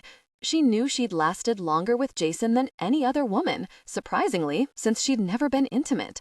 Well, she did do 1,001 playful moments with him and kept his interest with baked goods, but that was neither here nor there. She was pretty sure that he really cared about her, maybe even loved her. Okay, love might be pushing it for a man like Jason, but she was very sure that he cared about her. He was always sweet to her and seemed genuinely happy to see her, not to mention that he went out of his way to spend time with her. She wasn't entirely sure, but she didn't think he'd done that with anyone before her. That's pretty impressive, Kate mumbled distractedly. Amy waved off her comment, leaning closer towards Haley with an unholy gleam in her eye. Well, she said expectantly. Haley could only frown as she looked past her friend for the waitress. Suddenly, she had the feeling that the only way that she was going to survive this girls' night out with a lot of alcohol. She looked back and was startled to find Beth, Alice, and Jen leaning towards her with knowing looks. "Well, what?" Haley asked, wondering if she needed to start drug testing her friends. They were seriously freaking her out. As one, they rolled their eyes. It was seriously creepy. Haley barely fought back the urge to flee. "Have you been intimate with him yet?" Amy hissed excitedly. "Oh, that," Haley said, squirming in her chair and feeling a little self-conscious. "We share a bed every night," she said, hoping against hope that they'd drop the subject, especially with the way Kate was glaring at her. Beth snorted. "We know that you sleep together. What we're wondering is if you've finally been intimate with the man." Her cheeks began to burn. Kate looked confused. She just said she's sleeping with him. Amy leaned back in her chair, taking a sip of her martini. "Haley here doesn't become intimate with a man unless she's in love with him, right?" she said, giving Haley a pointed look. Why, oh why, had she shared that little tidbit of information all those years ago in college? Oh, that's right, because she'd been drunk. She squirmed uncomfortably in her seat. "I just want to be sure," Haley mumbled pathetically. Kate sat up straighter, holding her hand up to stop Haley's friends as they opened their mouths to no doubt give her another lecture on relationships in the 21st century. None of them understood why she wanted to wait. "You've kept Jason Bradford interested for 2 months and you haven't even been intimate with him?" Kate asked, clearly as surprised as her friends were. "Yes," Haley said, somewhat defensively. "Our relationship isn't solely about physical intimacy." Kate sat back to giving her a condescending look. Clearly. Haley opened her mouth to give the woman a piece of her mind when Beth cut her off. "Oh, look at that," Beth said, gesturing with her frilly pink drink towards the entrance of the bar. Everyone looked and chuckled, and for once, Haley was glad that they lived in a small town. Jason spotted her and waved, and then, of course, slapped Mitch upside his head when the man blew her a kiss.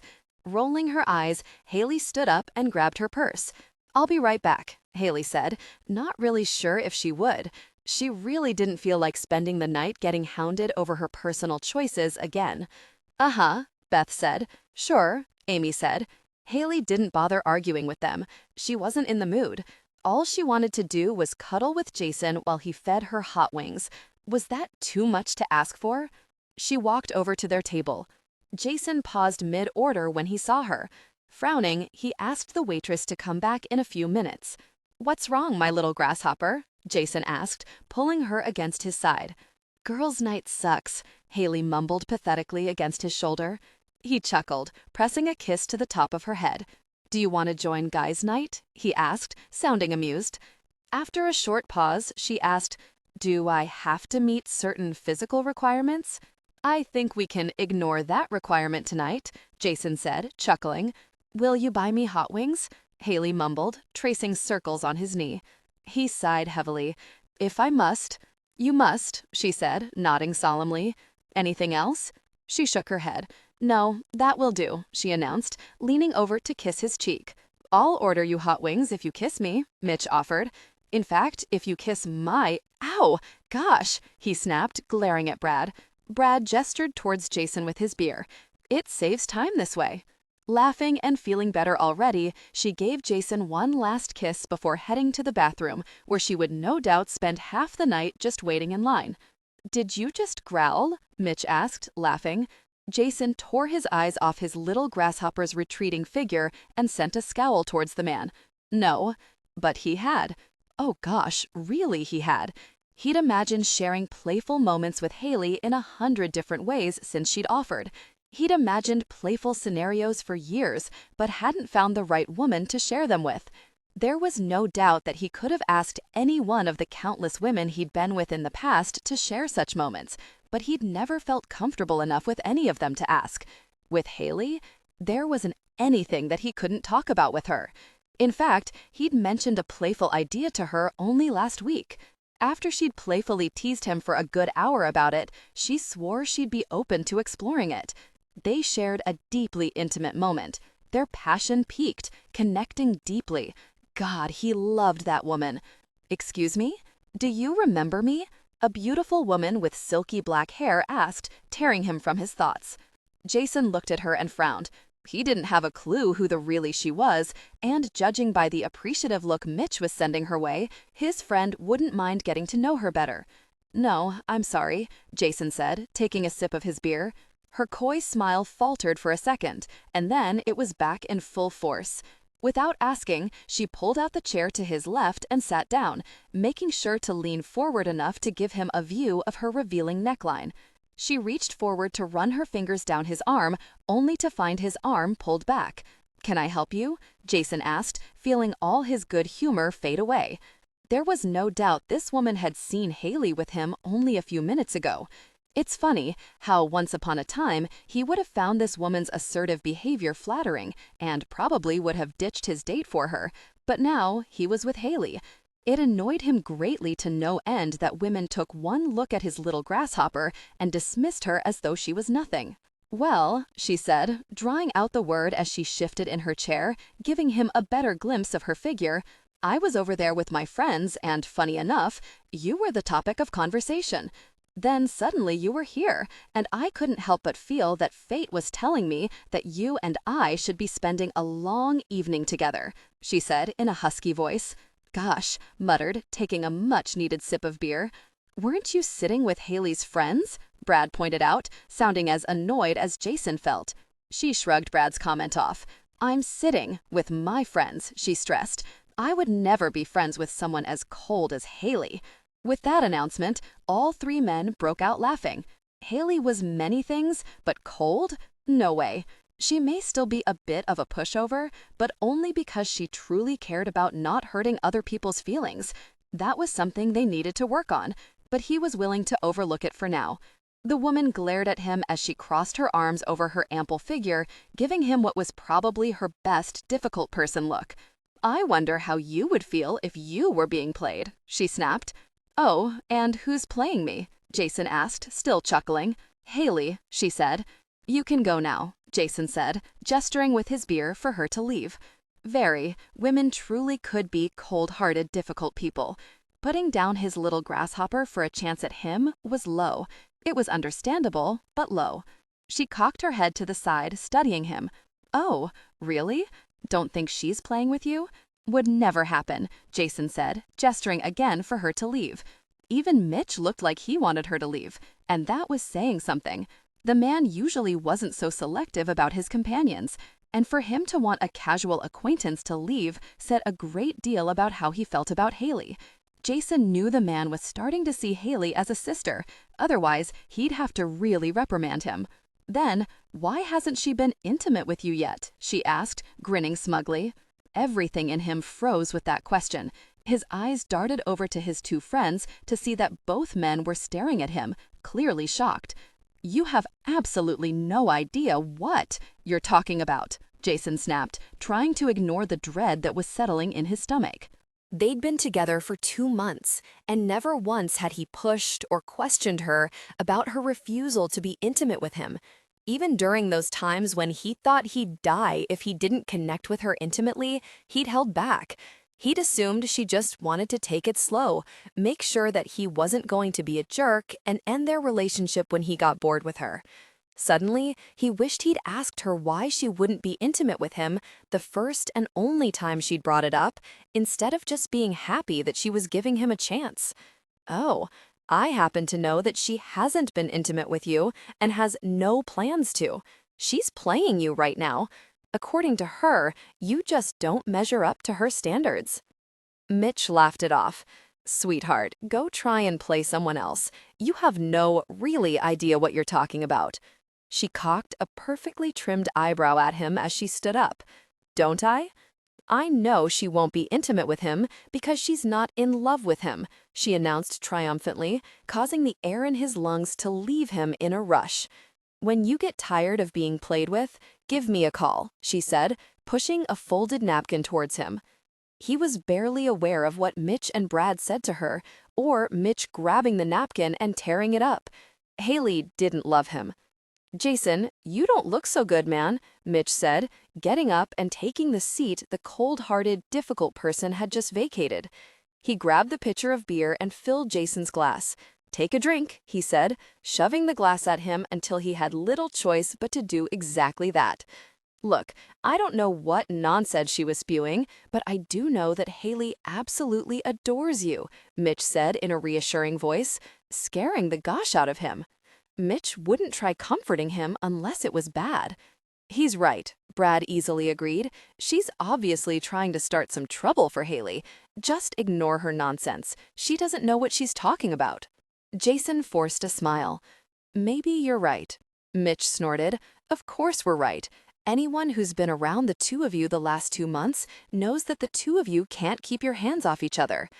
But they hadn't been intimate, Jason thought bitterly. She'd done everything with him but that. And now Jason had a sneaking suspicion the reason behind it was no longer so simple. Did you order hot wings? Haley asked, wrapping her arms around his neck and pressing a sweet kiss to his cheek. Brad sent him an "I told you so" look over his beer. No, not yet, Jason said, putting his beer down so that he could take her hand in his. His eyes shot past Haley to the table of women who were looking this way and laughing. His jaw clenched almost painfully at the idea of Haley playing him. Haley, of course, was oblivious to everything, including the change in his mood. Well, I'm going to go place an order at the bar then. I'll be right back. Okay, Jason said, unable to take his eyes off the women laughing at him. Mitch and Brad followed his gaze. Don't tell Haley this, but most of her friends are difficult people, Mitch said, pouring the last of the beer into his cup. Normally, he'd agree with that, but right now, he had a sinking feeling that he was the brunt of a joke. He really couldn't help but feel that Haley might have been playing him this whole time. There was only one way to find out, and tonight, he was afraid he'd get his answer one way or another. Don't mess this up, Brad said, no doubt reading the determined expression on his face correctly. I don't know what's going on between you and Haley, but those women are clearly out to cause her trouble. Please don't harm yourself in the process. Jason didn't answer right away. He slowly drained the rest of his glass. Finally, he put the glass back on the table and sat back, allowing his eyes to search out his little grasshopper. She was at the bar laughing at something the bartender said.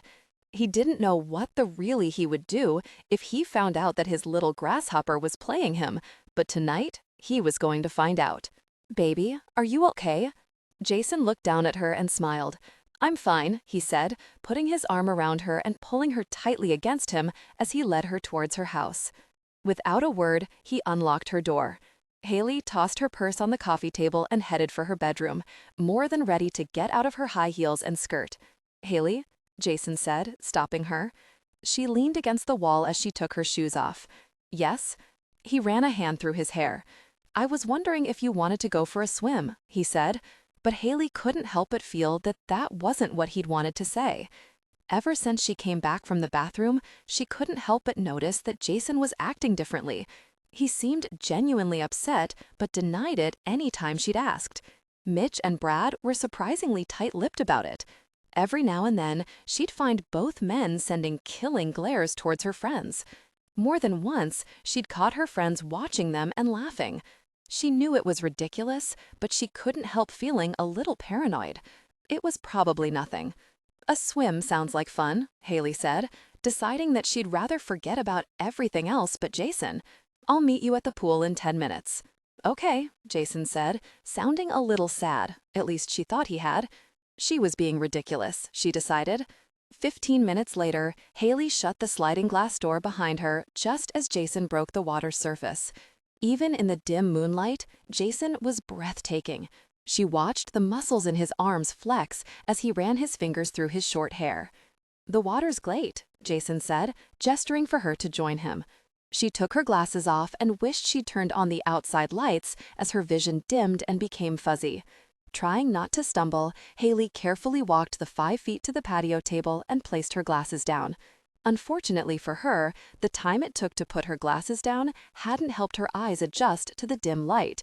She didn't want to wreck a romantic midnight swim by throwing on the floodlights, but she also didn't think falling flat on her face was exactly romantic either. Why couldn't she have been a candidate for laser eye surgery?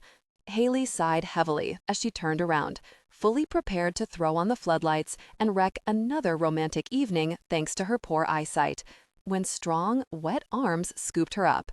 "Don't worry, my little grasshopper, I've got you," Jason whispered, pressing a kiss to her forehead. "Maybe we should turn on the lights," she grumbled unhappily.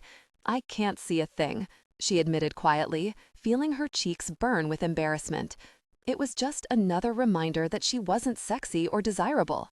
"Don't worry, I won't let anything happen to you," Jason promised as he carried her to the pool and helped her into the lukewarm water. While Jason lowered himself into the pool, she dove beneath the water to get her hair wet.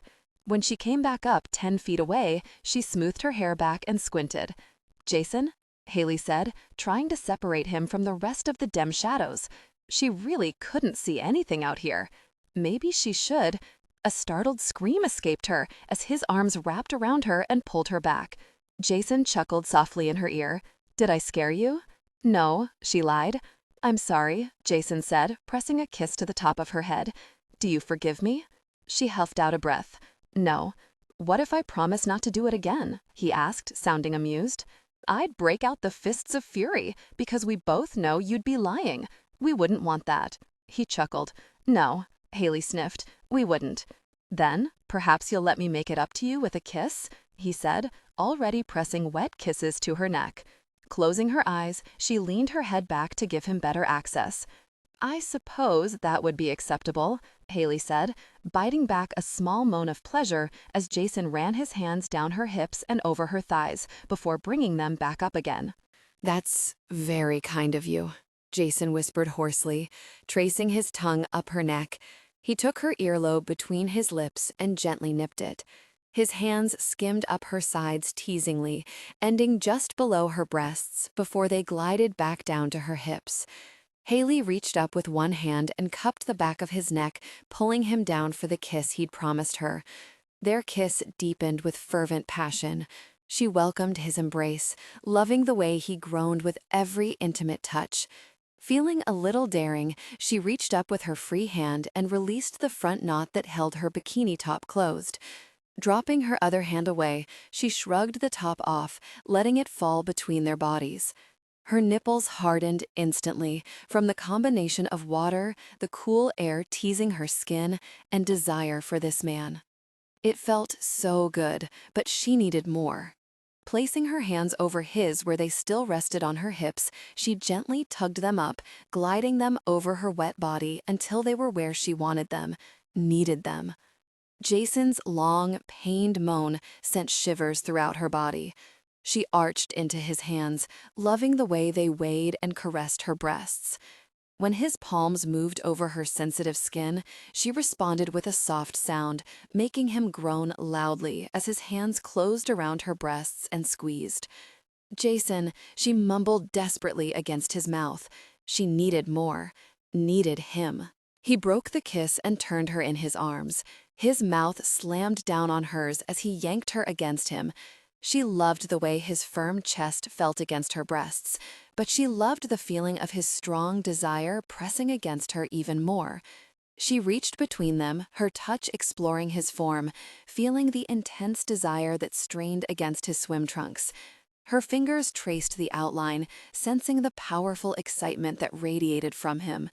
Jason broke away from her mouth with a groan and worked his way down to her breasts, kissing and caressing every inch of skin until his touch made her sensitive.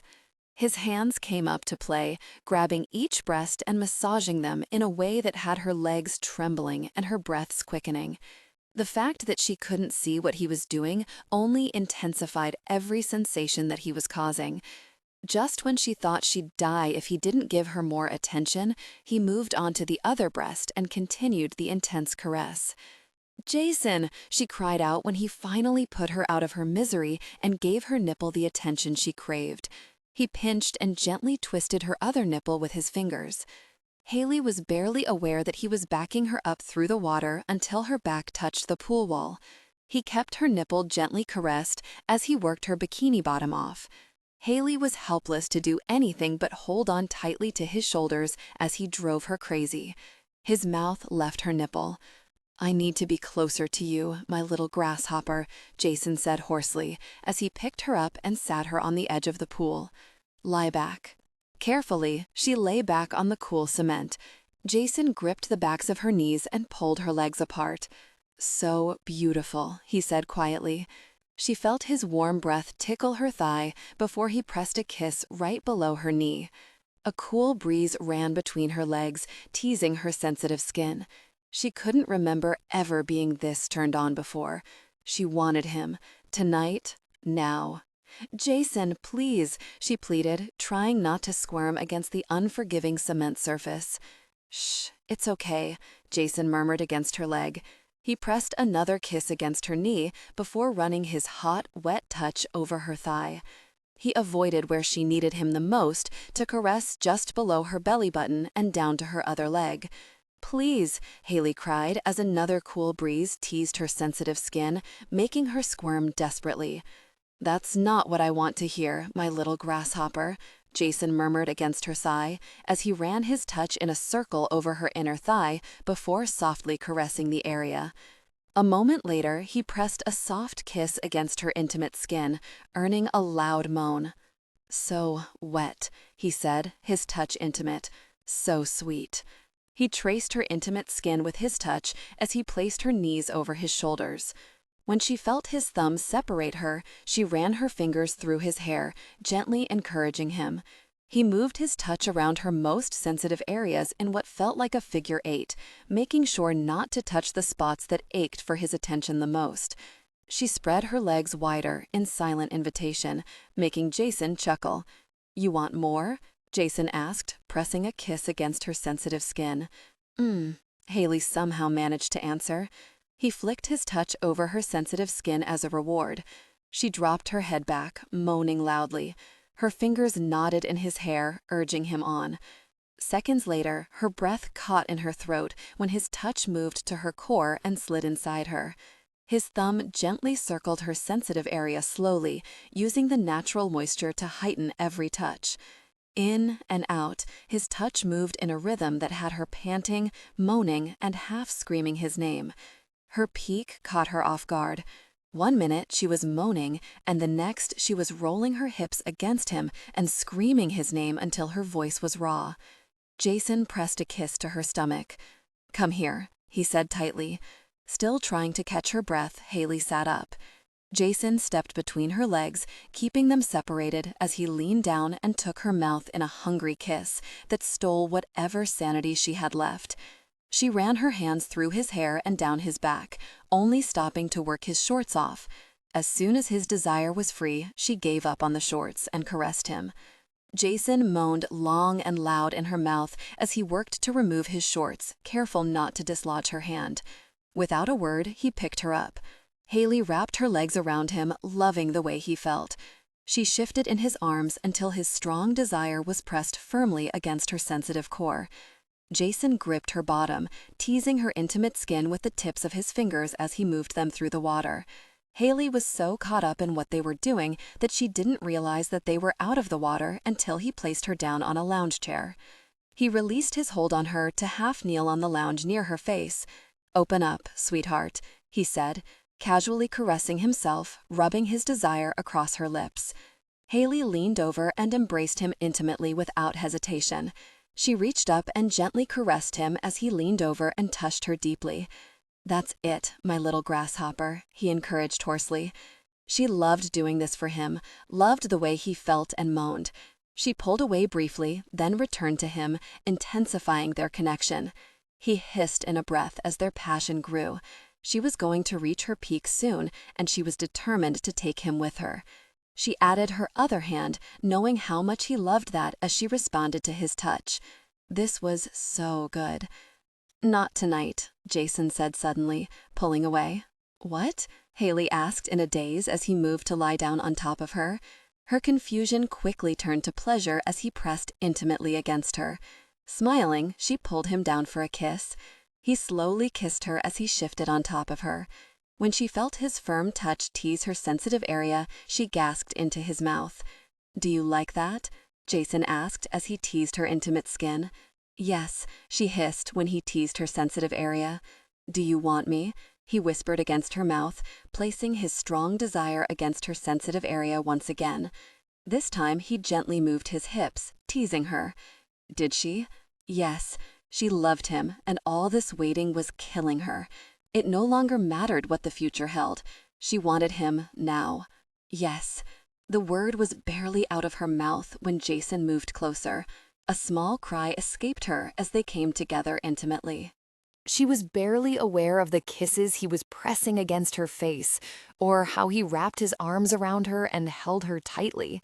The only thing that registered in her mind was the intense sensation of their connection. It was overwhelming. She squeezed her eyes shut, hoping it would get better. It didn't. They came together in passion, her cries and the way she dug her nails into his back serving as encouragement as she reminded herself that it was supposed to hurt. But gosh, she hadn't been prepared for this. Just when she'd thought she couldn't take any more, he stilled on top of her and groaned. Well, she thought, as he pressed a tender kiss to her forehead, she knew the first time was going to hurt. Granted, it probably wouldn't have hurt if she'd told that she was a virgin, but they'd been caught up in the moment. It was better this way, Haley realized, unable to help but smile. She liked the idea of her first time, a result of being out of control. She pressed a kiss to his damp forehead. Jason chuckled, leaning back in to press a kiss to the tip of her nose. "I knew it," Jason said, trying to catch his breath. "Knew what?" Haley asked, frowning in confusion. He brushed his lips against hers. "I knew they were full of gosh when they said you wouldn't sleep with me."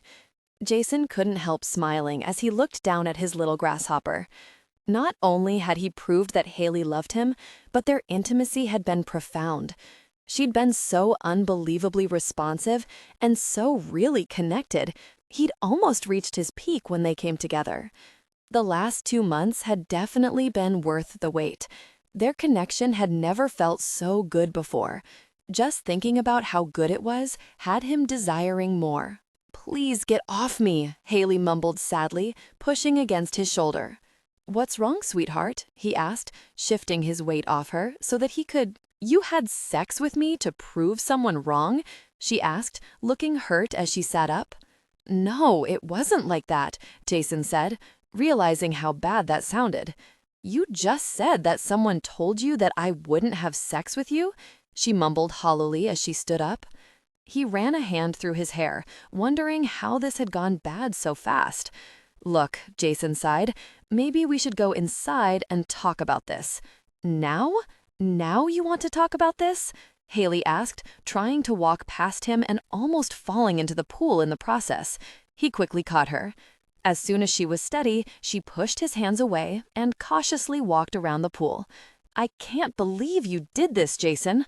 That caught him off guard. "What the hell are you talking about? How exactly was this a surprise? I'm your really boyfriend, Haley. This was bound to happen sooner or later. With their strong connection. Just because we're dating doesn't mean I was going to sleep with you," she said, looking a little lost. Holy gosh, they'd been right. "You were never planning on sleeping with me, were you?" he demanded, not bothering to hide how pissed he was. "Up until tonight, I hadn't made up my mind."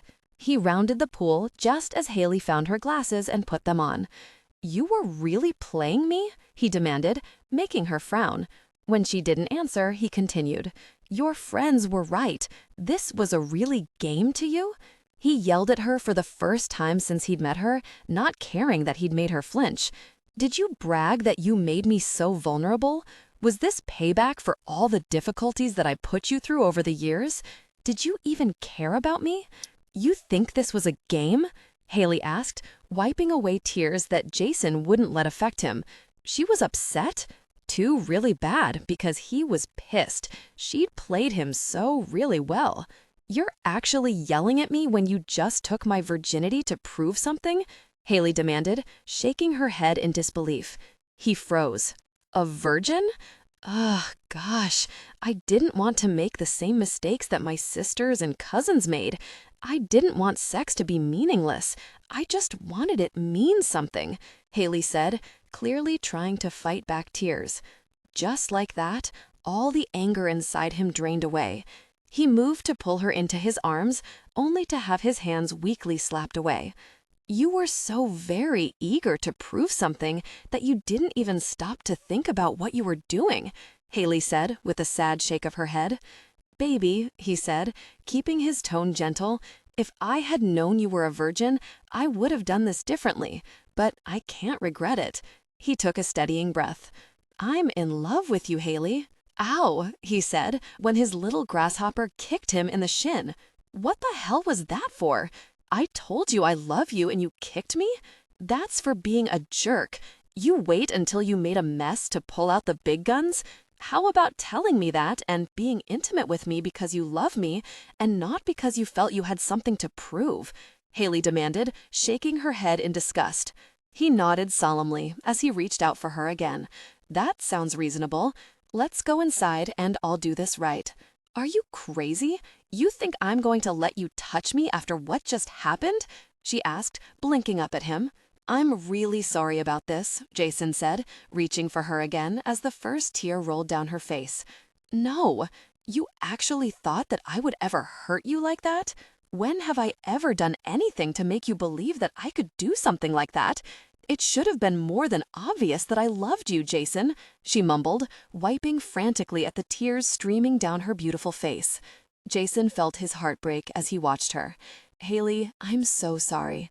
Haley ignored his apology, and he couldn't say that he really blamed her. "You were so busy trying to prove something that you didn't think.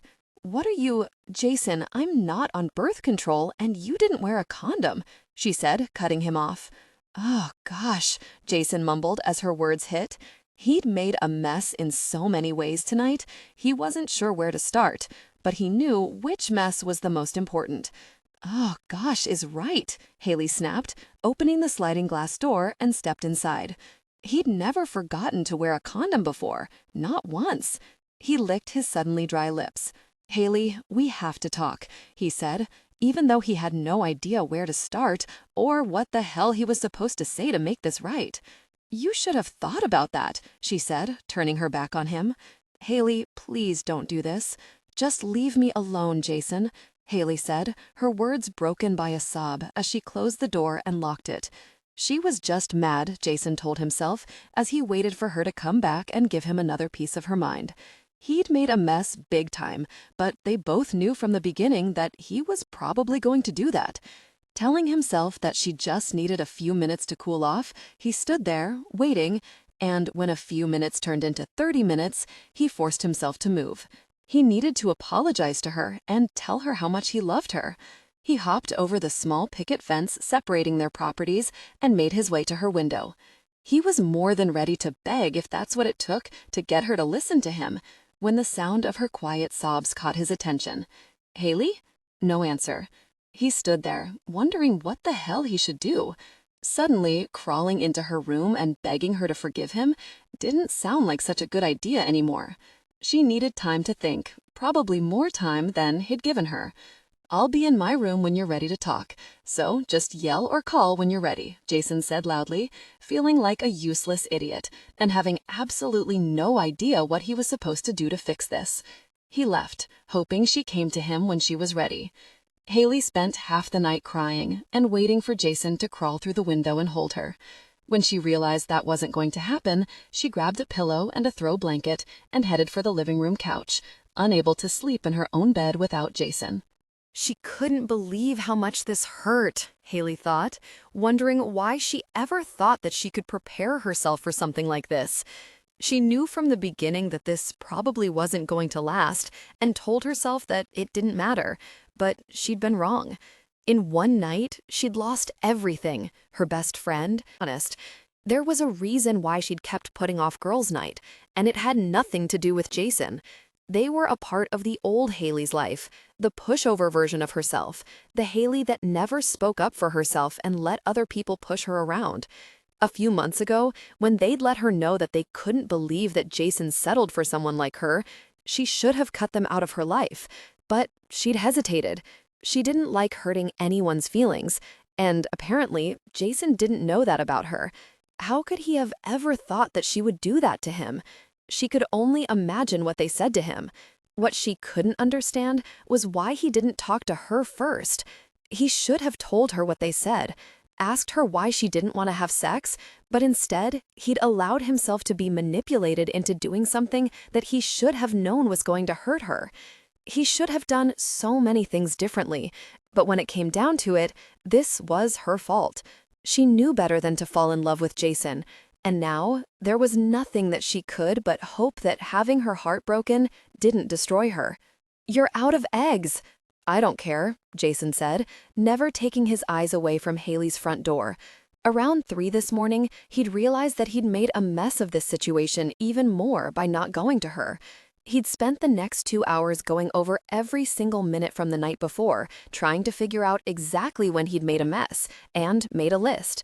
After he made sure that he hadn't missed anything, he folded the 3-page list, front and back, and stuffed it in his back pocket, and came outside to wait for Haley so that he could start apologizing. He'd contemplated waking her up, but then he'd have one more thing to apologize for, so he settled for waiting on his front step. A half hour ago, Mitch decided to join him after he'd spotted him waiting outside when he drove by. It hadn't taken long for the other man to figure out that he'd messed up. "Are you going to sit out here all day?" Mitch asked, stepping outside. "I'm starving. Let's go get something for breakfast. By the time we get back, Haley should be up and you can go grovel." Jason stubbornly shook his head. "I'm not leaving until I talk to her. Besides, I'm not hungry." "Gosh," Mitch mumbled, crossing himself. He ignored Mitch and focused on Haley's front door. A few minutes later, it opened, and Haley stumbled out. Jason was on his feet within seconds and heading towards her. He really wasn't sure how much longer he would have been able to wait before breaking into her house and begging for her forgiveness. "Haley," his words trailed off when he spotted the large duffel bag that she was dragging behind her. "What's going on?" For the first time in months, Haley's face didn't light up when she saw him. She pushed her glasses back up her nose and went back to pulling the bag. "I'm going away," she said, sounding sad. "For how long?" Jason asked, feeling as though his entire world was crashing down around him. "A week?" Haley said, walking past him as she dragged that very bag. "A week? No, they couldn't be apart for a week. That was too much time. A week of thinking about just how badly he'd messed up and how much better off she was without him was not what they needed. They needed to work this out here and now so he could get on with the groveling. "I don't think that's such a good idea, Haley," he said, automatically lifting the bag and placing it in her trunk for her when she struggled to pick it up. "Why don't we go inside and talk this over?" She shook her head stubbornly. "I can't. If I don't go, I'll be out $1,000. He waved that aside. "I'll reimburse you. Just stay here and let me explain what happened last night. There's nothing to talk about, Jason. I think it's for the best if we end things now," she said, not quite able to meet his gaze as she broke his heart. "You're just mad, Haley." Maybe you're right. Maybe you just need a week to think things over," Jason said quickly, desperate to do or say anything that would make her take it back. "Take a week, think it over. We both knew that I was going to mess up at some point, my little grasshopper. After you think about it, you'll realize that's all it was. Then you'll come back, I'll grovel, and we'll move past this." She couldn't even look at him as she said, "I'm really sorry, Jason." Jason couldn't move, could hardly breathe as Haley stood up on her toes and pressed a kiss to his cheek. "I'm sorry, Jason. We'll always be friends," she said, delivering the killing blow. Haley just barely stopped herself from looking for Jason when she stepped back outside and realized that he wasn't waiting for her. It was for the best, she told herself, as she threw her small backpack in the trunk. She closed it and slowly walked to the driver's side door, hoping to catch one last glimpse of him. Even though she'd told herself that they didn't have a future, she couldn't help feeling disappointed. He'd given her up so easily. Maybe it was a good thing that this was over, she told herself. If he was able to give her up so easily, then he really didn't care about her, and it was for the best that she found out now. At least that's what she tried to tell herself over the next 3 hours, while she drove, even as she kept checking to make sure her phone still worked, only to end up stopping herself from calling him. She just wanted to hear his voice, and why did it have to hurt this much? All she wanted to do was pull the car over and curl up in a ball and cry, but she wouldn't allow herself to do that, not yet. When she arrived at the cottage, then she'd allow herself to finally break down, where she wouldn't have to worry about having to pretend that everything was okay and that this was for the best. Then she had absolutely no idea what she was going to do. She'd promised him that they would always be friends, but she really didn't think that she would be able to see him after this. She wouldn't be able to fall asleep in her bed, knowing just how good it felt to have his arms around her, and that he was only a few feet away. She wouldn't be able to handle seeing him every day, knowing that she couldn't be with him, and she definitely wouldn't be able to handle seeing him with someone else. She'd figure out what to do about work and her house later, not that she had many options. It would take some time before she was able to sell her house, which meant that she was either going to have to hope that she was able to find someone to rent her house until then, because staying in that house wasn't an option. Work was a different story. She wasn't sure that she'd be able to find another position that paid this well at another private school. Until she figured it out, she would have to ask to have her classroom moved and hope for the best. Thankfully, her stomach chose that moment to remind her that she hadn't eaten anything since last night and gave her the distraction that she needed. She took the next exit off the highway and considered her fast food options. 10 minutes later, she was back on the highway and frowning down at her purchase: an extra large orange juice, 3 coffee rolls, 2 muffins, and 3 apple pastries. "Great, he's got me trained," Haley mumbled with a sad shake of her head. She was going to have to break herself of this habit of ordering for a small army, or she was going to get really fat, Haley realized with a sigh. She picked up one of the coffee rolls and took a small bite before putting it down and taking a sip of juice. When a song that reminded her of Jason came on, she groaned, muttered pathetically, and spent the next minute looking for a song that wasn't going to make her cry. When she finally found one, she picked up her coffee roll and frowned at the half-eaten baked item. Apparently, she'd eaten more than she thought. Sighing, she took another bite and placed it back on the passenger seat so that she could grab her orange juice and— "What in the world?" Haley murmured, frowning down at the half-empty bottle. Worrying her bottom lip, she glanced down at the passenger seat and couldn't help but wonder what happened to all the food she'd bought. She was starting to wonder if she was going crazy when a large tan hand suddenly appeared, scaring her greatly. She squealed, jerking the wheel to the right, and almost crashed into a tow truck. It took her a few seconds before her brain started functioning again, and when it did, she narrowed her eyes on the hand that was blindly searching for the orange juice. Glaring, she reached down and pinched the back of the hand hard. "Ow!" Haley stole a quick glance back at the back seat and muttered under her breath.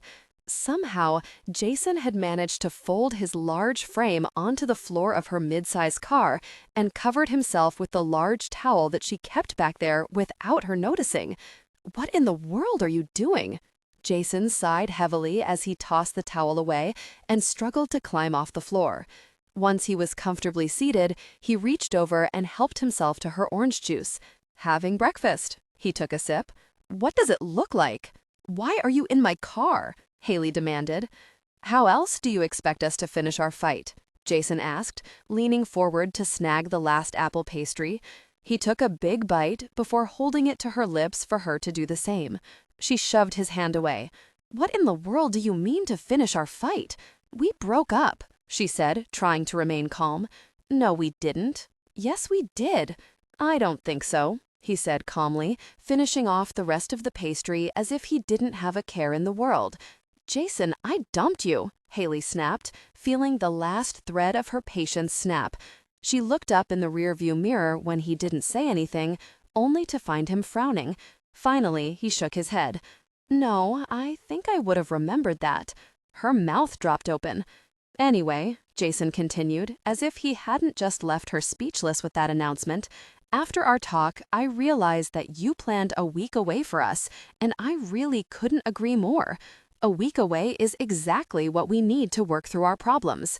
"Oh my God, you're insane," she mumbled weakly. Another careless shrug. "So, where are we going anyway?" Jason asked, getting comfortable.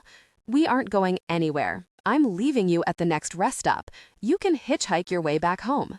"That's really not going to work for me," Jason said, giving her an incredibly sexy smile when she glared at him through the rearview mirror.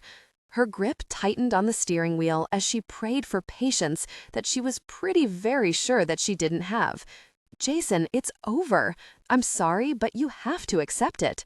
"No, I don't," he said calmly, irritating her even more. "Jason," she said tightly. "Haley," he mocked in the same tone, making her lips twitch, frustrating him. She sighed heavily. "Jason, you don't trust me. I don't think you—" "I know that I really messed up, Haley, but if you remember, I did tell you when we started that I was most likely going to mess this up," he said, cutting her off. "Yeah, you did, Jason, and last night you proved beyond a doubt that you aren't capable of being in a relationship." "No, last night I'm a freaking idiot," Jason said matter-of-factly. She wasn't going to argue with that since she'd come to the same conclusion after hearing what happened, but that didn't change the fact that he didn't trust her. As much as she loved him, and God did she love him, she couldn't be with someone that didn't trust her. When she was little, she remembered her mother meeting her father at the door with a smile that slowly turned bitter after the first lie until one day she'd stopped bothering to act like she even cared. Her smiles turned forced, their interactions became painfully polite, and she'd realized just how much they'd hated each other. She didn't want that. "Jason, we're over," she said, more softly. He snorted. "No, we're not." "Yes, we are. Stop saying that." "No, we're just fighting. You love me and you very well know it." She opened her mouth to deny it, but she couldn't. She did love him, more than anything on this earth. But he broke her heart last night, and she wasn't sure that she could trust him not to do it again. When she didn't say anything, he settled back in his seat and said, "I'm coming with you, so you might as well accept it. The sooner we get this fight over with, the sooner we can move on to the next phase." "What phase?" she asked cautiously. "Reconciliation, intimacy," Jason said, grinning hugely as he threw her a wink that had her biting back a groan, wondering why he had to make everything so very difficult. "What are we doing here?" Jason asked as he climbed out of the car, but not before Haley did. He wasn't an idiot after all. She was still pissed at him and was probably still looking for a way to ditch him. In retrospect, he probably shouldn't have mentioned reconciliation intimacy until after the fight. The hour they'd spent at the rest stop had proved that. She tried everything she could to get him out of her car, but he refused to budge. Finally, when she was out of breath and exhausted from trying to drag him out of the car, it was a sad attempt, she gave up, slammed the door shut, drove off, and ignored him for the next 2 hours. "I need groceries," Haley mumbled with a sigh, throwing another glare in his direction. When her eyes shot between the Super Walmart Center and her car, he snatched the keys out of her hand. "Hey."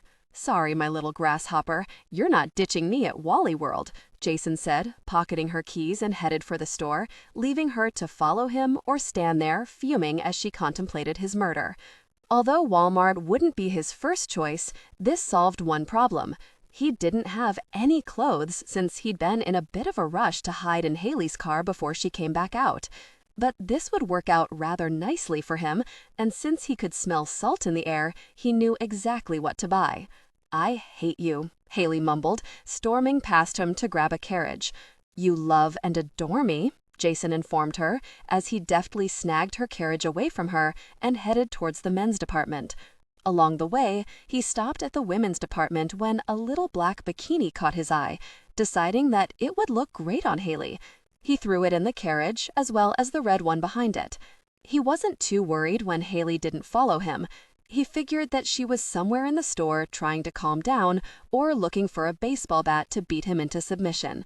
Either was fine with him. They had a whole week to work out their problems, whether she wanted to or not. She was his, plain and simple, and the sooner she realized that they were going to be together forever, the sooner he could correct the mistake he'd made last night and show her how good it could be between them. After he grabbed swim trunks, enough clothes for the week, and a few toiletries, he headed for the grocery section. When he spotted Haley's carriage, he couldn't help but snort in disgust. Did she really think buying single servings was going to last them for a week? Clearly, their fight had addled her brain. He paused near her carriage, ignoring her cute little glare, and dumped all his things in her carriage. "What the hell are you doing?" Haley demanded, trying to stop him. "I need more room in my carriage for food," Jason simply said as he headed towards the dairy section, hoping she wouldn't just ditch his gosh to get back at him. Then again, she should know that if she did, he would just take that as an invitation to walk around naked. "Why do you need bubble bath?" she asked as she joined him in front of the dairy coolers. He placed 2 gallons of milk in the carriage. "It's for you," Jason said in a tone that let her know that it should have been more than obvious who it was for. His little grasshopper loved taking long, hot bubble baths to relax, and he really needed her to relax if he was going to convince her to forgive him and forget about this breakup nonsense. The damage had already been done last night. Granted, if it had been any other woman, he would have already dragged her to the emergency room for the morning after pill, but with Haley, he felt oddly calm about the whole thing. Actually, he felt a little excited at the idea of Haley having his child. Up until a few hours ago, he hadn't given much thought to the consequences of last night. He'd been scared out of his freaking mind that he'd lost Haley for good to really think about it. But once he found himself squeezed into his hiding place, he had nothing but time to think about everything. When he'd allowed himself to consider the possibility that she was pregnant, he may have freaked out just a little. Thankfully, Haley had been blasting the radio, so she probably hadn't heard him hyperventilating. After he finally managed to calm down, he'd realized just how badly he wanted a child. Soon, he'd been picturing little girls with mischievous green eyes and pigtails asking him to play tea. Of course, they'd use real food. There would be none of that pretend food mess for his little girls. By the time Haley stopped for breakfast, he'd been able to breathe a little easier. He'd already decided to ignore that breakup nonsense, knowing that Haley would realize that he was an idiot so that they could get started on making their all-girl baseball team. "You were?" Haley asked, looking adorably confused. "Very straight. Nothing should come between us when we're intimate," he explained, loving the way her face went bright red as he tossed a box of cookies in the carriage. "We're not doing that again," she hissed quietly. "Not being intimate again? Please." If there was one thing that he knew about his little grasshopper, it was that she was just as passionate as he was. He'd have her close by the end of the day, guaranteed. "Can I have my keys back?" Haley asked, holding out her hand expectantly just as Jason placed the last bag in the back seat. "No," he said, stepping past her and climbing into the driver's seat. Sighing, Haley climbed into the passenger side, knowing there was no point in arguing with him. Not right now, when she was too tired to do anything more than glare. All she wanted to do was find the cottage, take a bath, and sleep for the next week. She pulled her hand away when Jason tried to hold it. Instead of arguing, he acted like nothing happened and focused on the printed driving directions. After a few minutes, he took her hand in his again. After a 2-minute tug of war, Haley gave up and let him have his sad victory, mentally promising herself all kinds of revenge when he smiled smugly.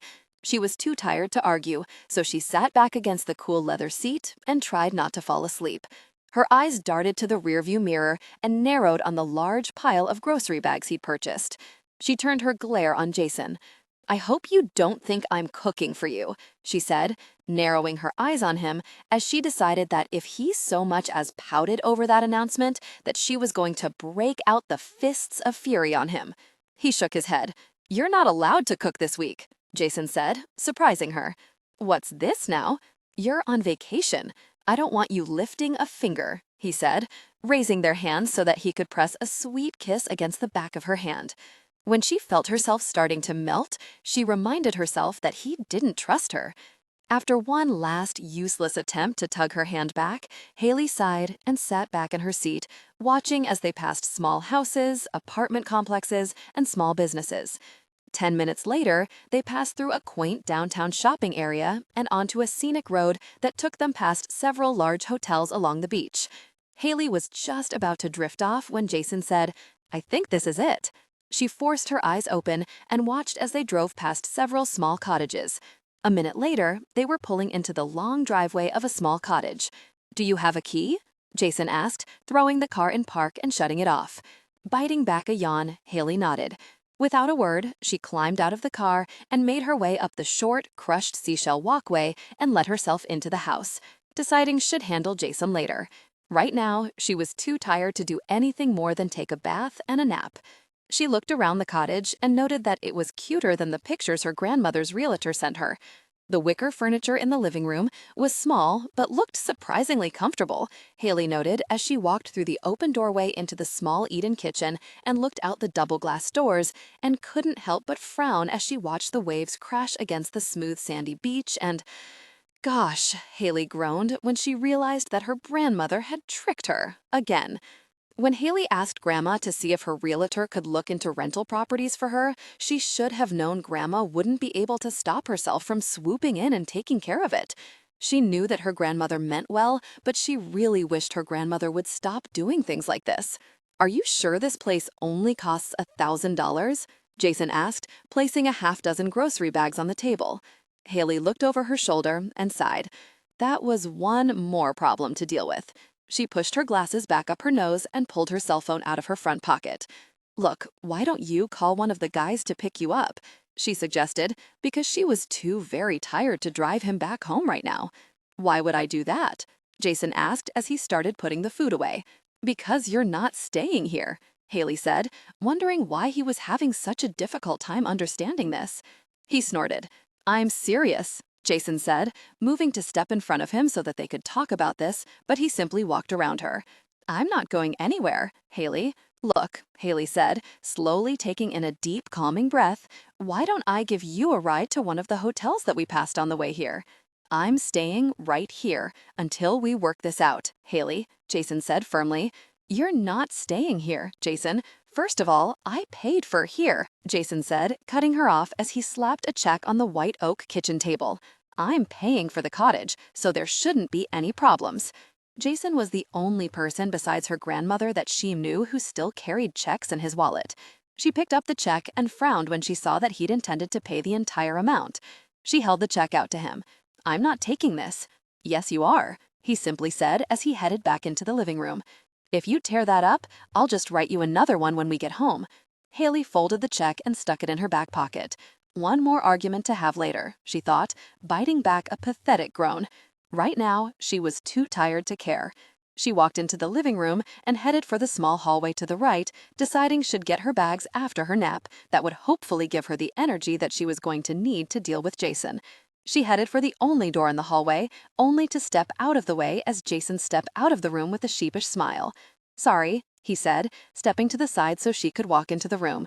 "I was just bringing in the bags."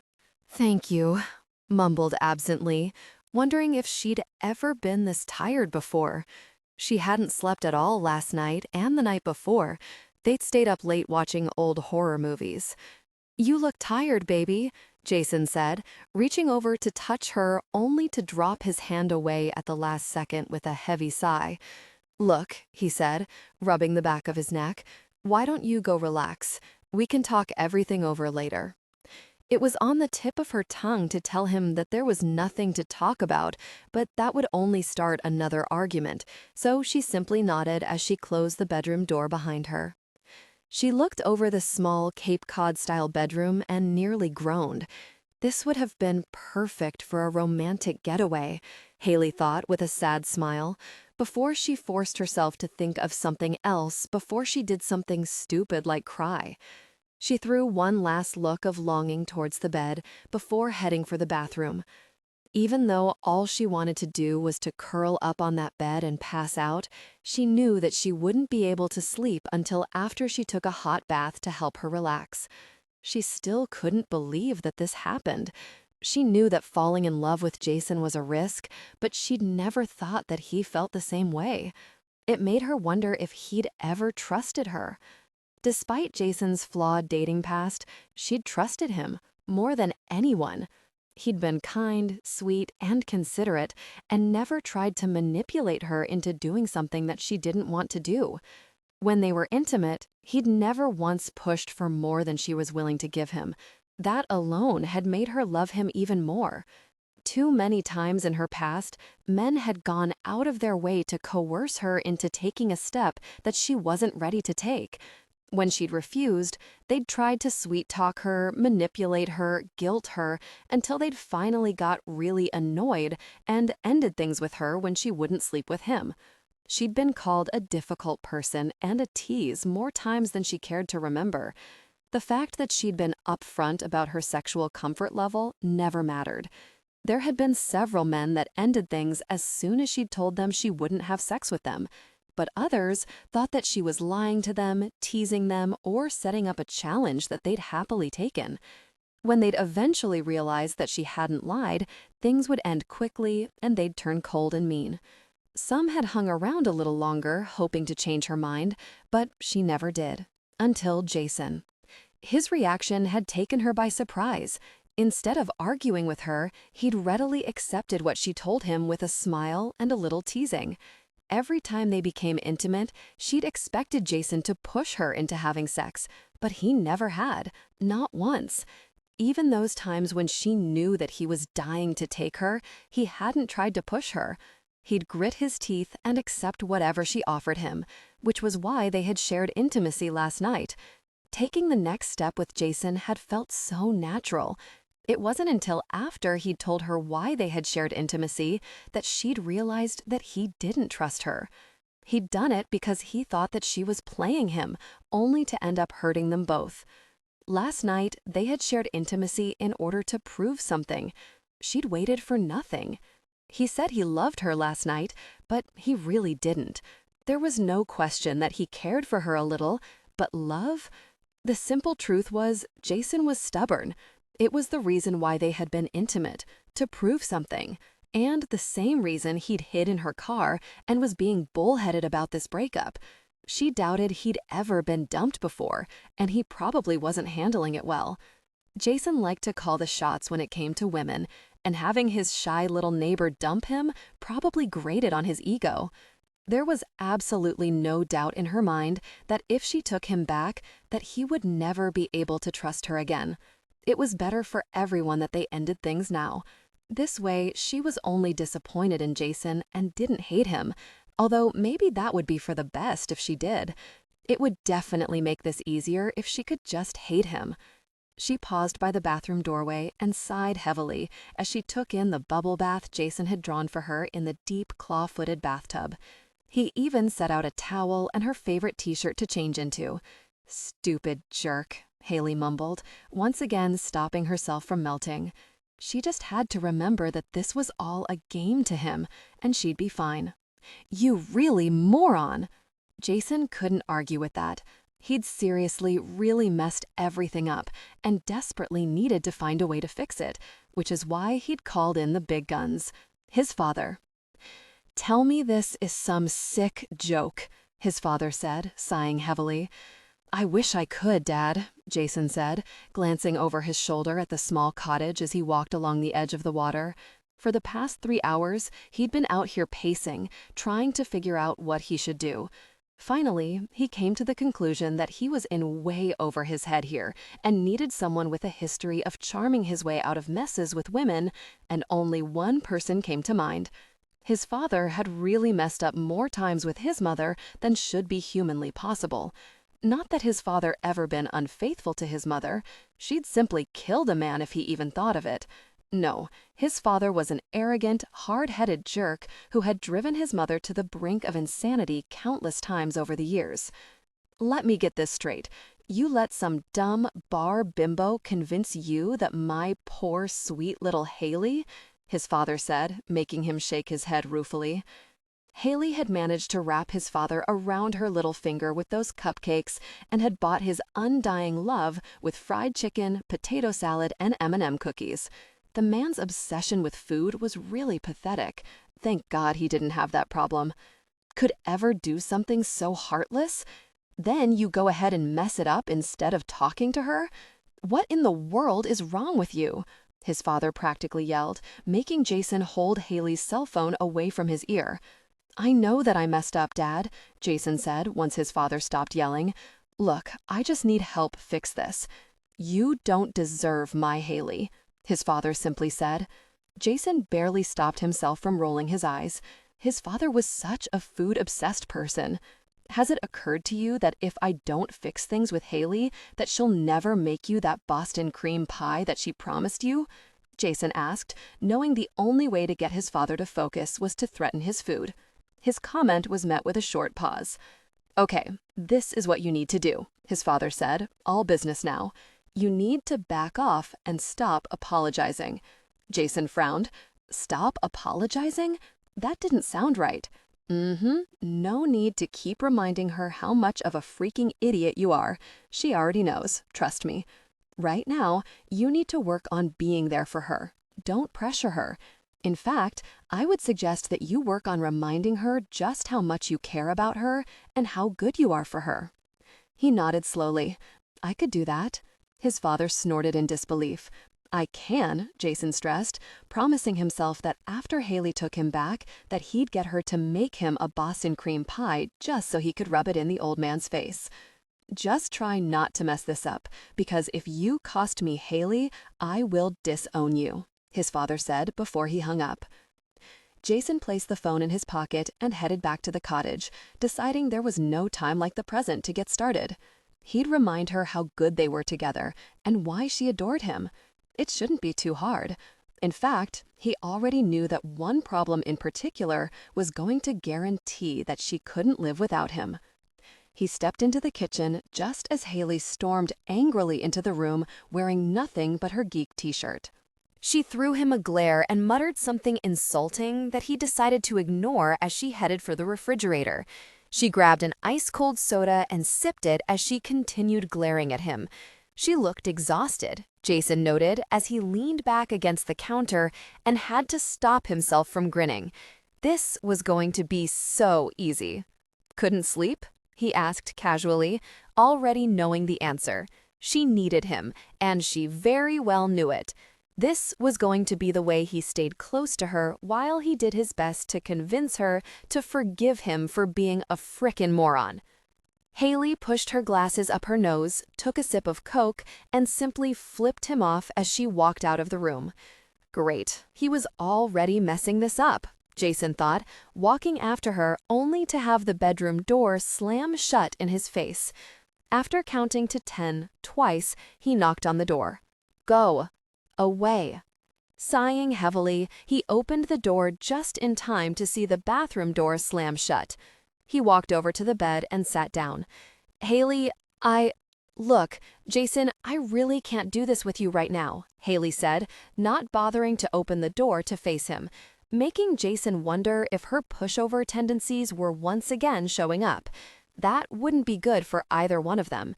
He needed her to deal with this, not avoid him. Let me finish getting dressed, then I'll give you a ride to a hotel. No, he said firmly, because there was no way in gosh that he was leaving. They were going to work this out whether she liked it or not. Fine, Haley said, sighing heavily. Then I'm leaving. Oh gosh, no. If she left now, there'd be no stopping her from leaving him for good. There was no doubt in his mind that she didn't intend on giving him a ride home now, which meant that he probably wouldn't get home until sometime tomorrow afternoon. By then, she could be anywhere, doing her best to convince herself that she could do better. She could, but that wasn't the point. He couldn't let her walk away from him. Not now, not ever. Jason threw a quick glance at the bathroom door before rushing over to the backpack that she liked to call a purse. He tore through it until he found what he needed. No doubt, this was only going to piss her off more, but desperate times called for desperate measures. He pocketed her wallet and quickly checked her discarded pants, stealing the money that she had in the front pocket before grabbing her car keys and rushing out of the room. It only took him a minute to find the perfect hiding spot, one of the dozen decorative baskets lining the ceiling. There was no way in gosh that Haley was going to reach it, never mind find it. After a minute, Jason decided to add her cell phone as well. He shut it off and added it to the pile before he covered his tracks. Knowing that there was no way that Haley could leave him until they'd worked things out, Jason relaxed for the first time since this whole thing started. He walked into the kitchen, feeling confident that his plan was going to work. He grabbed a cold soda from the fridge, wishing that it was a beer, and headed for the beach. As long as his little grasshopper wasn't allowed to drink, then he wouldn't drink. Not that he really expected her to be pregnant on the first shot, but he wasn't taking any chances. Until he knew for sure that she wasn't pregnant, she wasn't so much as looking at a drop of alcohol, which was probably going to make it more difficult for her to deal with him.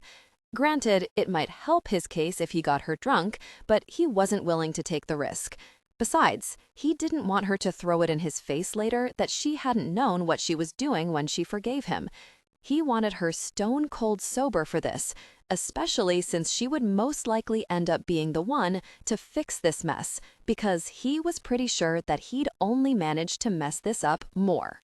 "You bastard!" he heard Haley yell from somewhere behind him. He looked back at her and smiled, watching as she stormed over to him with her little fists of fury swinging by her side. She shoved her glasses back up her nose as she glared up at him, looking frickin' adorable as she contemplated killing him with her bare hands. "What did you do with it, you bastard?" Haley demanded. "What?" Jason asked innocently, taking a sip of soda. "You know what." I really don't," Jason mused, trying not to smile when she growled. "My wallet," Haley bit out through clenched teeth. "I need it back so that I can leave." "Then you're not getting it," Jason said with a sad shake of his head and a pitying sigh. She really thought that he was going to help her leave him? Gosh, his little grasshopper still had so much to learn, he thought, biting back a sigh. "Fine," Haley bit out. "Then give me back my cell phone so that I can call someone," she demanded, holding out her hand expectantly. "Sorry, I can't do that either," Jason said, sighing heavily because, really, did she not know him at all? "What about my car keys?" she asked, narrowing her eyes on him. He pursed his lips up and thought. It would be best for both of them if she was limited to the cottage and the center of town for now. "No, sorry, that's not going to work for me either." "This is kidnapping," she sputtered in disbelief. "No, it's not." "Yes, it is." "Nope." "What the gosh would you call it?" Haley demanded, snatching his soda from him and finished it off while she continued glaring at him. "A romantic getaway," she snorted. "If you really don't want to be here, then go inside and use the house phone to call someone," he suggested innocently. "You know very well that I don't have any phone numbers memorized," Haley snapped. Yes, he really did know that. Haley, thankfully, was heavily dependent on technology. Once a number went into her contact list, she never looked at it again. That little tidbit of information used to earn an eye roll from him, but now it pleased him immensely. "Then I guess you're stuck here," Jason said, biting back a smile. Her eyes narrowed dangerously on him. "So, do you want to go for a swim or go fishing?" Jason asked as he gestured to the long rock wall that went out about 300 yards into the ocean. "Are you hungry? I can whip some burgers up in no time." With one last look that promised pain, Haley stormed off back to the cottage. Jason walked back to the cottage, not even bothering to check the sliding glass doors since Haley's smug smile told him everything he needed to know. She'd locked him out. He'd allow her this victory, he decided, as he grabbed his shirt off the lounge chair and pulled it on as he headed for town. There was probably no need to tell her that he'd snatched the cottage keys earlier, since she'd figure it out later. Besides, she'd have to come to him sooner or later for her fix. 3 o'clock in the morning, and Haley was close to crying. She was exhausted. Her head was pounding, and she felt sick to her stomach. She hadn't slept in 5 days, not one single wink. Sadly, it had nothing to do with the cottage. The bed was firm, just the way she liked it. The air conditioner ran perfectly, keeping the little cottage at a cool 68 degrees. The only noise to be heard was the sound of the waves crashing against the beach. She really wished there was something to complain about, because that would mean that going to one of the hotels down the road would provide her with the sleep that her body desperately needed. No, the reason that she couldn't sleep was quite simple. The bastard, who refused to leave no matter how many times she'd begged, pleaded, or threatened to kick him, was 100% responsible for this problem. Being this dependent on another person for sleep wasn't normal, but no matter how many times she'd tried to get that message across to her exhausted body, it wouldn't listen. She tried everything over the past 3 days. At first, she'd thought relaxation would do the trick, so she'd taken about a dozen hot baths, read a few books, and even went for a relaxing moonlit stroll along the beach.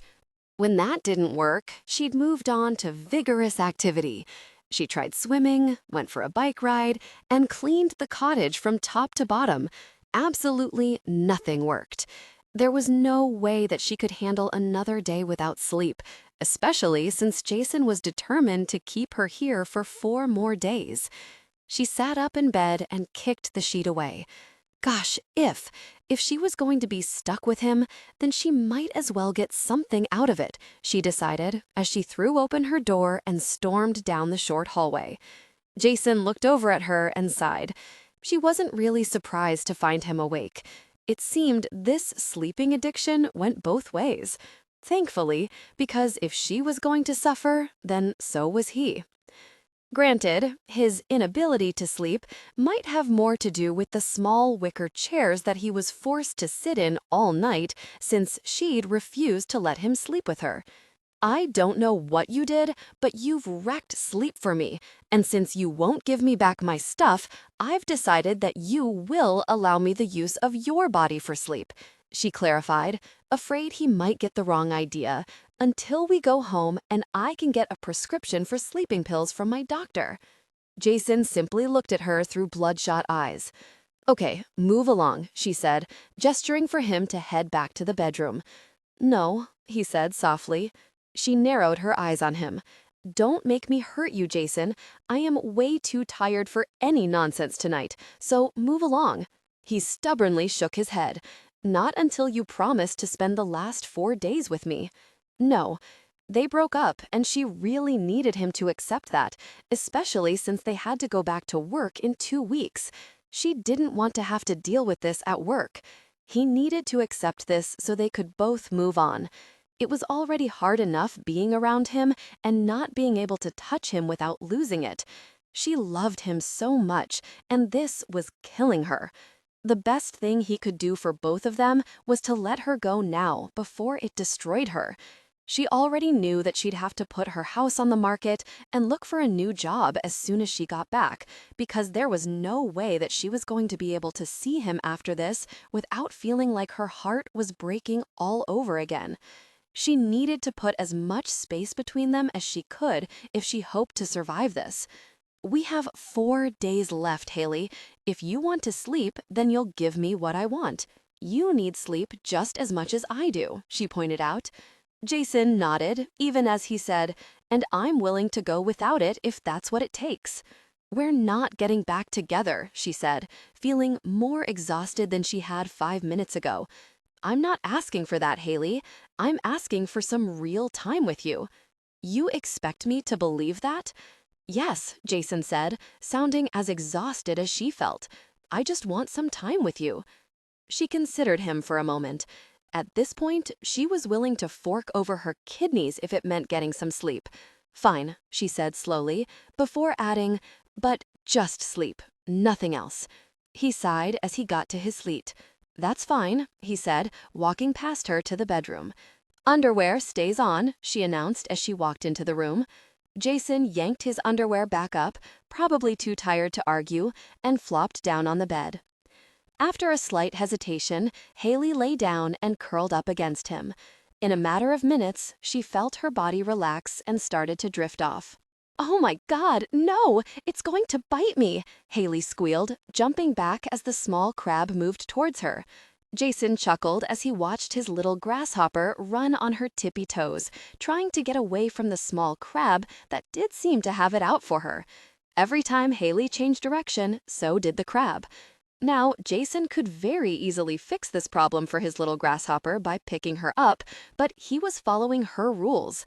He only had 4 days left to convince her that she couldn't live without him, and if that meant that he had to follow her rules to spend time with her, then he was very well going to follow them.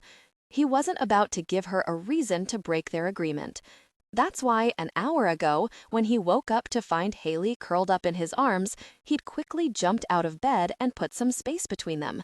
She'd looked a little confused and hurt, and he'd almost ignored her rules and pulled her into his arms, but he'd forced himself to keep his head in the game. He'd said good morning and left her alone to take a shower, and not joining her had almost killed him.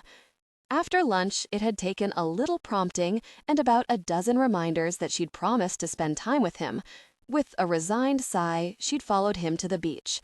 For the first time since he'd wrecked her flowers, things became awkward. He had no idea what he was supposed to say to her. Every time he opened his mouth, he'd force himself to snap it shut before he made this worse. Several times, he found himself biting back an apology, remembering what his father said, and walked next to her as he tried to figure out what on earth he should say to her. Unfortunately, Haley seemed to be just as uncomfortable as he was. She'd been on the verge of suggesting that they go home again when they came across the little crab determined on attacking her. "Jason!" Haley gasped, laughing as the crab made a grab for her toes. Sighing, Jason bent over and plucked the small crab up and took in its buggy eyes. "It's kind of cute." Haley squished up her face adorably. "If you say so." He noticed that she didn't make any moves to take a closer look. In fact, it looked as though she was trying to discreetly step away. Jason bit back a smile as he held it out to her. She squealed, jumped back, and almost fell on her adorable self. "Get it away from me!" "Oh, come on, Haley. He just wants a little kiss," Jason said, shoving the crab towards her once again. "Just a little kiss." Haley giggled even as she ducked out of the way. "Come on, he likes you," Jason said, chuckling as he chased after her. "Go away," Haley said with that beautiful smile that he loved. Haley dropped her book as she latched onto Jason's arm and tried to drag him away. "That's false advertisement," Jason shouted, heading back for the door that they'd been unceremoniously kicked out of 10 minutes ago. The sign says, "All you can eat." Thankfully, the last several months in Jason's company had pretty much cured her problem of embarrassing easily. Otherwise, she'd probably be dying of mortification right about now and wishing for a hole in the ground to open up and swallow her whole, as people stopped to gawk at them. "They're closing," Haley pointed out. "That's no excuse," Jason bit out, glaring at the waitstaff that watched them nervously from behind closed curtains. "I think they ran out of food," Haley said, doing her best not to laugh when he pouted. "Jerks," Jason muttered. "Come on, I'll let you treat me to a late movie," she said, tugging on his arm. He reluctantly allowed her to pull him away, only throwing the occasional look of longing towards the restaurant as they headed across the street. Haley did her best not to roll her eyes. The man was way too obsessed with food, she thought as they stepped into the long line outside the movie theater, as another thought occurred to her, one that actually terrified her a little. "You never brought me to an all-you-can-eat buffet at home," she pointed out, because now that she thought about it, she was really surprised about that. It seemed like the perfect place for Jason and his father. They both adored food, which was probably why his parents stopped with just one child. Just the thought of a bunch of little Jasons running around, eating everything in sight, terrified her. Jason mumbled something. "What?" Haley asked, tearing her gaze away from the list of movies playing. "I said I've been banned," he grumbled unhappily, only to add, "It's all political," with a sad shake of his head. Uh-huh. And your father? She asked, having a bad feeling that she already knew what his answer was going to be. He's been banned since 1995, Jason said with a shrug. I see, Haley said, her lips twitching. In 2 years, the ban in Las Vegas will be lifted. We're planning a big trip, Jason said, looking at her hopefully. Haley opened her mouth to remind him that they weren't going to be doing anything in 2 years when she realized what he just said. You've been banned from Las Vegas? Not from Las Vegas, just from all the buffets, Jason said with a shrug, as if it was no big deal. All the buffets? She asked slowly, unable to hide her shock. There had to be hundreds of buffets in Las Vegas. I guess they had a meeting or something. As I said before, it's all political, Jason said, gesturing for her to move up in line. She was too stunned to say anything for a few minutes. She knew they loved food, but wow. What movie do you want to see?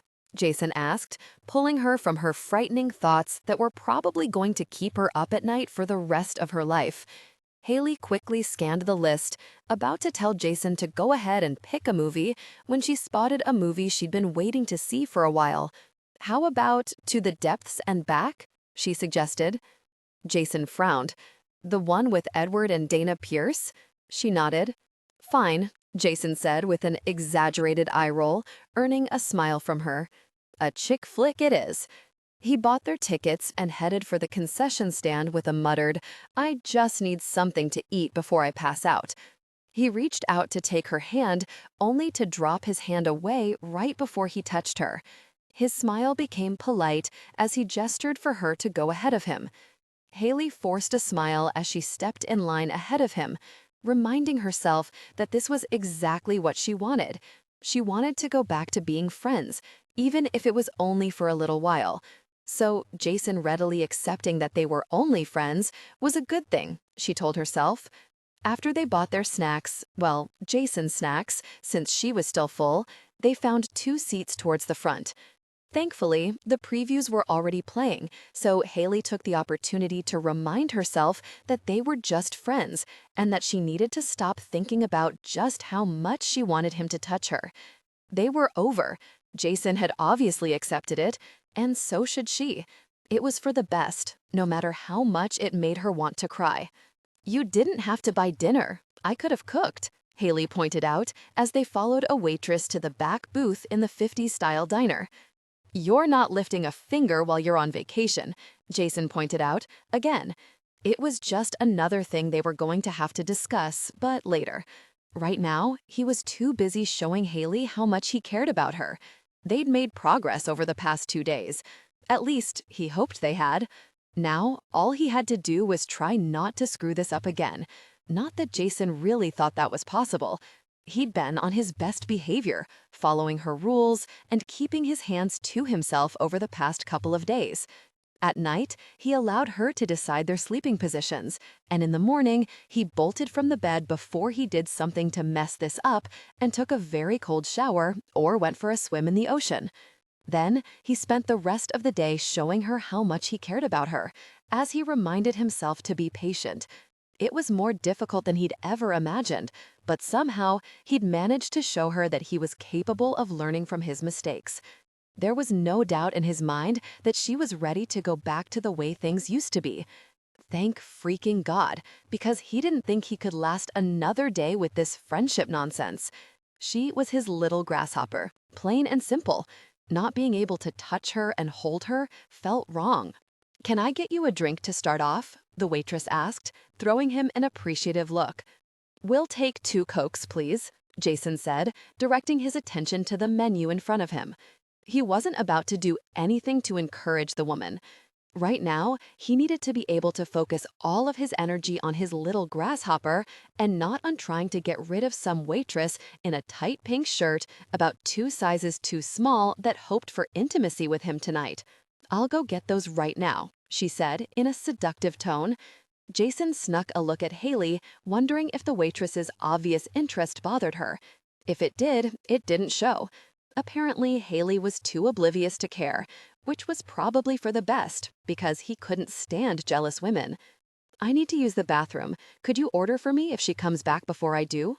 Sure, Haley said, not bothering to look up from her menu. What do you want? 2 cheeseburger dinners, he said, not bothering to tell her how he wanted them or to ask for 2 extra sides since she already knew what he liked. 5 minutes later, he was walking out of the bathroom just as their waitress finished writing down their order. The waitress looked up from her writing pad and smiled at him.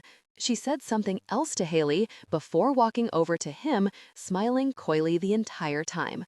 Your friend, she said, gesturing behind him to Haley, who was watching them with bored interest, said you might like the band playing over at TJ's. It's a Nickelback cover band. She said that you could pick me up in 2 hours after I get off work, but if you give me 15 minutes, I could probably get the night off. Wait, Jason said, confused as hell. She told you that I was interested? Mm-hmm, the waitress said, oblivious to the fact that he was really annoyed. Excuse me? He said tightly, stepping around her. I'll go ask about getting off early, the waitress announced, sounding giddy. Don't bother, Jason threw over his shoulder. He walked over to Haley, placed his hands on the table, and leaned over until he was practically nose to nose with her. Tell me that you didn't just try to set me up on a date with the waitress, he bit out, trying to stop himself from wringing her freaking neck. I didn't set you up, but I did tell her that you might like the band and that you were single, she simply said, pushing her glasses up her nose. Am single? Jason repeated weakly. Yes, Haley said hollowly as she looked away. He slowly pulled away from her and stood up. Swallowing hard, he asked, Is that what you really want? Yes, she said without the slightest hesitation, making everything suddenly crystal clear. He pulled out 2 20s and tossed them on the table. Come on, he said, heading for the door. Where are we going? Haley asked when she caught up to him. Home. Jason, talk to me. You're really scaring me. For the past 6 hours, he hadn't said one word. When he'd announced that they were going home, she'd thought that he meant back to the cottage. She knew that she shouldn't have encouraged that waitress. She didn't want to, and had been on the verge of informing the woman that Jason was spoken for when she realized that seeing Jason with another woman might be the one thing that she needed to help her get over him sooner. She had no idea that he'd be this pissed, otherwise she wouldn't have said anything. But she needed to get over him before she finally gave in to the pain threatening to bring her to her knees. She loved him so much. Instead of answering her, he threw the driver's side door open and popped the trunk. She quickly climbed out of the car just as the outside lights on her house turned on. Please talk to me, Haley said, as she watched him grab the 3 shopping bags of clothes he'd bought and headed for his front door. Jason, don't do this, she said, unable to stand the thought of ending things like this. You want to talk? Jason asked, slowly turning around to face her. Yes, Haley said, relieved that he was at least talking to her now. He threw the bags to the side and walked over to her. Fine, let's talk, Haley, Jason said, getting in her face. I made a mess. I shouldn't have let some difficult person sell me a line of nonsense, and I should have talked to you. But you know what? You screwed up too. You never even bothered to tell me why you didn't want to have intimacy. When she opened her mouth to argue, he spoke over her. I know that I could have asked you 1,000 different times, but I was too very happy to care. I wanted to be with you. I loved you, Haley, and I thought you loved me too. So when that woman told me that you wouldn't be intimate with me because you didn't love me, I panicked and did something that I will probably regret for the rest of my life. You regret being intimate with me? Haley asked, feeling her heart drop. Yes, because I hurt you that night, and it gave you the excuse that you obviously wanted to break things off, Jason said, stepping away from her as he rammed his fingers through his hair. I wasn't looking for an excuse to break things off, Haley sputtered, taking a step towards him. Nonsense! I wasn't, she yelled right back. You're the one who decided you couldn't trust me. You're the one who just had to prove— Oh, give me a frickin' break, Jason shouted, causing her to jump back. I made a mess, Haley. I admit that. Hell, I admitted it right when it happened, and I even told you when we started out that I would most likely make a mess, he continued, not giving her a chance to speak. You were happy that I made a mess, since it gave you the excuse that you needed to get rid of me. No, it didn't. You don't trust me, Jason. I should have done 100 different things. But you know what, Haley? I didn't. I made a mess. But you're acting like I behaved badly towards you. Because you're going to, she shouted back, wiping angrily at the tears that spilled down her cheeks. We both knew this wasn't going to last, Jason. Wasn't going to last? I really loved you, Jason shouted, getting closer. I wanted to spend the rest of my life with you. But the entire time I was picturing a house, marriage, and kids, you were just using me. I wasn't using you, Haley cried, shoving him back. Then what in the world do you call it? Jason demanded, letting her shove him again. I was good enough to hang around, date, be intimate. Oh, wait, no, I wasn't, was I? The only thing you thought I was good for was a good time. I can't believe you're complaining, since that's exactly what you've done to everyone else. You're just pissed because someone did it to you. I have never let anyone on. They all knew that I had nothing to offer them. But you? Jason shook his head in disgust. You made me think that you actually cared for me, when all you were was a difficult person looking for a good time. She stumbled back. You're a freaking snob, just like your family, he said coldly. I hate you, she mumbled hollowly. She never used him. She'd been the only one of them who went into this relationship with a level head. He might think that he loved her today, but she knew that would change one day, and she wasn't going to feel bad because she got out before that day came. She'd seen it happen so many times. She'd watched it happen with her parents, and she didn't want that. She couldn't stand the idea of hating him so much that God, this hurts so much. Nodding to himself, Jason said, You came to me for a good time, so I'm going to make sure you get just that. What? He cut her off with a firm kiss. She tried to pull back, but he wasn't having that. He cupped the back of her head, holding her to him as he brushed his lips over hers, teasing her into kissing him back. Their intimacy deepened, and she was helpless to refuse. Haley responded to his touch, pulling him closer, unable to stand the thought of being apart for another second. No matter what he thought, she hadn't been using him. She loved him so much, and even though she knew that she would wind up getting hurt, she hadn't been able to pass up a chance to be with him. When he picked her up in his arms, she didn't fight him. No, she fisted his hair, tilted her head, and deepened the kiss. Several minutes later, they were in her living room, and he was kicking the front door shut. They came together in passion. She wrapped her legs around his waist, loving the way he held her close, their bodies pressed together. She released one hand from his hair to reach between them and yank his t-shirt up. Jason turned around in the small hallway and pushed her up against the wall as he reached back and yanked his shirt free, only breaking the kiss long enough to pull the shirt off. He kept her pressed against the wall as he worked her shirt off. Once he had her shirt off, he held her close. She hugged his head against her chest as he kissed her intimately, and she moaned with pleasure. Haley moaned softly as they shared intimate touches. Her hips gently rolled against his stomach, searching for relief. She arched her back when she felt his hands leave her body and move to her back. In seconds, he had her clothing undone and was kissing her passionately. Haley licked her lips as she removed the rest of her clothing. She wrapped her arms back around his head, holding him against her as she leaned over and pressed a kiss to the top of his head. Jason groaned as he wrapped his arms around her, holding her close. He pulled her away from the wall and walked down the pitch-black hallway to her bedroom. Somehow, he managed to make it to the bed without stumbling. He laid her on the bed. Bending over her, he kissed her intimately as he undid her shorts. He touched her intimately, making her squirm against him. With one last intimate touch, Jason sat up and helped her out of her shorts, while Haley toed off her canvas sneakers. She opened her arms to him, expecting him to come back down for a kiss. In the dim moonlight, she saw him shake his head. "Roll over onto your stomach," he said, already helping her turn over. "That's it," Jason said softly when she did what he'd ask. Haley gasped, gripping the comforter tightly in her hands when she felt Jason press a kiss to one cheek and then the other. Without a word, she adjusted her position. He continued pressing kisses against her back as he touched her intimately. Haley moaned, licking her lips. Their intimate moments had always been so good. He'd always brought her to a peak with his touch. One time, their bodies had moved together and she'd reached a powerful release. Just the thought of his intimate touch had her body responding. "You like that?" Jason asked, deepening their connection. "Yes," Haley moaned as she moved with him, loving the way they connected. She loved the way he felt, the way he touched her, the way he made her so crazy with need that she could only think about being with him. She just loved him.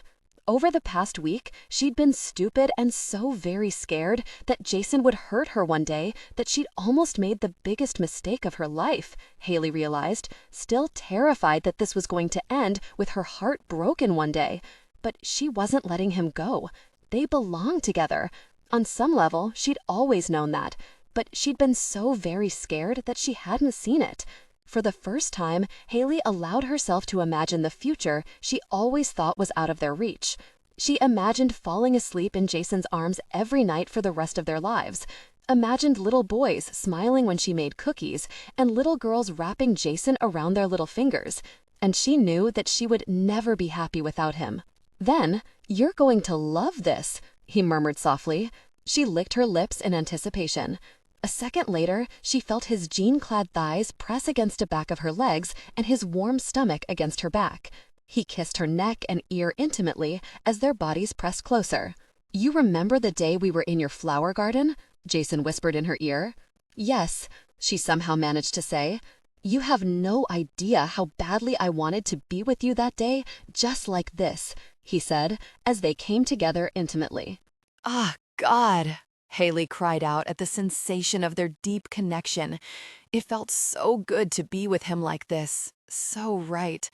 I've imagined being with you like this at least a dozen times a day since then, my little grasshopper. I think it's only fitting that we end this the way we started it, don't you? Jason, what are you— He cut her words off as their passion peaked. It was followed by another intimate movement, and then another. His hands covered hers, fingers entwining as they connected deeply. His low groans in her ear and the way their bodies moved together brought her to a powerful peak within minutes. Jason groaned in her ear minutes later as she felt their shared climax. It felt so good that it set off another wave of sensation. Jason held her close until her arms gave out and she collapsed on the bed, gasping for air. Somehow, she managed to roll over to make room for Jason, but he wasn't there. She looked up to find him adjusting his clothing. "Jason?" Haley said as she slowly sat up. The hurt expression on his face twisted her stomach. She reached out to take his hand, only to find him stepping back. "Goodbye, Haley," he said softly. "Jason? Jason!" she cried as her bedroom door shut with an ominous click seconds after he walked away. 1 week later.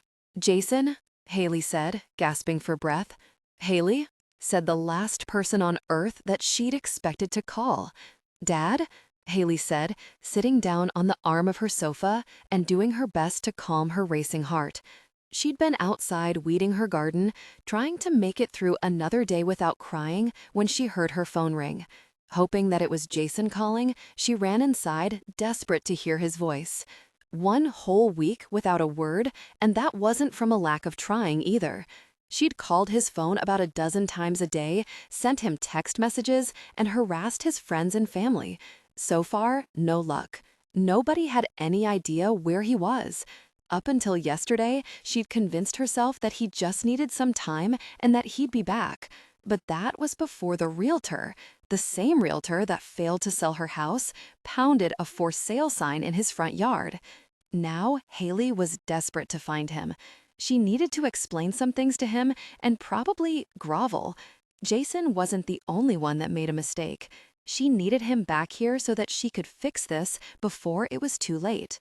"Do you have a moment?" her father asked. Frowning because she couldn't actually believe that he'd called her, Haley nodded woodenly, then remembered that he couldn't see her. "Yes, what's going on?" she asked, wondering why he hadn't asked his secretary to call her to relay whatever message that he needed to give her.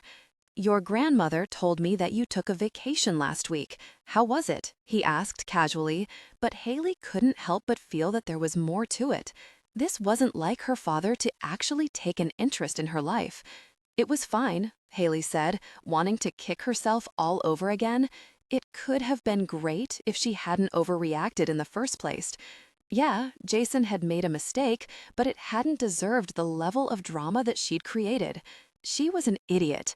I heard that Jason went with you, he said, followed by an expectant pause. Yes, Jason went with me, Dad. I told you that we were dating, Haley said, walking over to the bay window and looked out. Her eyes narrowed as she watched Barbara, her ex-realtor, gesture for a middle-aged couple to follow her inside Jason's house. It's nothing serious, I hope, he said, drawing Haley's attention back to the conversation that she'd never expected to have. What? You and Jason? Your grandmother said that you were serious, but I didn't think you'd be foolish to waste your life on someone like that, her father said, stunning her into silence. Although by now, there really wasn't much that her family could say or do that would shock her, except call her, that is. What do you mean by a man like that? Haley asked, insulted on Jason's behalf. There was a heavy sigh. And then, Haley, do we really need to get into this? We both know that you could do so much better. No, I really couldn't, Dad. I love Jason. Sweetheart, I know that you think that you love him right now, but in time you'll realize that, well, he's not good enough for you. And why is that, Dad? Haley asked tightly. For the first time in her life, she didn't bother pretending that she didn't care. Because he works for a living? You know that I don't have a problem with someone that works, Haley. I work for a living, he pointed out. Then I don't understand the problem, she lied, because she knew exactly what her family's problem was the first moment they'd laid eyes on Jason. He's not one of us, Haley. He'll never fit in. Surely you must realize that, sweetheart. When you stop pretending to be someone that you're not, you'll come to realize that Jason just doesn't meet our expectations for you, he said soothingly. She laughed without humor. Oh, now you have expectations for me? Isn't that convenient? The one time you show concern for me just happens to be when you're worried that I'll sully up the bloodlines and marry someone who might embarrass you? Haley, that's ridiculous and you know it. I love you and care very deeply for you, he swore. I'm just watching out for your best interests, sweetheart. In a few years, you'll see that. Maybe you should give Robert another chance so that the two of— What do I do for a living? Haley bit out between clenched teeth. Excuse me? I asked if you knew what I do for a living, she repeated. You run a daycare, he said, with such conviction that even she almost believed it. I teach history at Latin Scribe High School, Haley informed him, trying not to cry. She had absolutely no doubt that if she'd asked what committees Rose or Martha were on, that he would know the answer, mostly because they were a reflection of him. Oh, he said, sounding surprised. Congratulations, sweetheart. Why didn't you tell me that you got the job? We would have held a dinner to celebrate. She opened her mouth to remind him that they celebrated her job at her grandmother's insistence 5 years ago. But what was the point? He was never going to change, and he was never going to care about her until she started living the life that he wanted. He'd start giving her attention and some of his precious time if she decided to ask for her trust fund back and started dating men like Robert. It wouldn't matter that Robert would drop her as soon as they became intimate. Her parents only cared about their image. It was kind of funny that her father started out in life by sharing a room with his 2 brothers in a small 2-bedroom cabin, or that his parents worked very hard so that he could go to college and never have to worry about money. He'd been spoiled, and she knew that was Grandma's biggest regret in life. I got the job 2 weeks ago when I turned 30, Haley lied, wondering if her father was going to remember this time. Of course he didn't. Oh, did you get my birthday card? He asked before he covered the phone with his hand from the sounds of it. She heard him mumble to someone, probably his secretary, to send her birthday card out right away. It looked like she'd be getting $3 grand in a few days, Haley thought, biting back a sigh. She'd keep the money this time since she already knew what she could use it for. Look, sweetheart, the reason that I'm calling is that your mother is having a dinner party next week, and we'd like you to come, he said, not surprising Haley that her mother hadn't bothered to call her. It just wasn't worth getting upset about. I'll think about it, Haley said. not really sure that she wanted to put Jason through that again. "We'd really like you there. Robert is very excited to see you again. You know he's been trying to call you, don't you? I really think that you should give him another chance, Haley." Since Haley doubted that her father knew that his precious Robert had been calling and leaving messages, offering to take Haley away for a weekend and have some fun and prove his theory about her adventurous nature was correct, she didn't bother arguing. Then again, her father would probably just laugh it off if she did, because it was someone he approved of.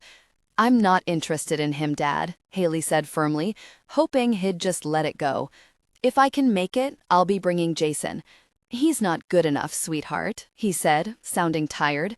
"Then neither am I," she said, hanging up.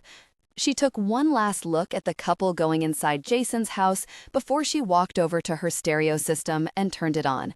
She found a heavy metal station and cranked it up all the way until she could actually feel the bass vibrate throughout the house.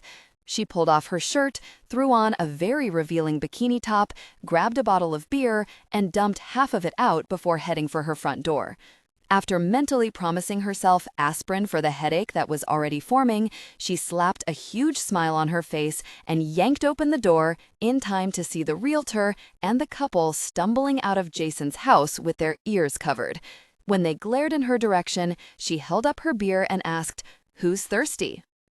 "If anyone has a problem with the new computer system, please let my office know immediately," Headmaster Jenkins said, reaching for his briefcase. "Have a good first day, everyone." Jason grabbed the handouts Jenkins piled in front of him and headed for the door. He wasn't surprised when Haley jumped in front of him. She was a persistent little thing. For the past 2 weeks, she'd been harassing everyone that he knew, looking for him. Nobody would tell her where he was. Not because they were on his side. No, they were all on Team Haley, and they made very sure he knew that when they'd managed to get him on the phone. A week ago, he'd finally had enough and threw his phone out his car window somewhere along a back road in New Jersey. When he'd left Haley, he'd been on the verge of a nervous breakdown. He knew that if he'd stayed, he would have gone back to Haley on his hands and knees, begging her to give him another chance, and he almost had. The only thing that stopped him was the knowledge that Haley would never want him the way that he wanted her. "You put your house up for sale," Haley said accusingly, pushing her glasses back up her nose as she glared up at him. He simply stepped around her and walked out of the teacher's lounge. Of course, that didn't stop Haley. In seconds, she was walking right beside him. "Jason, we need to talk." "I think we said everything we had to say 2 weeks ago, Haley." "No, we didn't, Jason. You left before I could talk to you." "Look, would you slow down?" she asked, doubling her efforts to keep up with him. No, he didn't want to talk. Gosh, he didn't even want to look at her, but he had no choice in the matter. Until his house sold, he was stuck working here and seeing her every day. "Jason, we really need to talk." No. She somehow managed to catch up with him and jump in front of him just as he reached his classroom. He pinched the bridge of his nose and sighed. "Move." "No," Haley bit out stubbornly. He didn't have the patience for this mess. "Move out of the way, Haley." She shook her head. "Fine," Jason said, stepping away from her and heading for her classroom, intending on cutting through her room. 15 people have looked at your house and not one offer. That's kind of funny, isn't it?" Haley asked in an offhand tone, stopping him dead in his tracks. It was the gist of what his realtor had told him last night over the phone when he got in. "What in the world are you talking about?" he demanded, turning around to glare at her. Haley made a show of examining her fingernails. "Just that it's kind of funny that no one has made an offer on your house, especially after all the work you've put into it over the past few months." She looked up from her nails, giving him a smug little smile. "And how exactly do you know that no one has made me an offer?" Jason asked, narrowing his eyes on her as he took several steps towards her. Her brows arched up adorably. "A little birdie told me." "Uh-huh," he said, tilting his head to the side to study her. "And what else did this little birdie tell you?" "That you won't get one offer on your house until you give me what I want," she said firmly. There was no doubt in his mind what she wanted: friendship. As much as he would love to be able to stay in Haley's life and make sure that whatever lucky person that ended up with her took care of her, he couldn't. Not when he knew that it should have been him. She was his little grasshopper. "I can't give that to you, Haley," he said hoarsely. "I wish I could, but I just can't. I'm sorry." "Then you're never going to sell your house," Haley simply said, shrugging it off. "I'm sorry, Haley," Jason said as he walked away. "Last chance, Jason," Haley yelled through the front door. Great, Jason thought, sitting back down on the kitchen chair. This was just what he needed. It was bad enough that he was forced to cut Haley out of his life, something that was going to take him a long time to get over, but he didn't need her going psycho on him.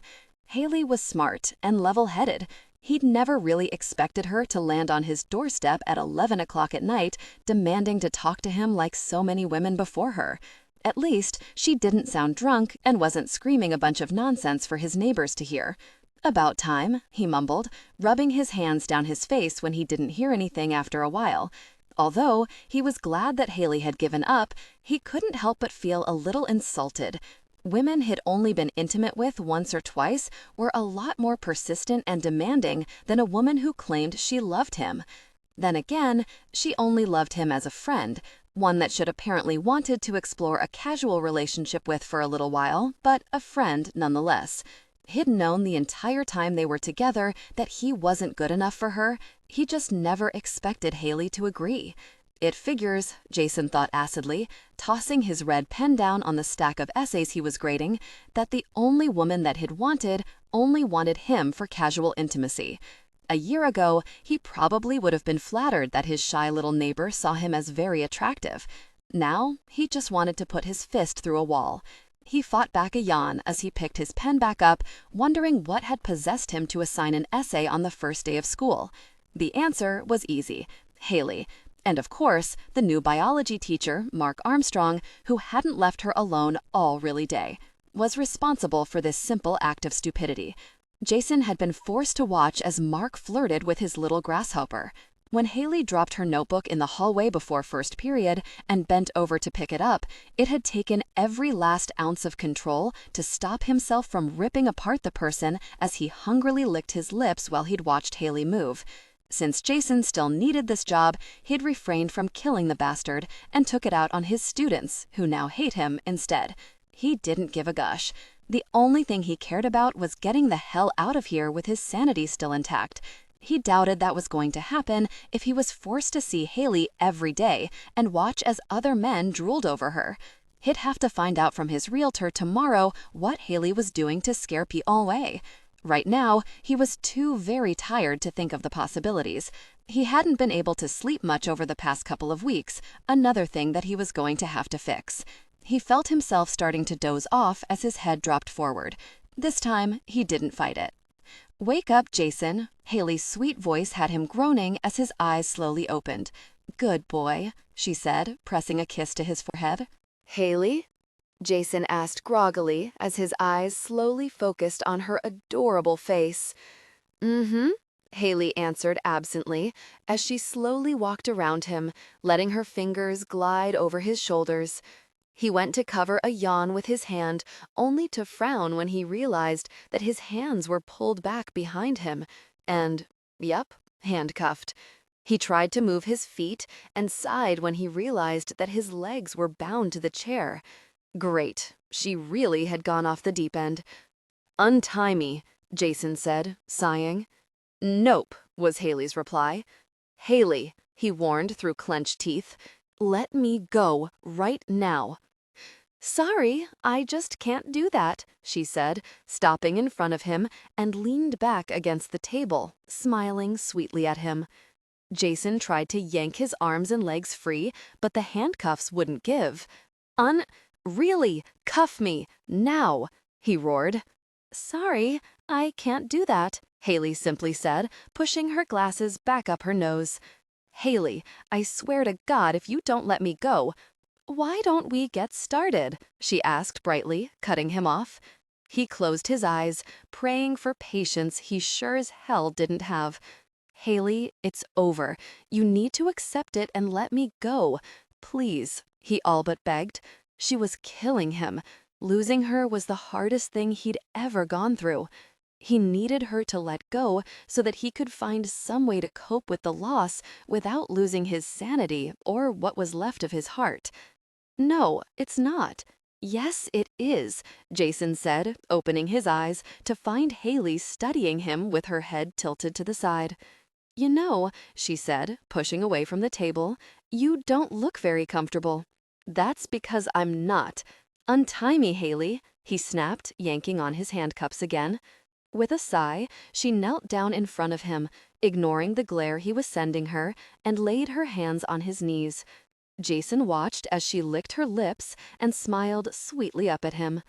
Did you miss me? Haley asked as she gently caressed his knees. No, he lied. He'd missed her so very much. Those 2 weeks away from her had been a living hell, and one that he knew he'd be reliving again very soon. Well, I missed you, Haley mumbled softly, running her hands over his thighs slowly. Jason shook his head in regret. Haley, we can't be friends. She shrugged it off. I know, Haley said, as she ran her hands down the inside of his thighs, letting her nails lightly scratch him. He sucked in a breath as she ran her nails all the way back to his knees and then back up his thighs. I don't want to be friends, Haley said, running her hands over his stomach and chest. He had to force himself to focus on their conversation and not on just how good her hands felt on him. I'm not going to be your intimate partner, Jason bit out angrily. Even though he knew that he should happily accept anything she was willing to give him, he couldn't. He wanted all of her and wasn't willing to settle for anything less. That's not going to work for me either, Haley said, slowly loosening his tie and pulling it away from him. She met his eyes as her nimble little fingers unbuttoned his shirt. Then, what the hell do you want? Jason asked, trying not to lick his lips in pleasure as she ran her nails teasingly down his chest and stomach. When she reached his navel, she flattened her hands against him and slid them back up until she was pushing his shirt away, exposing his chest to her greedy eyes. She ignored his question and traced her fingers softly over his muscles instead. Okay, Haley said, soothingly, as Jason sucked in a deep breath and visibly relaxed. She knew that she was pushing him, but she had no choice. Jason was being so very stubborn and wouldn't listen to her. She mentally tisked him as she stood up. If only he'd stuck around 2 weeks ago, he'd know exactly how much she wanted him and how sorry she was that she'd hurt him. There was no doubt in her mind that she'd hurt him, and she hated herself for it. When she'd told herself that there could never be anything more with Jason, she'd been foolish. She'd been so frightened to let herself truly love him and hope for a future that she'd convinced herself was impossible. She'd been so very selfish, and because of that, she'd hurt the man she loved. Now he was hurting and trying his best to take care of her by protecting her. As much as it warmed her heart that he'd do anything to make her happy, she was actually pretty pissed. His stubbornness was only delaying the inevitable. She'd break out the fists of fury to knock some sense into him, but she didn't want to hurt him. So that left only one thing. Biting back a smile, Haley stood up and leaned back against the kitchen table. She'd never done anything like this before, but this was for Jason. Are you sure that you want me to stop? She asked coyly. Yes, Jason hissed, still panting. Then perhaps we should just talk? Haley suggested as she stepped out of her high heels. Jason's eyes narrowed on the action as he absently nodded. I think we should forget about being friends, Haley, and go our separate ways, Jason said, looking up but not quite meeting her eyes. Once my house sells, I'm moving away for good. That's really not going to work for me, Haley said, reaching up and slowly unbuttoning her silk blouse. That's too very bad, Haley. I'm moving. You need to move on, Jason snapped, clearly trying not to watch as she adjusted her clothing. Have you moved on? She casually asked, gently shrugging out of her shirt. Yes, he said, without any hesitation. I see, Haley said, biting back a smile as his eyes devoured her. She reached back and released the fastenings on her skirt and watched as Jason followed the skirt as it hit the floor, hesitating at her undergarments. Haley stepped out of the skirt and kicked it aside before leaning back against the table. "So," Haley said, tracing the top of her bra with a fingertip, "you're over me?" "Yes. I guess this means that you want me to get dressed and leave," Haley said, having absolutely no intention of leaving until he was hers. He hesitated, making her smile. "Yes, that's a very shame," Haley said, reaching up between her breasts and adjusting her top. She held the cups together as she studied him. He couldn't seem to stop shifting in his chair or take his eyes off her. "What is?" Jason asked distractedly. "Well, what if I don't want it to be over?" Haley asked, slowly adjusting her clothing. Jason cursed softly as she let the bra drop to the floor. "You don't care," she started to ask as she continued to speak, "if another man touches me?" She watched as a large muscle in his clenched jaw twitched while she absently moved her hands. "No, I don't," he bit out coldly. "Really?" she asked, turning around so that she could lean over the table and grab the Tupperware bowl she'd brought with her. She looked over her shoulder and bit back a smile when she caught Jason licking his lips hungrily as he ran his eyes over her bottom. "I guess then I should tell you that Mark, the new biology teacher, asked me out tomorrow night. Dinner at his house," Haley said offhandedly, popping the top of the container as she watched his reaction. His eyes snapped up to hers, and she couldn't help but notice all the muscles in his neck and chest were strained. "It's none of my business," Jason ground out. She picked up the bowl, turned back around, and knelt down in front of him.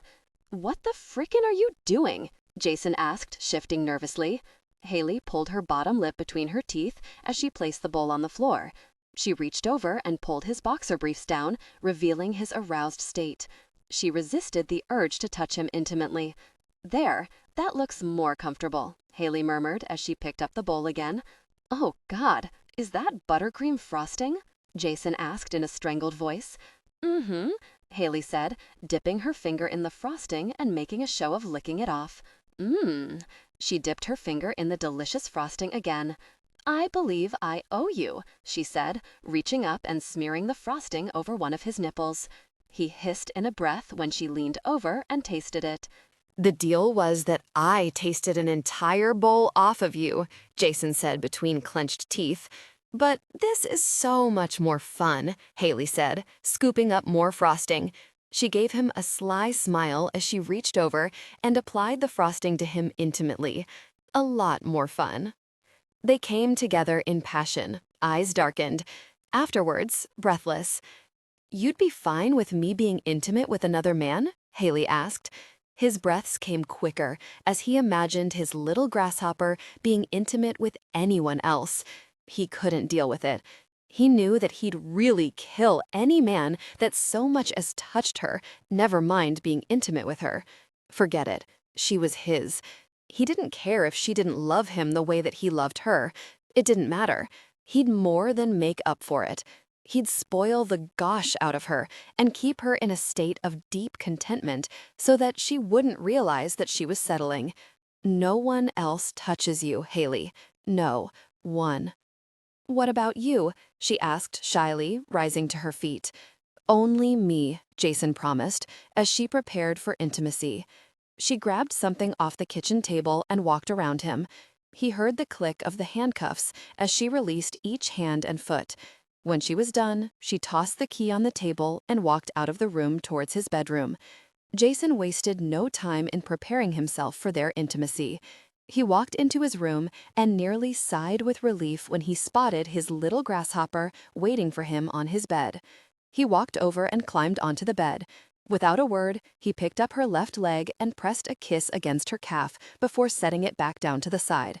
He did the same for the other leg, revealing her intimate self. He leaned over and pressed a kiss against her, earning an enticing moan. "Just so we're clear," Jason said, his voice low, "you're marrying me." "Just so we're clear, I decided that 2 weeks ago," Haley said, earning a pained chuckle from him. "I'm in love with you, Jason," she said softly, running her fingers through his hair. "You're not in love with me," he somehow managed to say. He knew that she didn't love him the way that he loved her, but it felt like a physical blow to have to say it out loud. And, ow! Jason hissed. What the freaking was that for? He demanded. Haley sighed heavily as she gently rubbed the spot that she'd just pinched. How can you say that I don't love you? Easily, Jason snapped, moving away from her. Haley quickly got to her knees and glared up at him. Well, as best as she could, since she'd taken her glasses off. She poked him in the chest, hard. Listen to me, buddy. I am head over heels in love with you, and if you think that you're going to pull another tantrum and get out of marrying me, then you're crazy. He shifted closer. I'm pulling another tantrum? He practically roared. I'm not the one who started all of this mess. He grabbed her by the back of her neck and held her as he leaned down closer. But I can very well promise that I am going to be the one to end it. What the freaking does that mean? Haley asked, mimicking his hold on her as she drew him closer. It means, my little grasshopper, Jason said, releasing her neck abruptly so that he could reach down and grab her by the back of her thighs. With a quick flick of his wrists, he sent her falling back onto the bed. Before she could scramble away, he was kneeling between her legs, his desire evident, and began their intimate connection. She squirmed against him almost desperately. It means that I'm not taking a chance that you'll change your mind. You're marrying me this weekend, and that's final, Jason snarled, his desire clear as Haley moved against him. Her answering smile stole his breath away. She looked so very beautiful.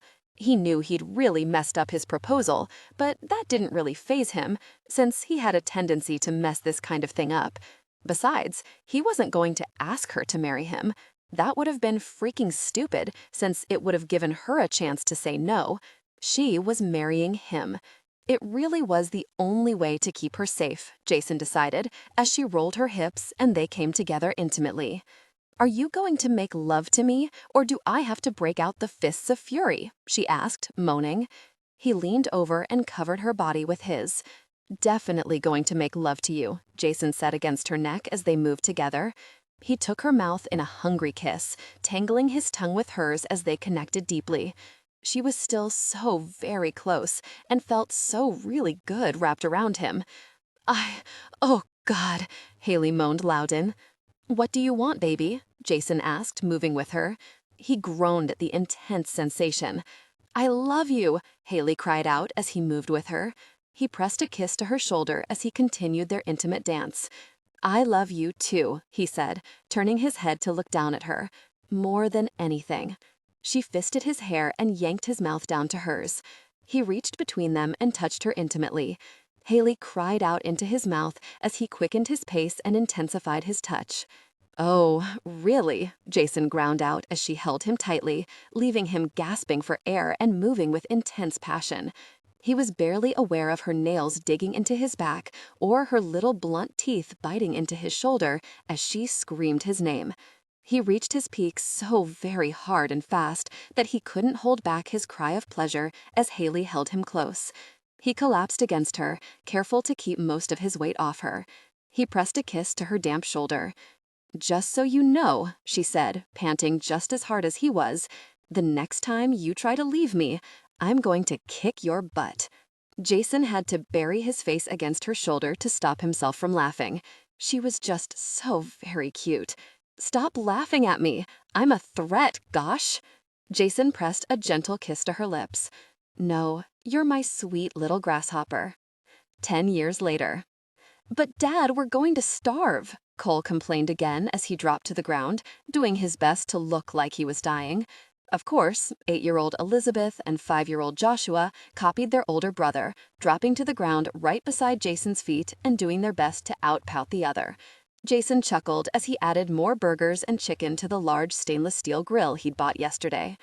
Don't you love us, Daddy? Elizabeth asked, adding just the right amount of lip trembling, while Joshua overdid it. Jason sighed, throwing more hot dogs onto the grill.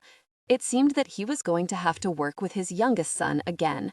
An amateur pout like that could mean the difference between Haley feeling sorry for all of them and baking some delicious treats to shut them up, or her rolling her eyes and ignoring them. "I so hungry, Daddy," Joshua said, using the baby voice that he knew his parents were suckers for. Jason looked down at his children and did his best not to laugh at their over-exaggerated pouts. They were so very cute, but that was to be expected, since they were his kids. All three of them took after him in height, dark hair, and appetite, but they all had their mother's beautiful emerald eyes, cute little nose, and the ability to brighten up a room with their smiles. Pursing his lips in indecision, Jason looked around their large backyard for his little grasshopper. When he didn't find her among their guests, he stepped back and craned his neck to look through the kitchen's double-glass sliding doors. He spotted his parents, a few cousins and uncles, but no little grasshopper. When he looked back at his kids, he wasn't too shocked to find them already back on their feet, looking ready to pounce. They knew the drill, after all. "Take this plate," he said, grabbing a plate off the large picnic table he'd set up as his workstation, "and go hide. Make sure you share, because if I hear any whining, I'm not doing this again." He threw another cautious look over his shoulder before loading up the plate with 3 large barbecue chicken legs. After you're done, make sure that you get rid of the evidence. And, Cole, he said, looking over his shoulder at his oldest son, who was licking his lips hungrily, make sure that your brother and sister remember to wash up this time. The last time they'd snuck food at a party, Cole innocently denied eating the double chocolate birthday cake. Haley would have probably bought their story if Elizabeth and Joshua hadn't been covered from head to toe in chocolate frosting. Then again, he wouldn't have been caught if the kids hadn't ratted him out. He handed the large plate to Cole. "Pick a better spot this time," Jason warned his son. Cole nodded. "Can Bee have some?" "Jason Bradford," his mother said, drawing their attention towards the house. They all swallowed noticeably when they spotted Haley standing next to his mother with her arms crossed over her chest and her cute little brows arched. "Please tell me that you're not already sneaking food," his little grasshopper said on a tired sigh. "No, of course not. Run, kids, run!" Jason yelled, even as Cole took off towards the woods with his brother and sister hot on his heels. His mother let out a long, suffering sigh as she walked over to the table and picked up the small box of baby wipes and 3 juice boxes from one of the large coolers and headed after them. Jason gave Haley the grin that still got him out of parking tickets and earned him unlimited free samples at the grocery store. Haley simply stared at him, pushing her glasses back up her nose with one finger. "I love you," Jason said, trying not to laugh as Haley tried to look stern and failed miserably. "They're my cupcakes, you greedy bastards," they heard his father yell from the kitchen. Haley's lips twitched as she said, "Between you, the kids, and your father, I don't think there will be enough food for everyone." "But they were starving, my little grasshopper. The poor things were barely able to move from hunger," Jason said, trying to look innocent as he shifted closer to the grill so that she wouldn't see the plate of chicken bones that he forgot to hide. "Those poor things conned Mitch out of the 2 plates of peanut butter cup bars that Mary brought 20 minutes ago," Haley informed him. "They what?" he snapped, causing everyone around them to jump. He ignored them as he turned a glare in the direction his children headed. The sense of betrayal hit hard. Not only had they conned the soft-hearted Mitch out of delicious baked goods that were meant for him, but they'd failed to give him his customary cut of the action, 50%. "Yep," Haley said, walking past him to grab a cold soda from the cooler. She rolled her eyes when she spotted the chicken bones and perched herself on the end of the picnic table. As soon as he walked in and put the baby down, they hit him with "I love you, Uncle Mitch," and hugs, and he was a goner. Jason's glare shifted to his best friend, who was lounging in a chair with his wife, Mary, Haley's best friend, on his lap. Their baby played in the sandbox close by as their 2 oldest children ran around with the other kids playing tag. 10 years ago, Mitch would have simply taunted and teased the kids with the baked goods until someone hit him upside the head and made him share. But that had all changed when Haley asked the bastard to do her a favor. Back then, Mary had been a struggling single mom of a newborn and was barely getting by on less than an hour of sleep a night. As a favor to Haley, and after much manipulation on Haley's part, Mitch reluctantly volunteered to run some food, formula, and diapers over to Mary's small apartment. Mary opened the door with messy hair, dried spit up on her clothes, looking exhausted, holding a screaming baby girl in her arms, and Mitch had fallen hard. Almost overnight, the old Mitch had disappeared, and the new soft-hearted, family-oriented man had taken his place. He'd started spending all his free time helping Mary, making sure that she got enough rest, and taking care of little Tabitha, much to everyone's shock. Everyone knew that Mary had fallen equally hard for him, but she'd held back too afraid to end up hurt again. It took some time, but Mitch eventually wore her down, and within a year they were married and expecting their second child. Did no one try and stop him? Jason demanded, turning his attention back on his little grasshopper, who was helping Brad's son Aaron make up a plate of food. Haley chuckled softly as she sent the little boy on his way. Everyone was too busy laughing. Those were my peanut butter cup bars. But, Haley said with an innocent little pout, the poor things were starving. You're mocking me, aren't you? Jason asked, his lips twitching as Haley walked into his arms. He put an arm around her shoulders and pressed a kiss to the top of her head. Yes, I am, Haley said, sounding proud as she snuggled closer. He held her for a few minutes, simply enjoying having his little grasshopper in his arms before he asked the question he hated asking. Did they show up? No, she mumbled against his chest. Jason leaned back and cupped her face in his hands. I'm really sorry, my little grasshopper, he said softly, pressing a kiss to her forehead. He hadn't really expected them to show up to celebrate their 10th anniversary, but he had hoped that they would for Haley's sake. No matter how many years passed, he still couldn't rid himself of the guilt he felt every time her family disappointed her. After they'd announced their elopement, her family had gone a bit hysterical. They'd screamed, ranted, and begged Haley not to throw her life away on a loser like him. They hadn't cared that he'd been in the room at the time. Finally, Grandma had put an end to the bullshit and started swinging that cane of hers. 10 minutes later, while Mr. Blaine was rubbing a sore knee, he wrote a check in Jason's name for $100,000, and all he had to do was walk away from Haley. Turning down that money had been the easiest decision he'd ever made. He just wished Haley and the kids weren't the ones suffering because of him. They'd completely cut Haley off and refused to have anything to do with the kids. He knew that it hurt Haley, but she never let it show. Thankfully, he had enough family to more than make up for the loss. It's okay, Haley said, forcing a smile. The hell it is! They both looked down and smiled as Grandma glared up at them from her new electric wheelchair. With a flick of her hand, she gestured for Jason to load her up. With a smile, he did just that. Having Haley's grandmother move in with them 5 years ago, when Chris retired and they'd finished building this house, had probably made up for her family's neglect. Haley and the kids loved having her with them, and Grandma loved having her own in-law apartment and the freedom to harass them anytime she felt the need arise. I don't know why you keep inviting them, Haley, Grandma said, gesturing for Jason to add another hot dog. They don't deserve you. Haley shrugged. It wouldn't feel right if I didn't. Grandma gave Haley a sad smile. I know, kiddo. Here you go, Grandma, Jason said, placing the plate on one of the tables the guys had set up that morning. She reached out and gave Haley's hand a squeeze before she rode over to the cooler and grabbed an ice-cold beer. With a long-suffering sigh, Jason grabbed the beer away from her, ignored her glare, and handed her an ice-cold root beer instead. Haley couldn't help but smile as the two got into a bickering match over Grandma's right to have a beer at a barbecue. Jason reminded her that her doctor said no alcohol, and Grandma reminded Jason that she'd take him over her knee if he didn't give her the very beer. In the end, Grandma grumbled as she ate her meal with an ice-cold Coke. She threw Jason a fond smile when he wasn't looking. 5 minutes later, the kids were happily skipping out of the woods with an exhausted Megan pulling up the rear. Grandma, they said excitedly, as if they didn't see their great-grandmother every day.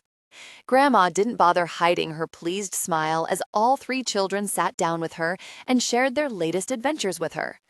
Megan grabbed a beer and headed for the pool, muttering something about needing a vacation. Haley leaned against Jason as he flipped burgers. You okay, my little grasshopper? She wrapped her arms around his waist and snuggled into his side. More than okay. I love you, Haley, Jason said, leaning down to brush his lips against hers. I know, she said, smiling against his lips. He pulled back to grin down at her. You know? Mm-hmm, Haley said absently as she ran her fingers through his hair, smoothing it back.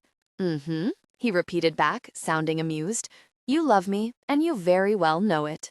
Maybe, she said with a shrug. Maybe you should just admit that you're crazy about me, Jason said, leaning in to kiss her again. And why would you want me to do that? Haley asked, still smiling. Because I'm playing for keeps, my little grasshopper. Perfection! You stupid, difficult person! You ruined my life!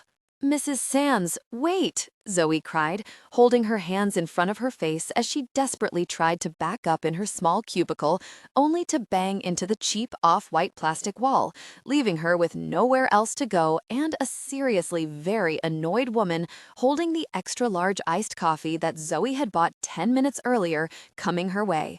Please.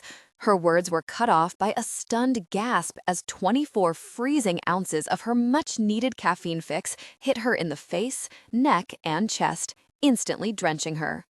"You'll pay for what you did," Mrs. Sands screamed, pulling her hand back to slap Zoe. Thankfully, someone, probably Mr. Sands, had already called security, and the two large, burly guys that she passed every morning in the downstairs lobby grabbed Mrs. Sands and yanked her back before she could make good on the murderous glare that she was sending Zoe's way. "Difficult person," Mrs. Sands screamed, trying to lunge for Zoe as the guards dragged her away. The woman continued to kick and screech promises of revenge as she was carried off the 10th floor. With a shaky hand, Zoe reached out and grabbed her wobbly office chair. She carefully sat down, making sure to keep most of her weight off the front left wheel.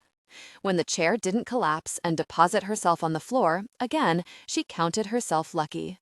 "I told you to keep your mouth shut, John," the office jerk said in a bored tone as he walked past Zoe's cubicle. Yeah, he really had, and she was kicking herself for not listening to him when she had the chance. With a groan, Zoe dropped her face into her hands and wondered if anyone would notice if she left work a little early today. Of course they would, she thought miserably. The penny-pinching managers watched their employees like hawks, never missing a thing, ready to swoop in and attack at the slightest blunder. She'd lost count of how many times she'd been written up for excessive office supply waste, for not reusing paper clips, leaving her computer running for 2 minutes while she ran to the bathroom, throwing away paper instead of finding a new use for it, and her absolute favorite, using more than one staple on a packet. If she tried to leave even 1 minute early, they'd know, and for the next week, they'd double her workload to get back the time they believed she owed them. After 3 long years, Zoe was too tired or care. At this point, she was resigned to coming in at 8:30 on the dot, putting in 8.5 hours, working through her unpaid lunch break, as was required, and then going home to the new hell that she was beginning to hate. 2 months ago, when her landlord unceremoniously evicted her so that his 18-year-old daughter and her 32-year-old boyfriend could have her apartment, she'd been desperate to find a decent apartment that she could afford on her meager salary. When she found a beautiful 2-level townhouse located in a decent neighborhood for $200 less than her old apartment, she'd snatched it up quickly, hoping that it was a sign that maybe things were going to start looking up for her. She really should have known better since nothing in life ever seemed to go her way.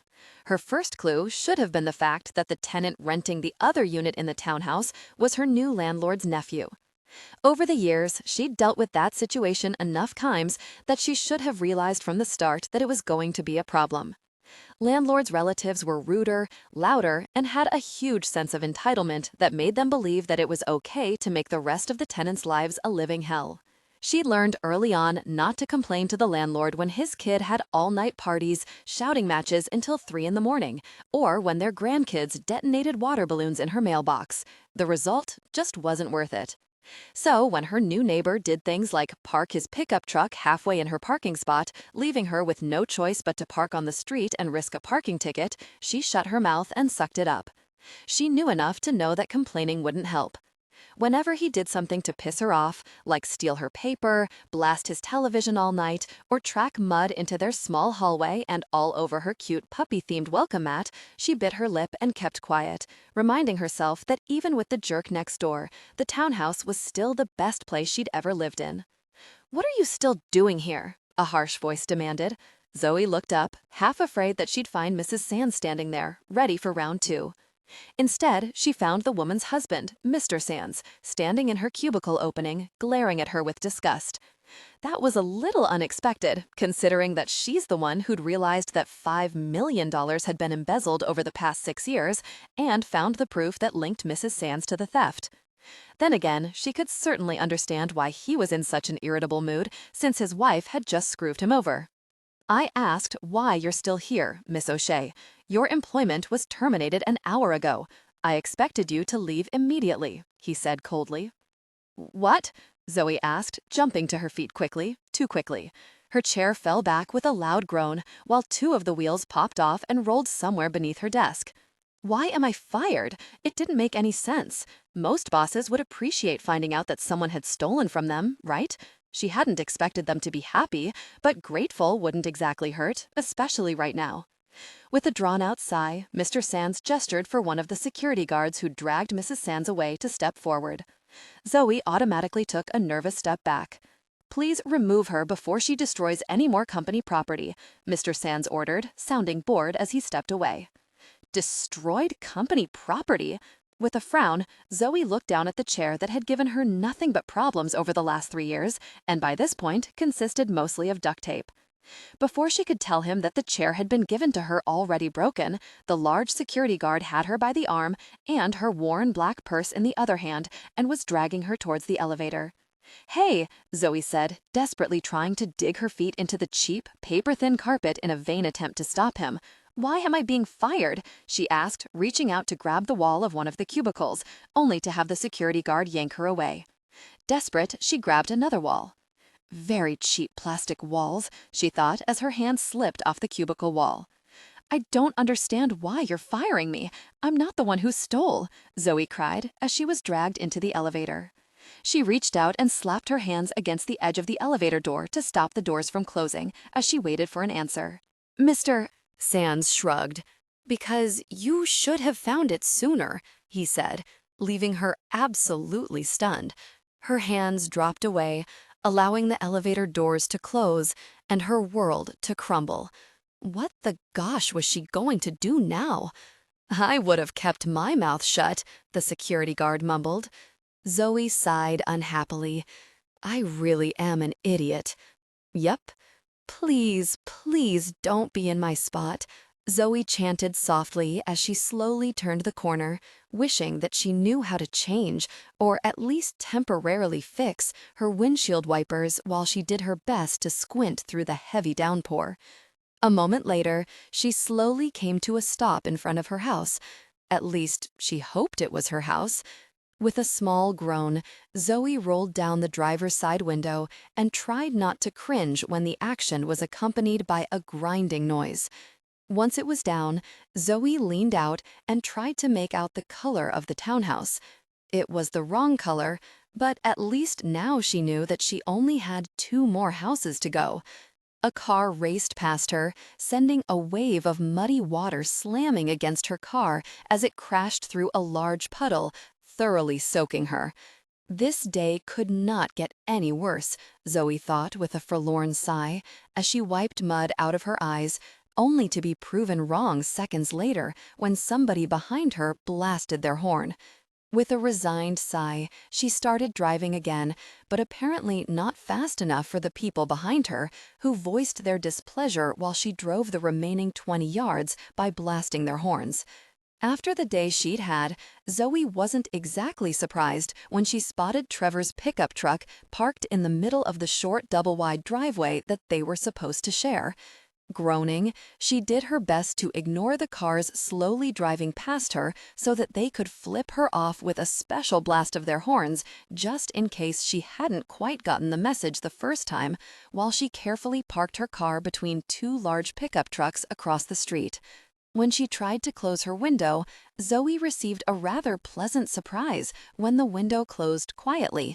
Well, that was a relief, she thought, grabbing her purse and climbing out of the car. At least she wouldn't have to worry about paying $300 to have her windows fixed again.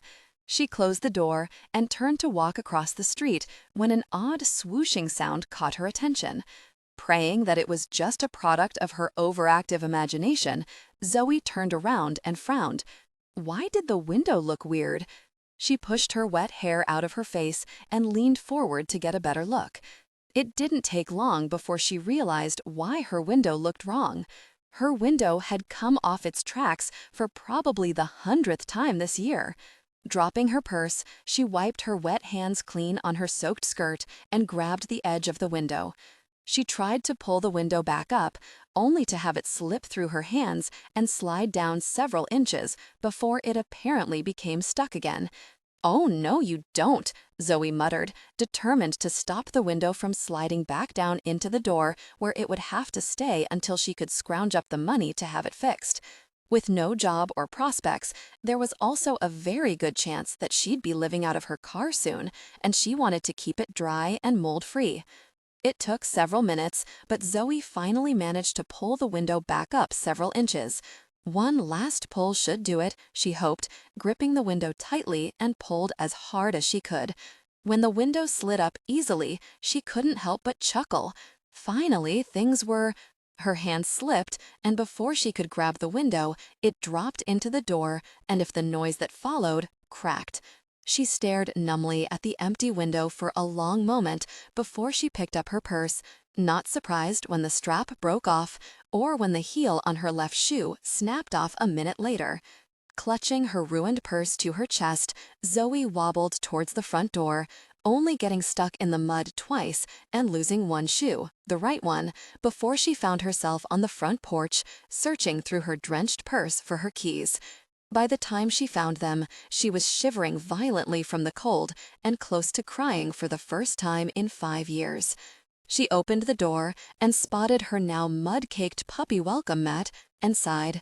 Deciding that there were worse things in life than a ruined doormat, Zoe let herself into her apartment, praying that her next-door neighbor took it easy on her tonight, since she wasn't sure that she could handle much more. Doing her best not to ruin her landlord's carpeting, she made her way over to the phone, deciding that she needed the ultimate pick-me-up after the day she'd had. She knew she shouldn't, especially since she would have to live off what little savings she had left, but she just couldn't help herself. She called up Black Jack's Pizzeria and ordered the special, a 2-liter bottle of Coke, a large order of chicken fingers with extra honey mustard sauce, and an extra-large, extra-thick Chicago-style pizza called the Monster. For once, the customary 1-hour wait for delivery didn't bother her. Zoe pulled off her mud-soaked shoe and stockings and made her way upstairs to her bedroom. She grabbed a change of clothes on her way to the bathroom, praying that her surprisingly quiet neighbor remained that way. She quickly pulled off her soaked, coffee-stained, and mud-splattered suit and looked it over. As long as she pre-treated the stains and washed it tonight, it should be fine. At least, she hoped it would. She didn't exactly have the funds needed to go out and buy a new suit for job interviews. This one, with the aid of many interchangeable blouses, had lasted for 3 years, and she'd been counting on it to last another 2. After a 5-minute search, Zoe found her bottle of generic stain pre-treatment behind the box of condoms she'd bought. What was it now? 3 years ago? Or was it 5? The realization that she hadn't had sex in over 5 years was rather depressing, she thought, tossing the condoms back under the bathroom sink so that she wouldn't have to look at the reminder that her love life, social life, and professional life just plain sucked. She liberally sprayed her suit, only wondering if the chemicals in the pre-treatment would harm her suit after she sprayed it. Knowing her luck, the chemicals would probably chew through the imitation silk shirt and stain the suit jacket with large, weird-shaped polka dots. With a resigned sigh, Zoe left the suit on the sink counter, climbed into her bathtub, and turned on the shower. For the first time all day, she felt herself relax. She stood beneath the hot spray for several minutes, just enjoying the hot water, before she applied shampoo to her hair. A loud squeal escaped her when the water pressure suddenly dropped and the temperature went from comfortably hot to excruciatingly hot in seconds. Startled, she jumped back, slipped, landed on her butt, and cringed as shampoo seeped into her eyes. "Ow, ow, owie," Zoe mumbled frantically as her eyes began to sting and her butt throbbed. She wasn't entirely sure which one bothered her more at the moment, but she knew which one she could fix. Taking a deep breath, she shoved her head beneath the hot water, silently cursing the low water pressure that was actually pushing more soap into her closed eyes. At least the water began to cool, Zoe thought on a sigh, before she squealed again seconds later when the water went ice cold and she was forced to stand up, hoping that would help the still low water pressure rinse shampoo out of her hair faster. It didn't. Gasping, she ran her fingers through her long, thick hair and tried to hurry the process.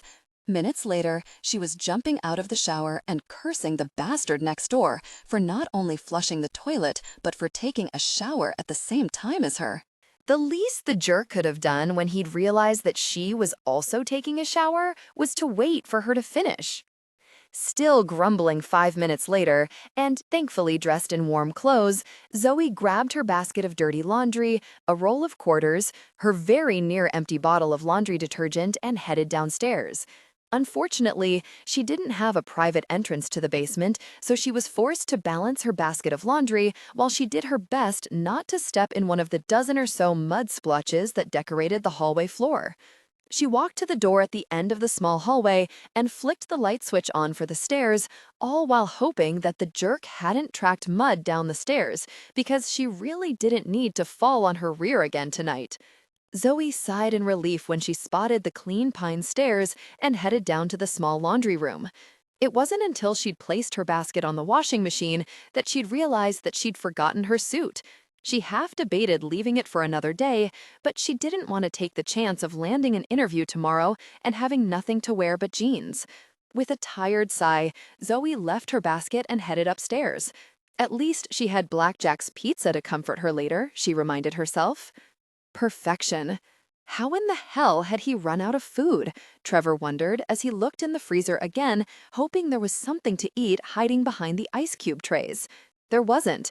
Well, there was a box of baking soda that his Aunt Megan had thrown in there a few months ago when he'd bought the place, but he wasn't willing to risk having his stomach pumped again.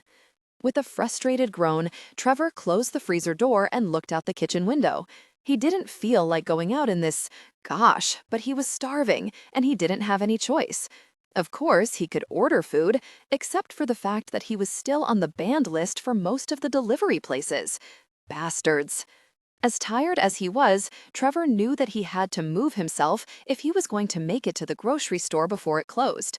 He headed upstairs, stripping off his sweat-soaked t-shirt, work boots, and jeans as he went, noting that it looked like every piece of clothing he owned was scattered around his apartment. Time to do the laundry, Trevor mused as he walked into the bathroom. After he relieved himself and flushed the toilet, he could have sworn he heard a squeal. Shrugging it off, he turned a shower on and cursed up a storm at the low water pressure. He'd have to fix that, but right now he was just glad that the water was nice and hot, helping to relieve the aches in his sore muscles. Another loud squeak had his eyebrows arching. It wasn't like his normally quiet tenant to blast the television, but as long as it didn't interrupt his sleep, he'd let it go. After a quick shower, Trevor pulled on a semi-clean pair of jeans and grabbed his mesh laundry bag and started collecting clothes off doors, counters, and the back of the toilet as he headed downstairs. What? Really? Trevor mumbled when he saw the mud all over his newly tiled hallway floor. Had he done that? His eyes darted to the ugly welcome mat his tenant had placed near the front door and felt his lips pull up into a gosh-eating grin. A few more weeks and he'd have the very thing completely covered. He made his way towards the basement door, wondering why the hell she'd bought the very thing. The inbred-looking dogs with buggy eyes gave him the really creeps. A few weeks ago, he'd thrown the very thing in the trash and replaced it with a Yankees floor mat, only to have his aunt toss his floor mat away and return that hideous, really thing. It didn't matter that he owned the house. His aunt thought the mat was cute and it was staying, or she would never cook for him again. He was really sick of women trying to control him with food. Not that he was going to be a difficult person and risk losing out on his aunt's chicken pot pie. He wasn't a really moron after all, but it would be nice if women would stop using his weakness against him. The Bradford appetite was a disability, very it, and should be treated as such. It seemed that every girlfriend he'd ever had, from Jenny in the 5th grade to whatever the hell her name was last year, had all tried to control him with food once they discovered that it was his weakness.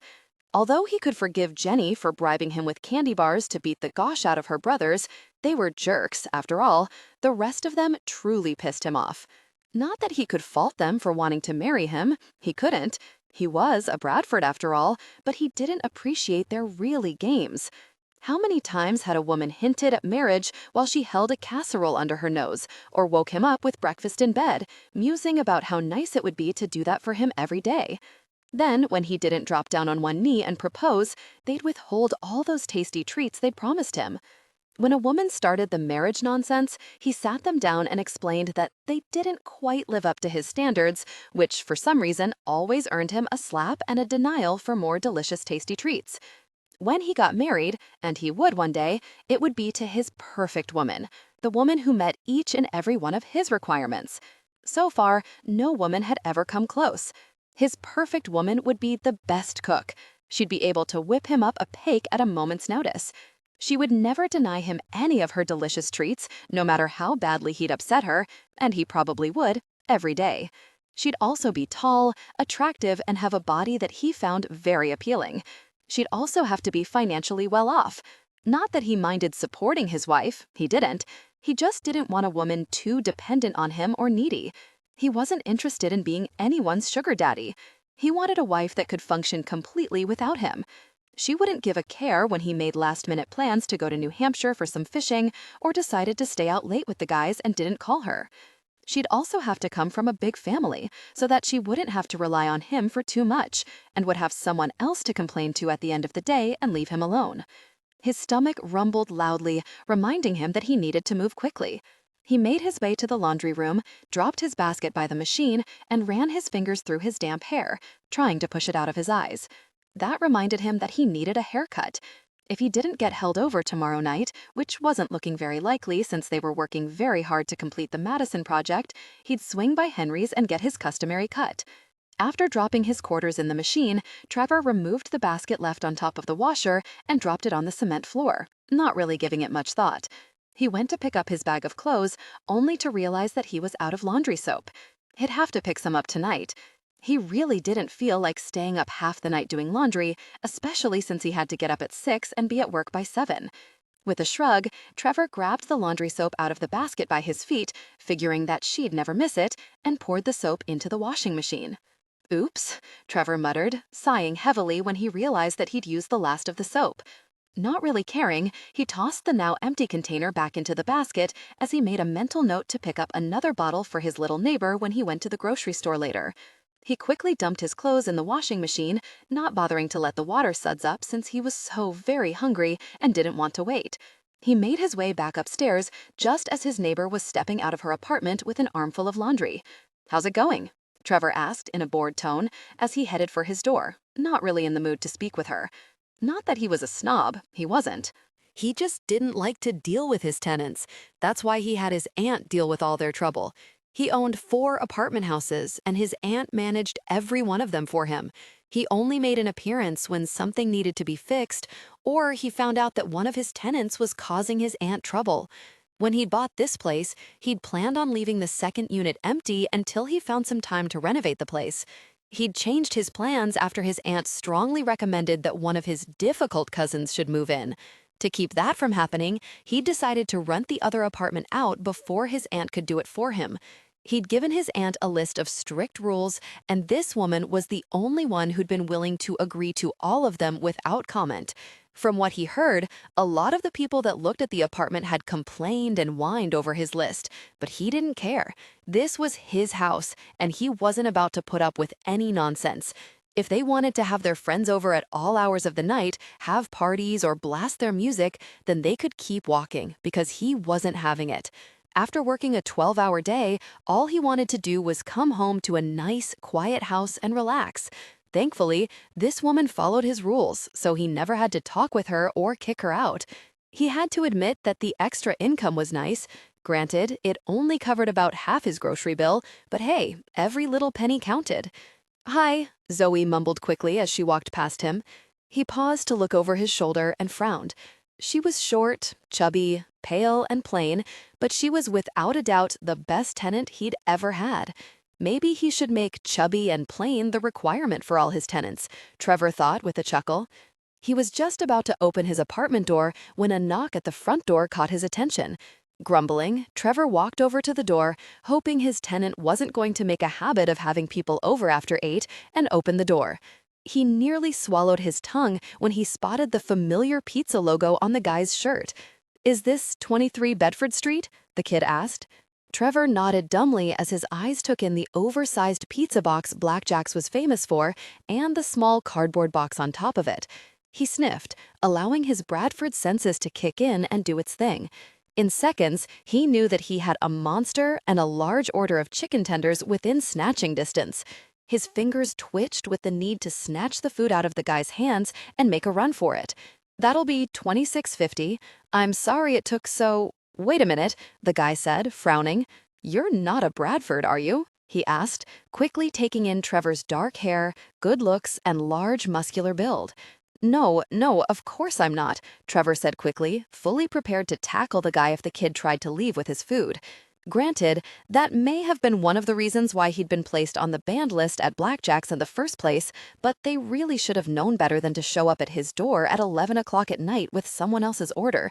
Besides, he'd only scared greatly out of the guy. He hadn't really harmed the kid. At least, that's what the judge decided when he dismissed the case against him. He wasn't exactly sure what the rest of the men in his family did to earn a place on the banned list, but he could guess. The kid took a cautious step back as Trevor prepared to lunge at him. The delivery man gestured with his chin towards the mailbox even as he prepared to flee.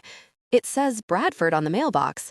That's my neighbor," Trevor said, forcing himself to remain calm as he pulled his wallet out of his back pants pocket. He pulled out 2 20s and handed them to the guy, who was still looking unsure about the whole thing. "Keep the change." That seemed to help clear things up. He handed Trevor the food along with a 2-liter bottle of Coke and smiled. "Thank you, sir. You have a nice night." "I will now," Trevor mumbled as his mouth watered. He closed the door and turned around, only to find his little tenant standing in front of him, glaring at the food in his hands. "Is that my order?" Zoe demanded, as she pushed a strand of her wet mahogany hair behind her ear, narrowing her baby blue eyes on his face. No," Trevor said, clearing his throat, realizing that sounded more like a question than an answer. "This is my order." "Oh," she frowned. "Sorry," Zoe mumbled, heading back to her apartment. He wasn't too surprised that she hadn't complained about him stealing the washer from her. She never complained, making her his favorite kind of tenant. He walked into his apartment and shut the door behind him, eager to dig into his food. He set the boxes down on the coffee table and turned on the game, which was, thankfully, still in the second inning. He headed to the kitchen to grab a glass and a handful of napkins. Just as he was about to sit down and help himself to the first slice, someone knocked on his door. Having a pretty good idea who it was, he ignored it. The knocking continued for another minute before it thankfully stopped. He picked up a thick slice of that beautiful pizza and almost wept.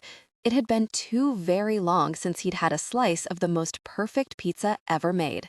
He was just about to take a bite when the slice of pizza was ripped out of his hands. It took him a minute to realize what had just happened.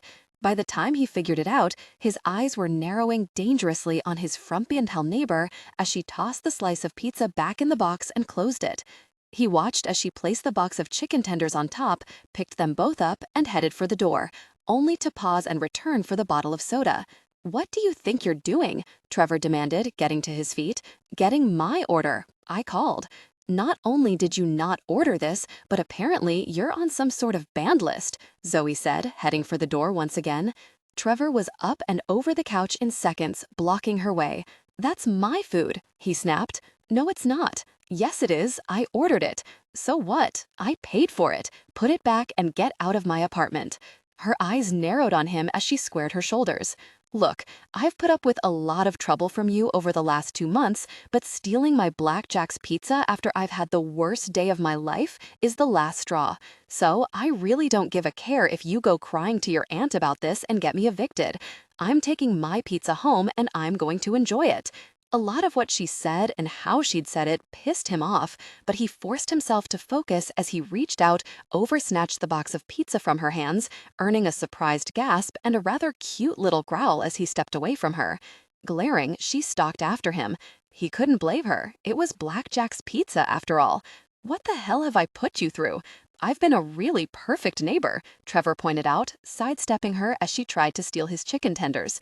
She snorted at that. "Please."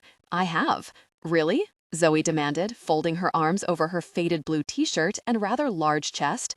"Yes, really," Trevor snapped back, forcing his eyes away from her chest. Gosh, if he was checking out a woman like her, then it really had been too long since the last time he shared intimacy. For some reason, she took that as her cue to share. You park in my spot so that I'm forced to park on the street. I've gotten 4 parking tickets thanks to you, Zoe snapped, making him frown. You steal my paper every morning. You run the hot water when I'm taking a shower, leaving me to freeze myself off with no water pressure. You blast your television all night. You're loud, and so are your friends. Every time I go to use the washing machine, you steal it. Or worse, you take my clothes out of the dryer before they're done drying and throw them on top of my dirty clothes and on the floor. When he opened his mouth to argue, she continued, cutting him off. And every night, you watch private videos loudly, Zoe said accusingly, and he swore he felt his cheeks burn. Gosh, this was embarrassing. Well, at least she didn't say, "And you're loud, really loud," she stressed, further pissing him off. "Look, no one stopped you from telling me all this, gosh, before. You wouldn't have gotten any of those tickets if you had just opened your really mouth and asked me to move my truck. Same deal goes for the water. How the hell was I supposed to know that you were having a problem with your water if you didn't tell me?" Trevor demanded, not mentioning any of those other things since they just made him look bad. "Why in the hell would I tell you about the water?" Zoe demanded, trying to steal his pizza. "Because I'm the really landlord," Trevor snapped, yanking the pizza away from her sneaky little hands. "No, you're not," Zoe snorted, trying to steal his pizza again. "Call my aunt if you think I'm lying. I own this house," he said, stepping away, but not fast enough. The very woman managed to steal his chicken fingers. She considered him for a long moment while he tried to figure out how to steal back his precious chicken tenders. "Why would you have your aunt pretend that she's the landlord?" Zoe finally asked. "Because I hate dealing with tenants," Trevor said, switching the pizza to one hand and swiping out with the other to grab the small box away from her. She simply moved it out of his reach. "Well," she said, sighing, "then I guess you're the one I should talk to since I'm probably going to have to move out in a month." "Fine," Trevor bit out, glaring at the box in her hands. If she tried to leave with his chicken tenders, so help him, he would... "Okay, so give me back my pizza," Zoe said, holding her hands out expectantly. "No, you give me back my chicken tenders. No."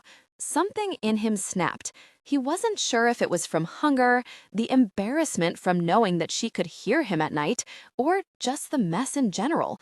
But he said something that he regretted before the last syllable left his mouth. "It's not like you need it."